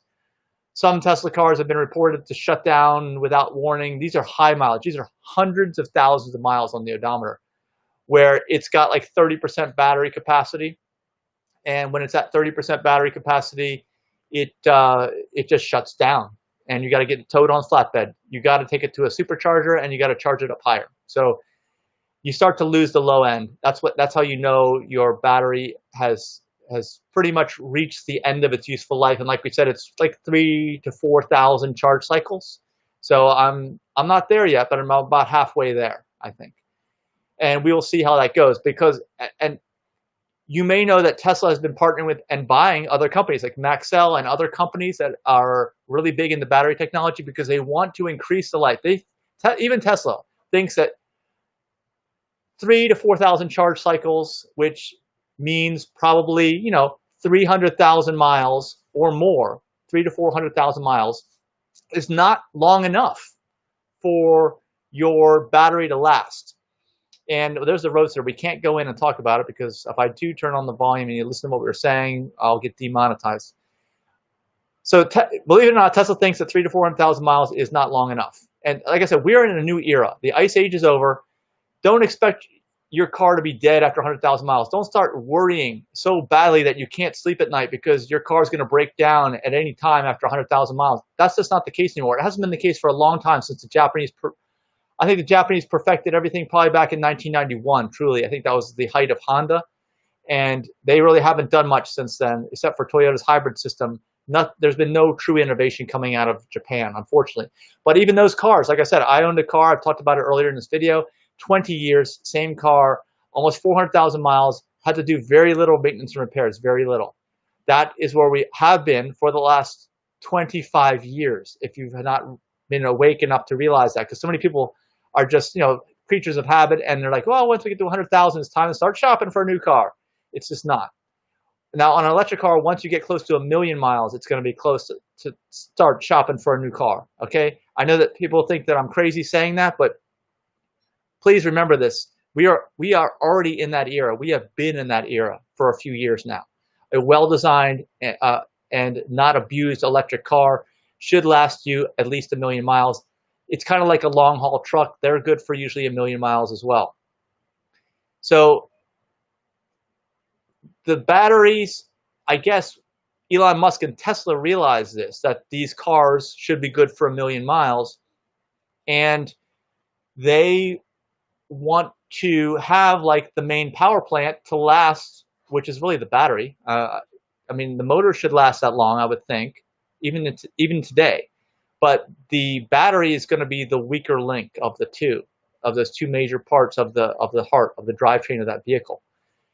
So my Honda motor lasted almost 400,000 without any problems. These batteries need to last at least 1,000,000 miles if it's going to last the entire life of the car. Because we're not at the point where it's going to last the entire life of the car right now, and we're talking seriously high mileage in terms of life of the car. You got to keep that in mind. But we will get there. And Tesla, with buying all these companies, will be the first. They already own the supply chain. They're distancing themselves from Panasonic. I'm sure that soon they will no longer have a business relationship with Panasonic. They will be designing and manufacturing all their own batteries, and their batteries will be like never before, improving and improving and improving until they get a pack that lasts 1,000,000 miles. Now, what is a battery pack, by the way? Well, it's just, I don't have any little double A's, but basically these things are like double A batteries. It's just that you have thousands of them strung together and glued together, held together with like a glue-like substance with a heating and cooling hollow strip run throughout to heat and cool these batteries. And it's basically like a solid piece. And it's not just one big piece for the thousands and thousands of cells. It's usually divided into smaller quadrants of like 8 components that are all the same that link together to form this big battery pack of 100 kilowatts or whatever the size might be. There's different sizes, and they're anywhere, like Tesla models are anywhere between about 75 kilowatts and 100 kilowatts right now. That will be doubling in size pretty soon. We're almost at the point where we're about to take a doubling in size. And that's how, if you're familiar with technology, that's how technology tends to go, is it doubles in size all of a sudden in a short period of time. So these battery packs are made with all these little tiny cells. It's nothing groundbreaking. It's just in the way they put them together into a pack system and how they manage the heating and cooling of the pack system, all that, and it works, and it works well. So I think that we're at a point in the near future where Tesla will announce a 1,000,000-mile battery. It may even happen at Battery Day. And this is kind of also a respite from you missing out on any kind of Tesla launches or unveilings, because we haven't really had one in a long time. We were supposed to have Battery Day back in May, but because of COVID-19, everybody stopped these events. But there will be Battery Day, we're thinking now in August, maybe into autumn. And I have a feeling they're going to announce not only more on autonomy, but probably announce the 1,000,000-mile battery. That's my thought. And that will really move all the chips over to Tesla's side at that point in time if they can truly do that. And Elon Musk can explain that. I think he will. And it'll be this battery chemistry technology that they're getting from all these companies they're partnering with and acquire. They're really acquiring them. They don't want to just partner with them. They think that this is the future, and they're probably right. When I say they, I really mean just Elon Musk. He's been playing this stuff out. He's 10 steps ahead of everybody and has been for years and years and years on all this. And it's just now coming to fruition. The rise of Tesla, the 6-fold increase in Tesla stock price over the last year. That's crazy. 6-fold. That's why everybody's celebrating in the Tesla stock groups and the NIO group too. And NIO's really close along with Tesla. Not the same, but that's why I'm live streaming this into the NIO group as well. So getting back to the battery, 1,000,000 miles, I think that'll be unveiled. We'll be doing a live stream. We'll be doing a review and commentary on the live stream, kind of like we're doing here, although you'll be able to hear more of what's going on in the live stream when we're doing this. And I don't know if Denise will be helping with that. Now it's just a momentous event, like I was saying, the rise of Tesla stock price. 4th of July here in the United States tomorrow, the most American car company, the largest automaker in the world. It all kind of fits together right now. This is the time when everything has swung over. And like I said, if you're out there listening to even little sound bites of this and you don't believe me, I highly, highly encourage you to go back and watch all this video and learn. It just means, unfortunately, that you're in a state of not knowing right now. And I don't like to use the word ignorant, but that's really the most descriptive term that applies here. If what I'm saying seems outrageous to you, then you owe it to yourself to learn what's going on. And you're probably of an older generation. You're probably, well, a lot of people never change their minds on things and end up, when things change is when that generation of people dies. And it doesn't necessarily need to be that way. And that's kind of one of the reasons why I'm making this video. What have you brought me? Is it more of the same stuff? Be really careful. It's pomegranate, club soda, lemon juice. Oh wait, people can't hear you from there. Okay, pomegranate, club soda. Well, come on around and tell us. Pomegranate is pomegranate, lemon juice, agave, and club soda, and some of the other things. Euphorics. That euphoric stuff we showed earlier. I don't know where Denise has that. It's in the fridge. It's better cold. Okay, so we're having this new euphoric stuff. All right, Denise is talking here in the video, but we can't turn it on because of the music playing in the background. Is Sean Nepal? Sean Nepal. Baby girl. It probably is. We're getting close to wrapping this up. We are getting close to me talking about everything that ever is Tesla. And we've probably got about 40 minutes left in this video, and it's going to include us getting into the Model Y and going for a test drive. And seeing Marcus Brownlee. I don't think we've seen Marcus Brownlee and done the interview with him yet. That's the E for Electric guy. He's another YouTuber. Was I just talking to the DJs? Probably. Yeah. I didn't know the name of the song was Temperature, so I had to sing it. I was like, turn you on, and that's all I had to say, and they knew exactly what I was talking about. Yeah. Okay. So what was I talking about? Let me make sure I get everything in before we leave. Gosh, so many things. Okay, the batteries I talked about. There's more things to talk about. Well, I didn't get all the battery stuff in.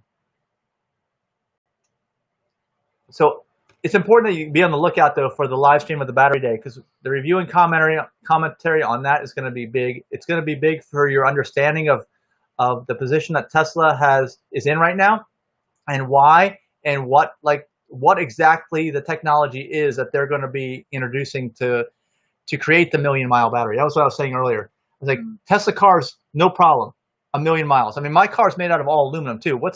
Like I said, what was the big thing that wore out the Japanese cars, and it still does, is rust, body rust. The car outlasts the body. So I've got all aluminum. The S and X, that's the biggest difference I can tell you. Like, why is S and X more? All aluminum chassis on S and X. So your car won't rust out? Yeah. It's designed to last. It's designed to last 1,000,000 miles. Okay, the whole car has been designed, except for the battery, because the battery technology has not yet been there. But we are on the cusp right now of introducing, when I say we, I mean Tesla. And anyone, it hasn't existed yet, right? We're talking about something that has never existed. People, as I've talked about it earlier in this video, have a hard time understanding that a battery pack will last 100,000 miles, and then you need to rebuy the car, okay? That's just so wrong. As I've talked about, the batteries in Teslas will last 300,000 to 400,000 miles. They should, even when supercharged, because mine's 130,000 miles plus, and it's got over 90% of its capacity remaining. So that's been in the market for a while. What hasn't been there is a 1,000,000-mile battery that will last as long as the body. Let's get into the other thing that we haven't talked about, and that goes along with level 5 autonomy. It's Elon Musk's idea that these are now appreciating assets. And I've said it many times, hey, a new car is the worst investment you will ever make. However, that is old school, because even Elon said it in his Model 3 talkings recently. It's a pretty good deal for Model 3 when this car has the revenue capacity of hundreds of thousands of dollars over the life of its car. He believes that the car is probably worth $100,000 when they download the software for level 5. Automatically, it just, boom, it's going to go up to $100,000 value, because you can all of a sudden earn money 24/7. It can take itself in for service. It can go charge itself. It can do everything. You don't need to do anything anymore. It'll do your laundry. I wish. I don't know about that. So now they're going to be appreciating assets. Do I believe that? Yes. And I'm in real estate, so I understand what an appreciating asset is. An appreciating asset, like when you buy real estate, which is an appreciating asset, unless you pay way too much, even then you'll eventually make it up. It'll come back up and rise again. You're buying a bundle of rights. That's what you're truly buying with real estate. It may have a building on that land. It may not. It may be raw land. It may be, and maybe you're leasing. There's even ground leases. But if you're owning real estate, you own a bundle of rights. That's it. That's what the value of this is. It's the bundle of rights that you own. So when you buy a car traditionally, what kind of rights are you getting when you get that car? You're getting the right to drive on public roadways. You yourself, till you're exhausted and your car can't do it anymore and requires an oil change, or needs to be filled up with gas, you need to do all that yourself. So like we know too, like in real estate, you make money. It's better to make money while you're asleep. How can you make money while you're asleep? Even if you're a taxi driver and you decide to take those rights that you've bought and take them onto a public roadway and earn money, you can only earn money while you're awake, right? Usually. Right. Well, you can't. There's no way to sleep and drive and earn money in a traditional car as a taxi or an Uber or whatever you want to call it. But now that we enter the era of the ice age is over. Oh, there's Marcus. Hold on. Let me get him.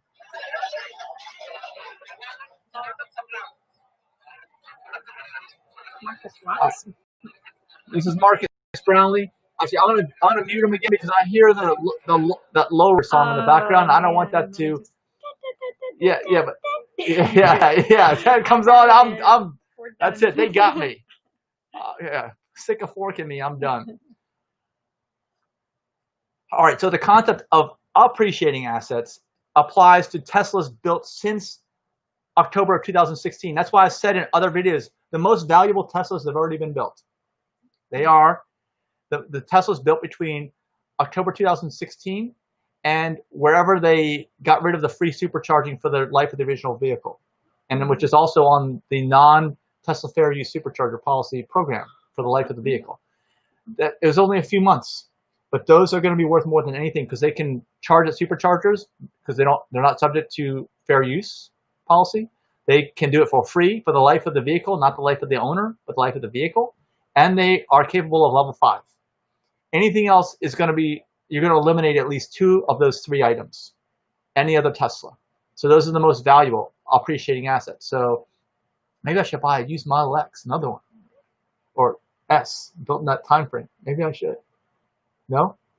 Maybe I will. With my winnings, I'll take my Tesla stock winnings, sell them, and then buy some of those vintage Teslas that will end up being robo-taxis for me in the near future. What do you think? Sure. All right, so And actually, Model X is going to be the best robotaxi for sure. Because everyone wants to sit in the back seat. You get a falcon wing door. There's more room.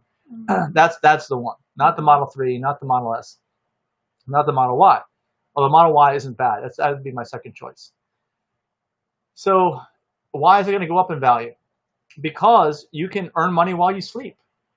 You can get in the Tesla network, and I don't know if they're going to charge to be in the Tesla network, the rideshare network. We don't even know. We don't know anything about how that works.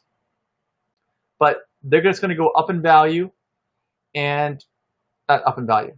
Actually, I think Elon says that if you drive it 24/7, it's probably only going to have a useful life of about 12 years, I think is what he says. So I would think most cars can last 20 years, and the average car actually probably does last about 20 years before it hits the junkyard these days. So, but he says that you're putting so much mileage on it that it won't be, I don't know, worth fixing. I think he actually takes a very conservative viewpoint, because I think that the car, even if you're driving it 24/7, will still last 20 years. I think. That's my thought. Especially if you stick a 1,000,000-mile battery in there. It still may need a battery replacement or two, but I think it's going to be a moneymaker. I do believe this is going to work. And I think Tesla has a monopoly. Like they call it the Tesla rideshare service. It's a network that you have to plug in to get paid. It's kind of like Airbnb, right? It is a third party in there that we don't know much about. Are we going? Oh, where are we going there? We're leaving the design center. Oh, this is when we went outside. Let's see if I can get some sound to look at the version 3 superchargers. Oh yeah, we went to the office back outside where we came. And hopefully there's no music playing. We had to check and make sure our passage would still let us back in. Yeah, we had. You want a jacket? Listen, I don't have any Tesla swag. I'm not a real Tesla fanboy. I'm not in the Tesla church. Because anybody who is a real fan would have that, right? Yeah. There's an interview, a YouTube interview or something. Yeah, there's I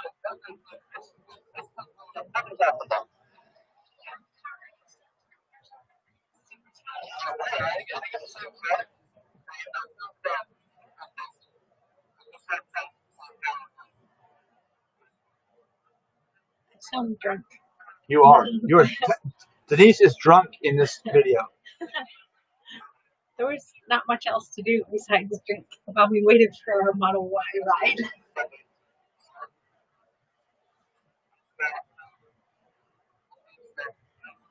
It has a skinnier hose on it. Okay? The cable that attaches to the connector to the Tesla unit is thinner, believe it or not, even though it's higher power.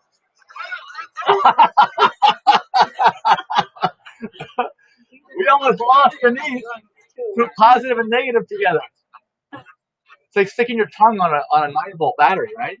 Stuck one of those up to your face and nothing happened.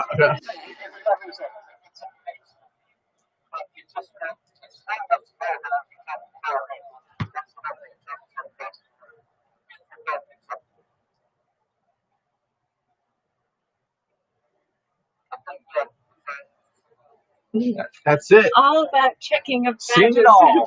We've seen everything. Now we're ready to come back in and get greeted. Like, there's a driveway. I didn't even notice that. Those are pull-through chargers, aren't they? Well, actually, you keep them, but that's a pull-through charger design. Look at that. Look at that. See? Like, you come through with a trailer. That's probably how they're going to design this in the future. Look at that. I bet you or convert adaptive reuse of a gas station. See? You can see how a gas station could be. That's probably how they're going to do it. They need to have pull-through chargers. That's one thing that's Achilles heel right now on the whole EV movement is a lack of pull-through chargers. Because you can't do heavy trucks, you can't do trailers, not efficiently. Right? You didn't even explain that while you were making the video. Yeah, I didn't even think about it. Were we too drunk to realize what we were seeing at the time? Maybe. Second dinner. Pie. The only thing vegan there was pie. Fruit pies. Do you think that was vegan? Well, the crust might have had butter. Who knows? Yeah, Elon Musk is surprisingly not plant-based. He's not anti-leather, although no Teslas have any animal product interiors anymore, by the way. Old Teslas do, but anything new, even the steering wheel, I believe, all steering wheels, no animal products at all, no animal skins in the interiors, which is great from a vegan perspective. Actually, I'm going to turn the sound down because we're going back in. I don't want to get demonetized, or not worse than demonetized, not able to see it. But my Tesla was one of the first that was fully vegan interior. I had to order the base. At the time, they had leather or pay extra for the fake leather, I think, or a base interior that has a little bit of cloth into it. And that's what I have, the base.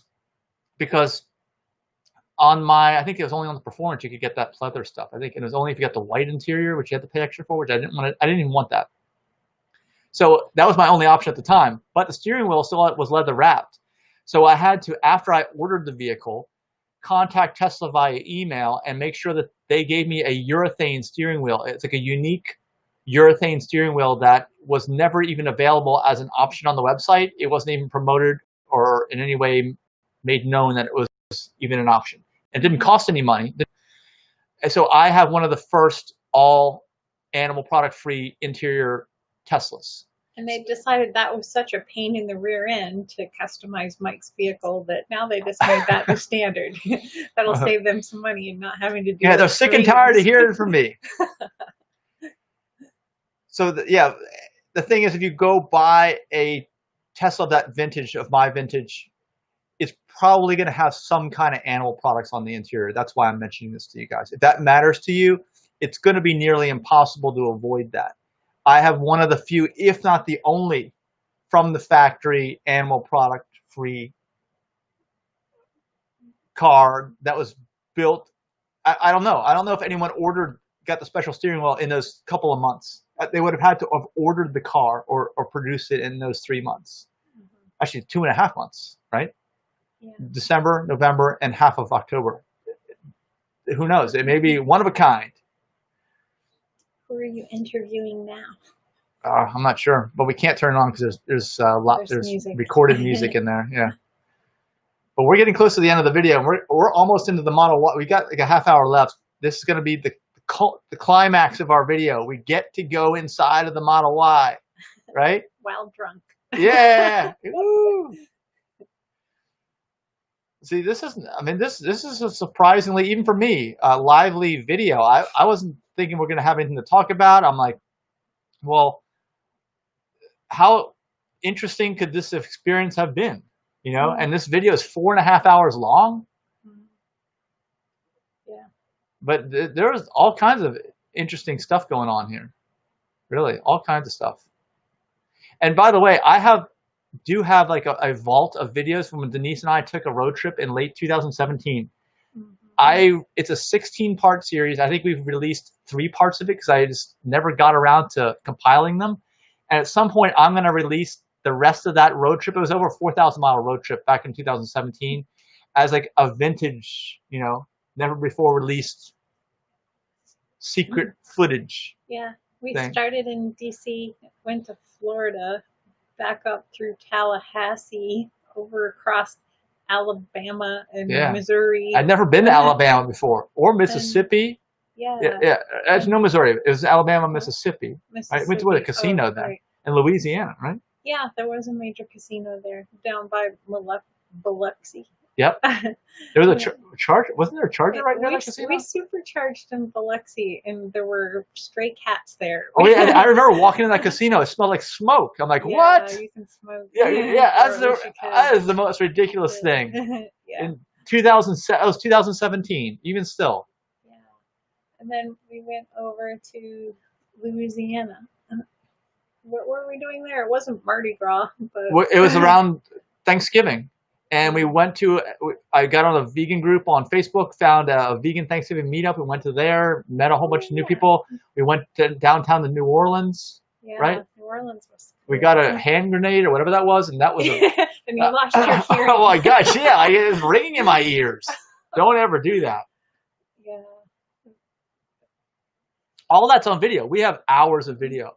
It's just that I haven't been able to compile it yet. It's all online on my video editor.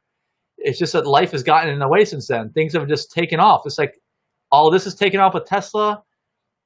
I mean, you look at the stock price back in 2017. You know, we were in the mid 200 range around that time, all the way up till last year. It's crazy.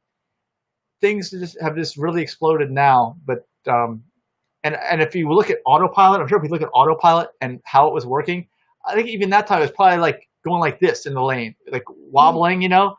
Yeah, yeah, like this. Yeah, it would ping pong. Yeah, ping pong. That's that it. was so annoying. It doesn't do any of that anymore. No. It goes straight like an arrow.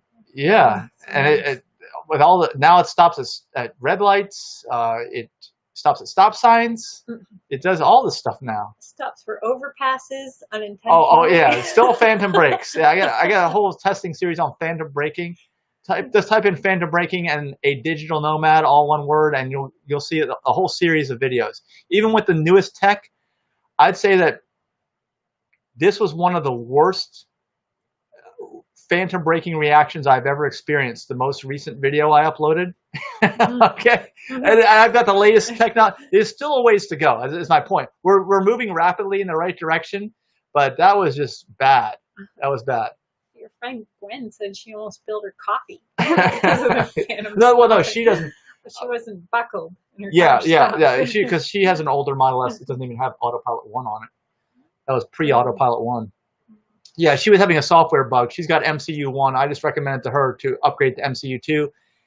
There are too many known issues with MCU 1. There's a reason why there's now an MCU 2. It's not only because it fixes issues, but also because it's a significantly faster computer and processor.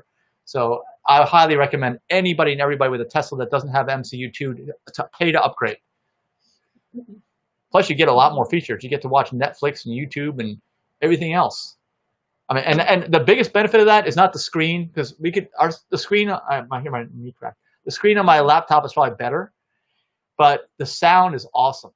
The sound in the vehicle. It's like people are saying that with COVID-19, movie theaters are going to be gone. Like this is the death blow for movie theaters, and I don't believe it. I mean, my gosh, sound and video picture quality so much better. Why do you, just like appointment television is dead, right? That's all we knew when we were growing up. Appointment television. Oh, you want to watch a show? You got to show up at this time for this appointment and watch it then. Same thing with these movies. It's the same thing. Why can't you just pull something on demand wherever you are? People have multiple devices these days. The sound is great. You don't like theaters. You do? I like the sound better. You like overpriced food? No, but I like the big screen and the comfy seats and no distractions. You can't get up. Well, I think people have been complaining that people still use their phones, even though it comes on the screen and says, please silence your phones, turn your display off, don't disturb your neighbors. Everyone's still in there using them anyway. I rarely see them. Maybe during the previews, but I hardly ever see them during the show. Unless they make you put your phone in a bin when you enter the theater, I have a feeling people are going to keep using them. Yeah. And they probably should. But then they'd also probably destroy their revenue source too. People wouldn't want to do that. All right, so appreciating assets.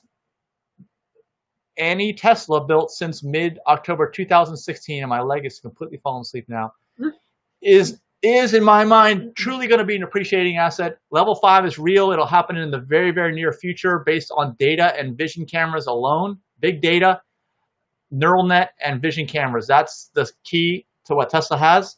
And that's why other people think that this stuff is impossible, because they don't have that. So if you don't have it, I guess it's not possible.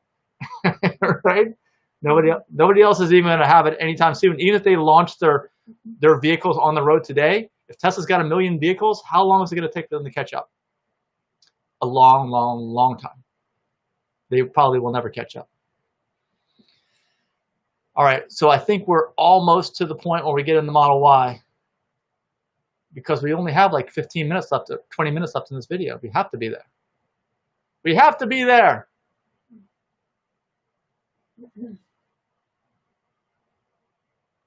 Let me think. There's got to be a few other things I have yet to mention about Tesla. If you haven't watched the rest of this video and you're just now tuning in, the entire history of Tesla, the entire description of the whole company, everything you've ever wanted to know about EVs, and especially Tesla and why they are a big deal, is in this video.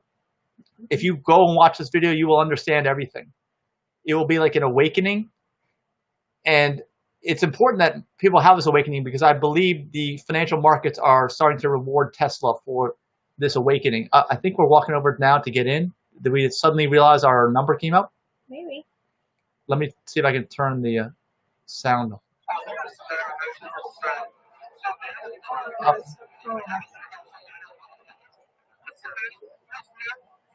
You don't sound the same. I thought there's music. I gotta turn this off. Hold on.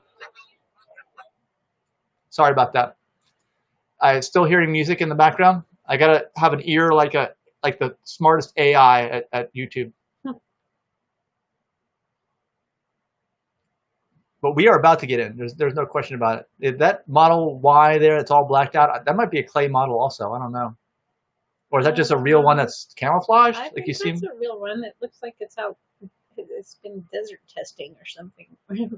On the Bonneville salt flats? Recognize it. Yeah. Maybe it was being tested by Consumer Reports. Maybe. All right, let's talk about actually why is the Model Y the best Tesla ever? What is it? It's an SUV, it's a small, compact SUV, but it's not that small. It's a good size. It's very affordable from an electric car point of view. It's an amazing value. It's an incredible value. Right now, the only models you can buy are between like 50 and 60,000, but you'll soon be able to buy one, at least one model around $40,000 in the very near future.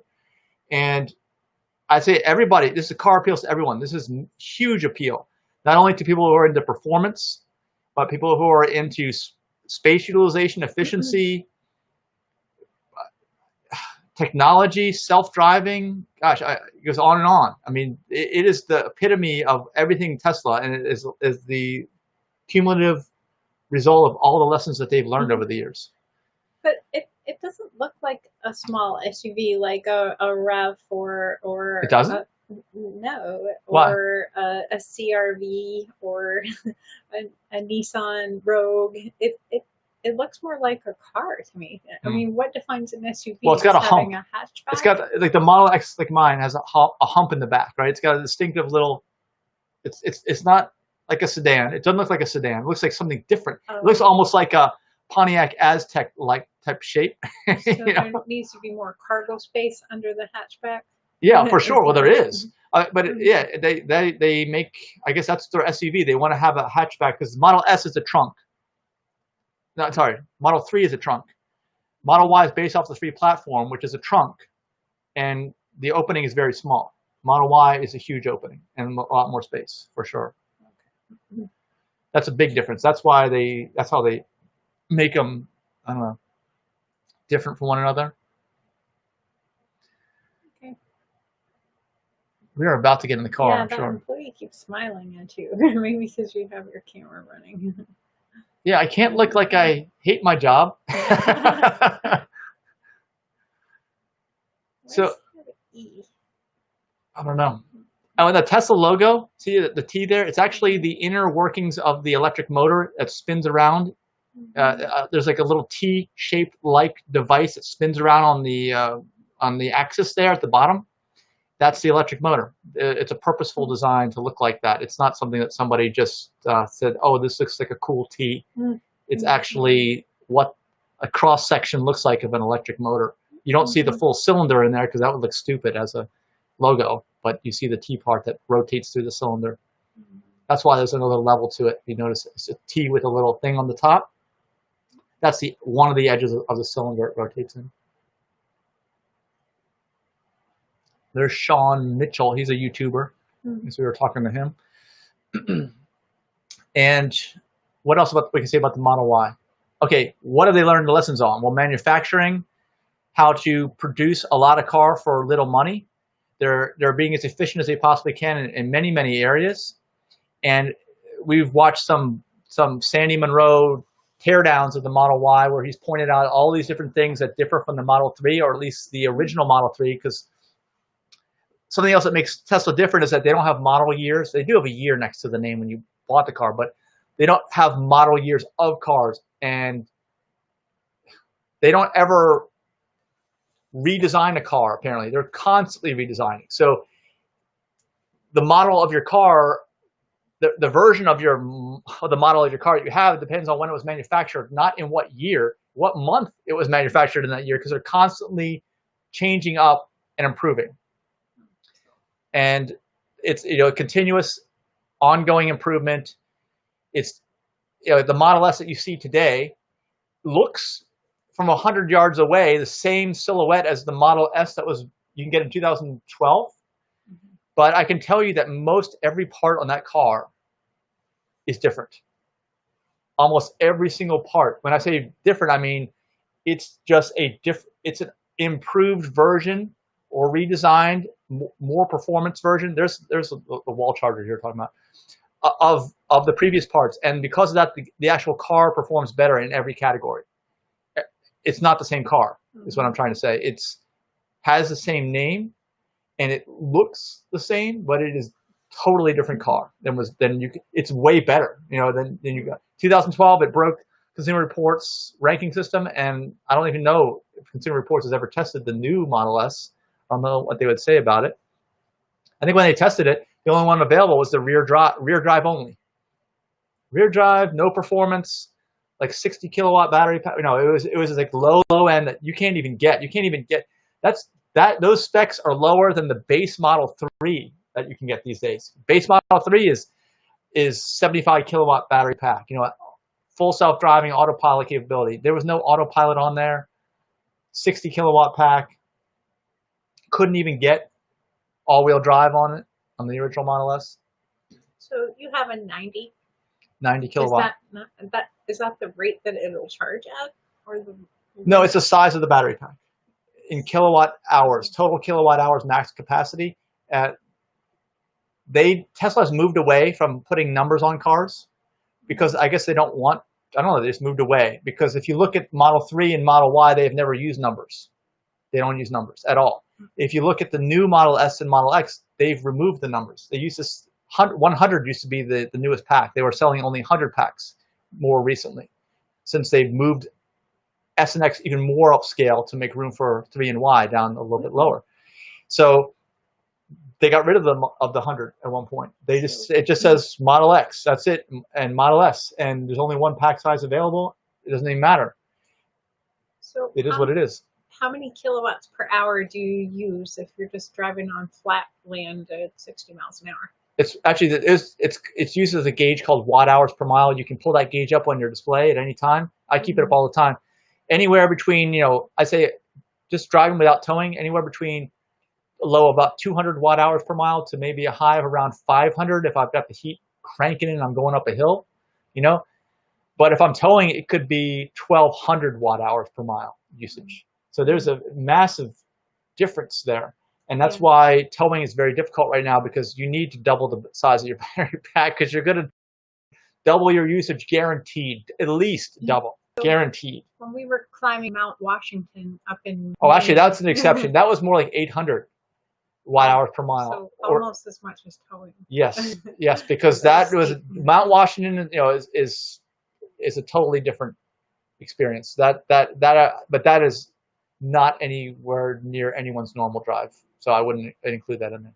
My stomach is growling. Yeah. Did you see the bagels I was displaying? Yeah, I saw that. Yeah, I was like, oh no, no. There's got to be a few more tidbits I can let out about Tesla. I think we've covered so much, but anything I haven't covered or you missed, or I say, hey, it's in this video, I can't tell you where in this video it is.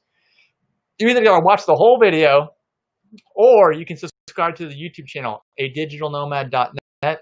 adigitalnomad.net. Yeah, 3,000 videos on there. Just type in A Digital Nomad, all one word, and then type in whatever thing, Tesla, I don't know, battery degradation. And you'll have like 5 videos I've done on my Tesla battery degradation. You can see beach driving. Oh, yeah, that's right. And Teslarati, which is a publication, they took a picture that we had from over 3 years ago. I can't believe that was 3 years ago. I parked my Model X on the beach and put the wing doors up and took a picture. Actually, it wasn't even a picture. They pulled it off of a video, because I did a video too. Really good though. They got a still shot of the Atlantic Ocean. Yeah, and all my videos are in 4K unless there's a problem and I can't do 4K. Actually, this isn't in 4K because this is a live stream. It won't. The standard hasn't been done yet. But anything that's not a live stream, unless there was a problem in processing the video, 98% of my videos are in 4K, so it's very high quality. So if I were you, I'd watch them all on, depending on where you're watching. Maybe you're watching them on Facebook. I don't think Facebook does 4K. I don't know. But go to the YouTube channel. If you're watching a video on Facebook, almost certainly it's on the YouTube channel too. And you can make sure your settings are showing that you're watching it in 4K. Actually, His curve of death video got over 1 million views. But now that curve of death, it used to be a big deal that your car could get on the ramp and off again. Yeah, that was old. That's old news now. Now it's simple. Actually, my most watched video ever is, if you look on the channel, I think like over 2 million views. It was my first ever use of a Tesla supercharger. And I guess now that I think about it, I guess it makes sense. But when I shot that video, I was living on the road, basically going between supercharger to supercharger, which I still am. But it was a whole new experience. That was the first time I embarked off on that experience and had to figure out how to use a charger. And I can't believe the person who delivered your car with you didn't explain how there was to supercharge. There's no supercharger at the Tesla service center where I actually, or the Tesla store where I had it delivered. They should have made you watch a video or something. But good thing you. Well, most people weren't using it at the time. Most people didn't even know what the hell that was. I mean, still people don't know what this is, which is why we're making this comprehensive video to try to cram everything Tesla, everything, because Model Y is going to be it. I'm telling you, look back in 10 years, there'll be Model Ys all over the place. It'll be like the Tesla. And of course, Tesla has all of these other models, but they're not going to be selling in the numbers that the Model Ys. I guarantee you that there's going to be a lot of people, and there probably already are, trading in their Model 3s. I mean, yeah, the Model X's, yeah, but also the Model 3s, because Model 3 just doesn't have quite enough room. It's a great, great car. And actually, it's a really sporty car. It will outdrive just any Tesla out there, at least available today. I don't know about the new Roadster when that comes out, but it probably outdrives the old Roadster. It is that good of a car. But most people don't really push their cars that hard, and they don't go on a track or something. They want just practicality. So that's why they're going to be getting this Model Y. This is going to be it. You're going to look back and you're going to say, wow, this is when it was introduced. This is what we knew about Tesla. And then in 10 years from now, hopefully almost all of my predictions will be true. Like the biggest predictions are that my car, within 10 years for sure, my car will be driving itself. Tesla stock price probably will be 10 times higher than it is now. I think we're going through the gate now. Oh, we are? Yeah. They're like having a hard time getting this video going. I think they're patting us down. Oh yeah, checking that. What, is that your number? Okay, yeah, that's the right number. There's a chick that looks like Sonia. That is Sonia. She's everywhere. All right, we're still waiting. They were checking us, but we're still waiting. And we got to do this fast because we only have a few minutes left in this video. It's almost noon here on the East Coast of the United States. What time is your interview with Jason? We said around 1 o'clock. Yeah. So you can see. Well, there's still. Somebody is FaceTiming one of his buddies. I'm about to go in the Model Y. All right, we got 11 minutes left in this video. 11 minutes. This is it. This is the climax of this video. We get to ride the Model Y. Was that the moon in the sky or a helicopter? I don't know. It was Elon hovering over, looking around. Yeah. Are we next? I don't know. They took us in groups of 4. So we were in with some strangers. It's kind of like getting a ride at Disney World. Yeah. How many are in your party? 2, 4, 3. Oh, we're gonna have to pair you with someone else. Are we going? Are we going for it? This was before the pandemic. Oh. Just a reminder. Yeah, oh yeah. Did you run in the middle? Oh no, we have to stand in a little square, just like the amusement park ride. All right, we were in a holding pen. There was music there. I had to turn that off. You heard music? Yes. I got an ear for this now. You must have better ears. Once you get burned a few times. Yeah, we don't want to go through this whole 4.5-hour exercise. This is the only time we're ever doing it. Demonetized. Yeah, this is the only time. This is like I said, this is a historical video for sure. I will look back on this, maybe watch it again in 10 years and see what has happened. Tesla actually used an image of Mike's hand recording Elon on stage. Oh yeah, that's right. Yeah, it's on YouTube. But it was a video produced by Tesla, and they're showing the Model Y unveiling, and there's Mike's hand with the cord. You can see the cord come. The whole thing. Right, and there's a cord going out of my phone that goes to my battery pack. That's how you knew it was my phone. Yeah. Didn't you use my phone? I thought you killed my battery Maybe. for the live stream. It might have been. And you used yours as a backup. But I could see your hand because you're so tall. You're always way above the rest of the crowd. And I had the phone like addition way up above my head. I mean, I was holding it as high as I could at the time too. Very steady. He has a very steady arm. I always think maybe I should get a gimbal. You know what those gimbals are? Those rotate. It's a gyroscope that keeps your camera steady when you move it. They cost a few $100s, and you got to keep them charged. But I don't. It makes everything more bulky. Yeah. But it'll be almost perfectly smooth. But that's assuming that the battery stays charged. Because if it doesn't, then you got nothing. Does it extend like a selfie stick? I don't know. I mean, we can look into this. I've always thought about maybe I should get one. Or a GoPro. It would definitely help like when we're walking down the trail and recording a video. That would really help in that circumstance. Yeah, you do a lot of holding up the phone while we're on the trails and having meetings. Yeah, that would really help. All right, here the Model Y is arriving. It's driving up. This is our ride. I'm going to turn the sound on as soon as we start walking in so we can hear it. I just don't want to get any music in here. So make sure we don't get demonetized.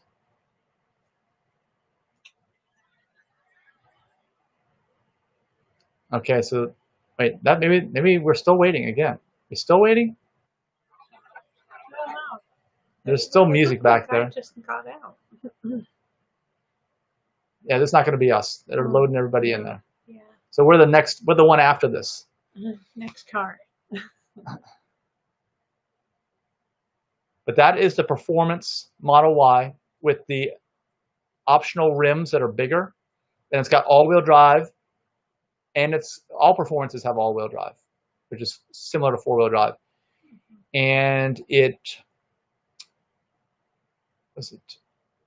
don't know if it has a tow package or not. I don't know if we even looked to see if it had a tow hitch on the back. I don't even remember, but it doesn't matter. That's available now. Even if you bought a Model Y without it, you can retrofit it. And this one had the rear seats in it, the third row seats.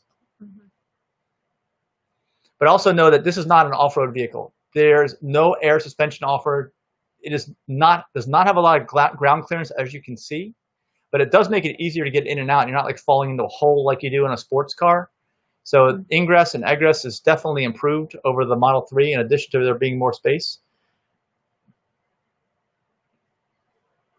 But you cannot, ground clearance is not the strength of this vehicle. Don't even bother.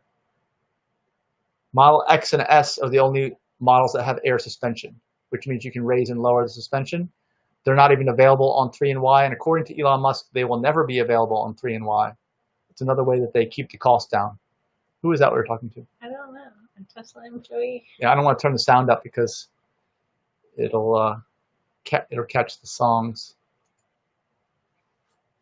They got the cool Tesla jackets. Yeah, those look really cool. I wanted one. Maybe I can get one through the referral program. Yeah. And as you can see, the drive isn't that long. I mean, the cars come back in short order. It was a public street that we were on, but it was blocked off with like sawhorses, and there were police watching over too. Kind of like a veg fest. Like a veg fest? Yeah. They had to pay the there we Los go. Angeles This County is going to be us this time. Sheriff's Department.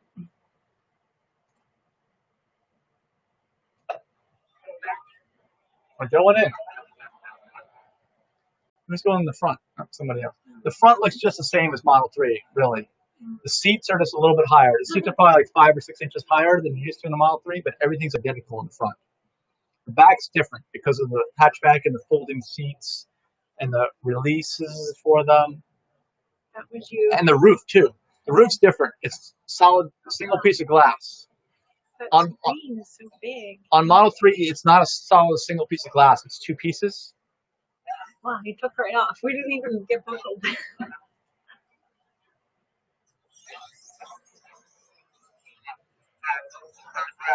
Everybody's FaceTiming. Yeah, there's echoing. Yeah, that's right.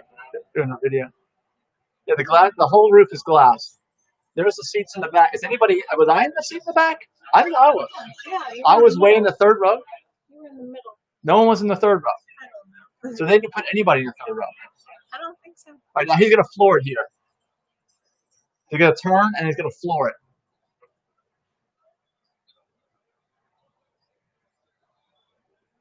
You can't even hear the engines, the motor. See the voice lights. So that's the center screen. In Model 3, Model 3 and Y, they have a single screen. S and X have double screens. That's another way you tell. Very, very minimalist looking dashboard in 3 and Y. Very, very similar, if not identical to each other, but S and X have 2 screens. S and X have one in front of the driver, and you can see in this one, there's no screen directly in front of the driver, which is a little different than normal. There's no one in the back. You didn't even get a video of me in there. there. And we were rushed in fast. The back press something. So that guy's live streaming, or he wasn't live streaming. We were live streaming. He was on a video call. I think it was with somebody, right? Just talking to somebody. FaceTime. Yeah. See, there's a Tesla. We're back in the lot already. That fast. There's a sexy sign. There's the crowd we were waiting in.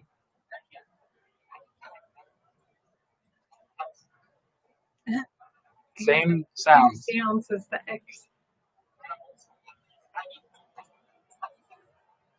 You can get one picture. We have 2.5 minutes left. Oh, I got on the wrong side. All right, we have less than 2 minutes. All right, a little over 2 minutes left in this video. So, what do we want to say to wrap it up? Thanks for watching. Thanks for watching. Hope you enjoyed it. And tag your friends. Share this video with your friends. We literally talk about everything you need to know about the Model Y and about Tesla in general, electric cars. Oh wait, hold on, I hear music. Oh no. I was doing my post-vehicle review. Sorry, I sure hope that that sound didn't get picked up because I heard some sound. We'll find out. Over it. You were? Okay, good. Yeah. You're a talker. You were saying Denise, Denise. All right. 1 minute and 45 seconds remaining in the live stream. I was like, yay, we can go home now. Look, it's no longer just red on the inside. It's multiple colors. So leave your questions about Tesla in the comments. Tag your friends in the comments. Share this video with people. Subscribe to our YouTube channel, adigitalnomad.net, right? And we have thousands of videos. We have all the trips we take. We do a lot of car camping in the Model X. And by the way, Model X is the best for car camping. No question about it. Yeah, Model 3 is a trunk. So it's no good. You're sleeping in a trunk, basically. Model Y, the seats don't fold flat. You have to make modifications. Model S, the seats don't fold flat. And the roof is too low. Yeah, N3 and S have no tinted windows in the back from the factory. So everyone can see in what you're doing. So X is definitely the best way to go. Definitely. The headroom is less than desirable in the X, but everything else. It's fine. It's fine. I still change. I move around in there. Climb in from the front head first and spin around like a little caged animal. Yeah, and you'll see it. Check out the channel for all kinds of videos on that. 30 seconds left in the live stream. We're saying our goodbyes, but I can't turn that on. Bye-bye, everybody. We'll see you next time on. All right, 15 seconds. Thanks so much for watching. And like this video. Be sure you like it. That will definitely help us out.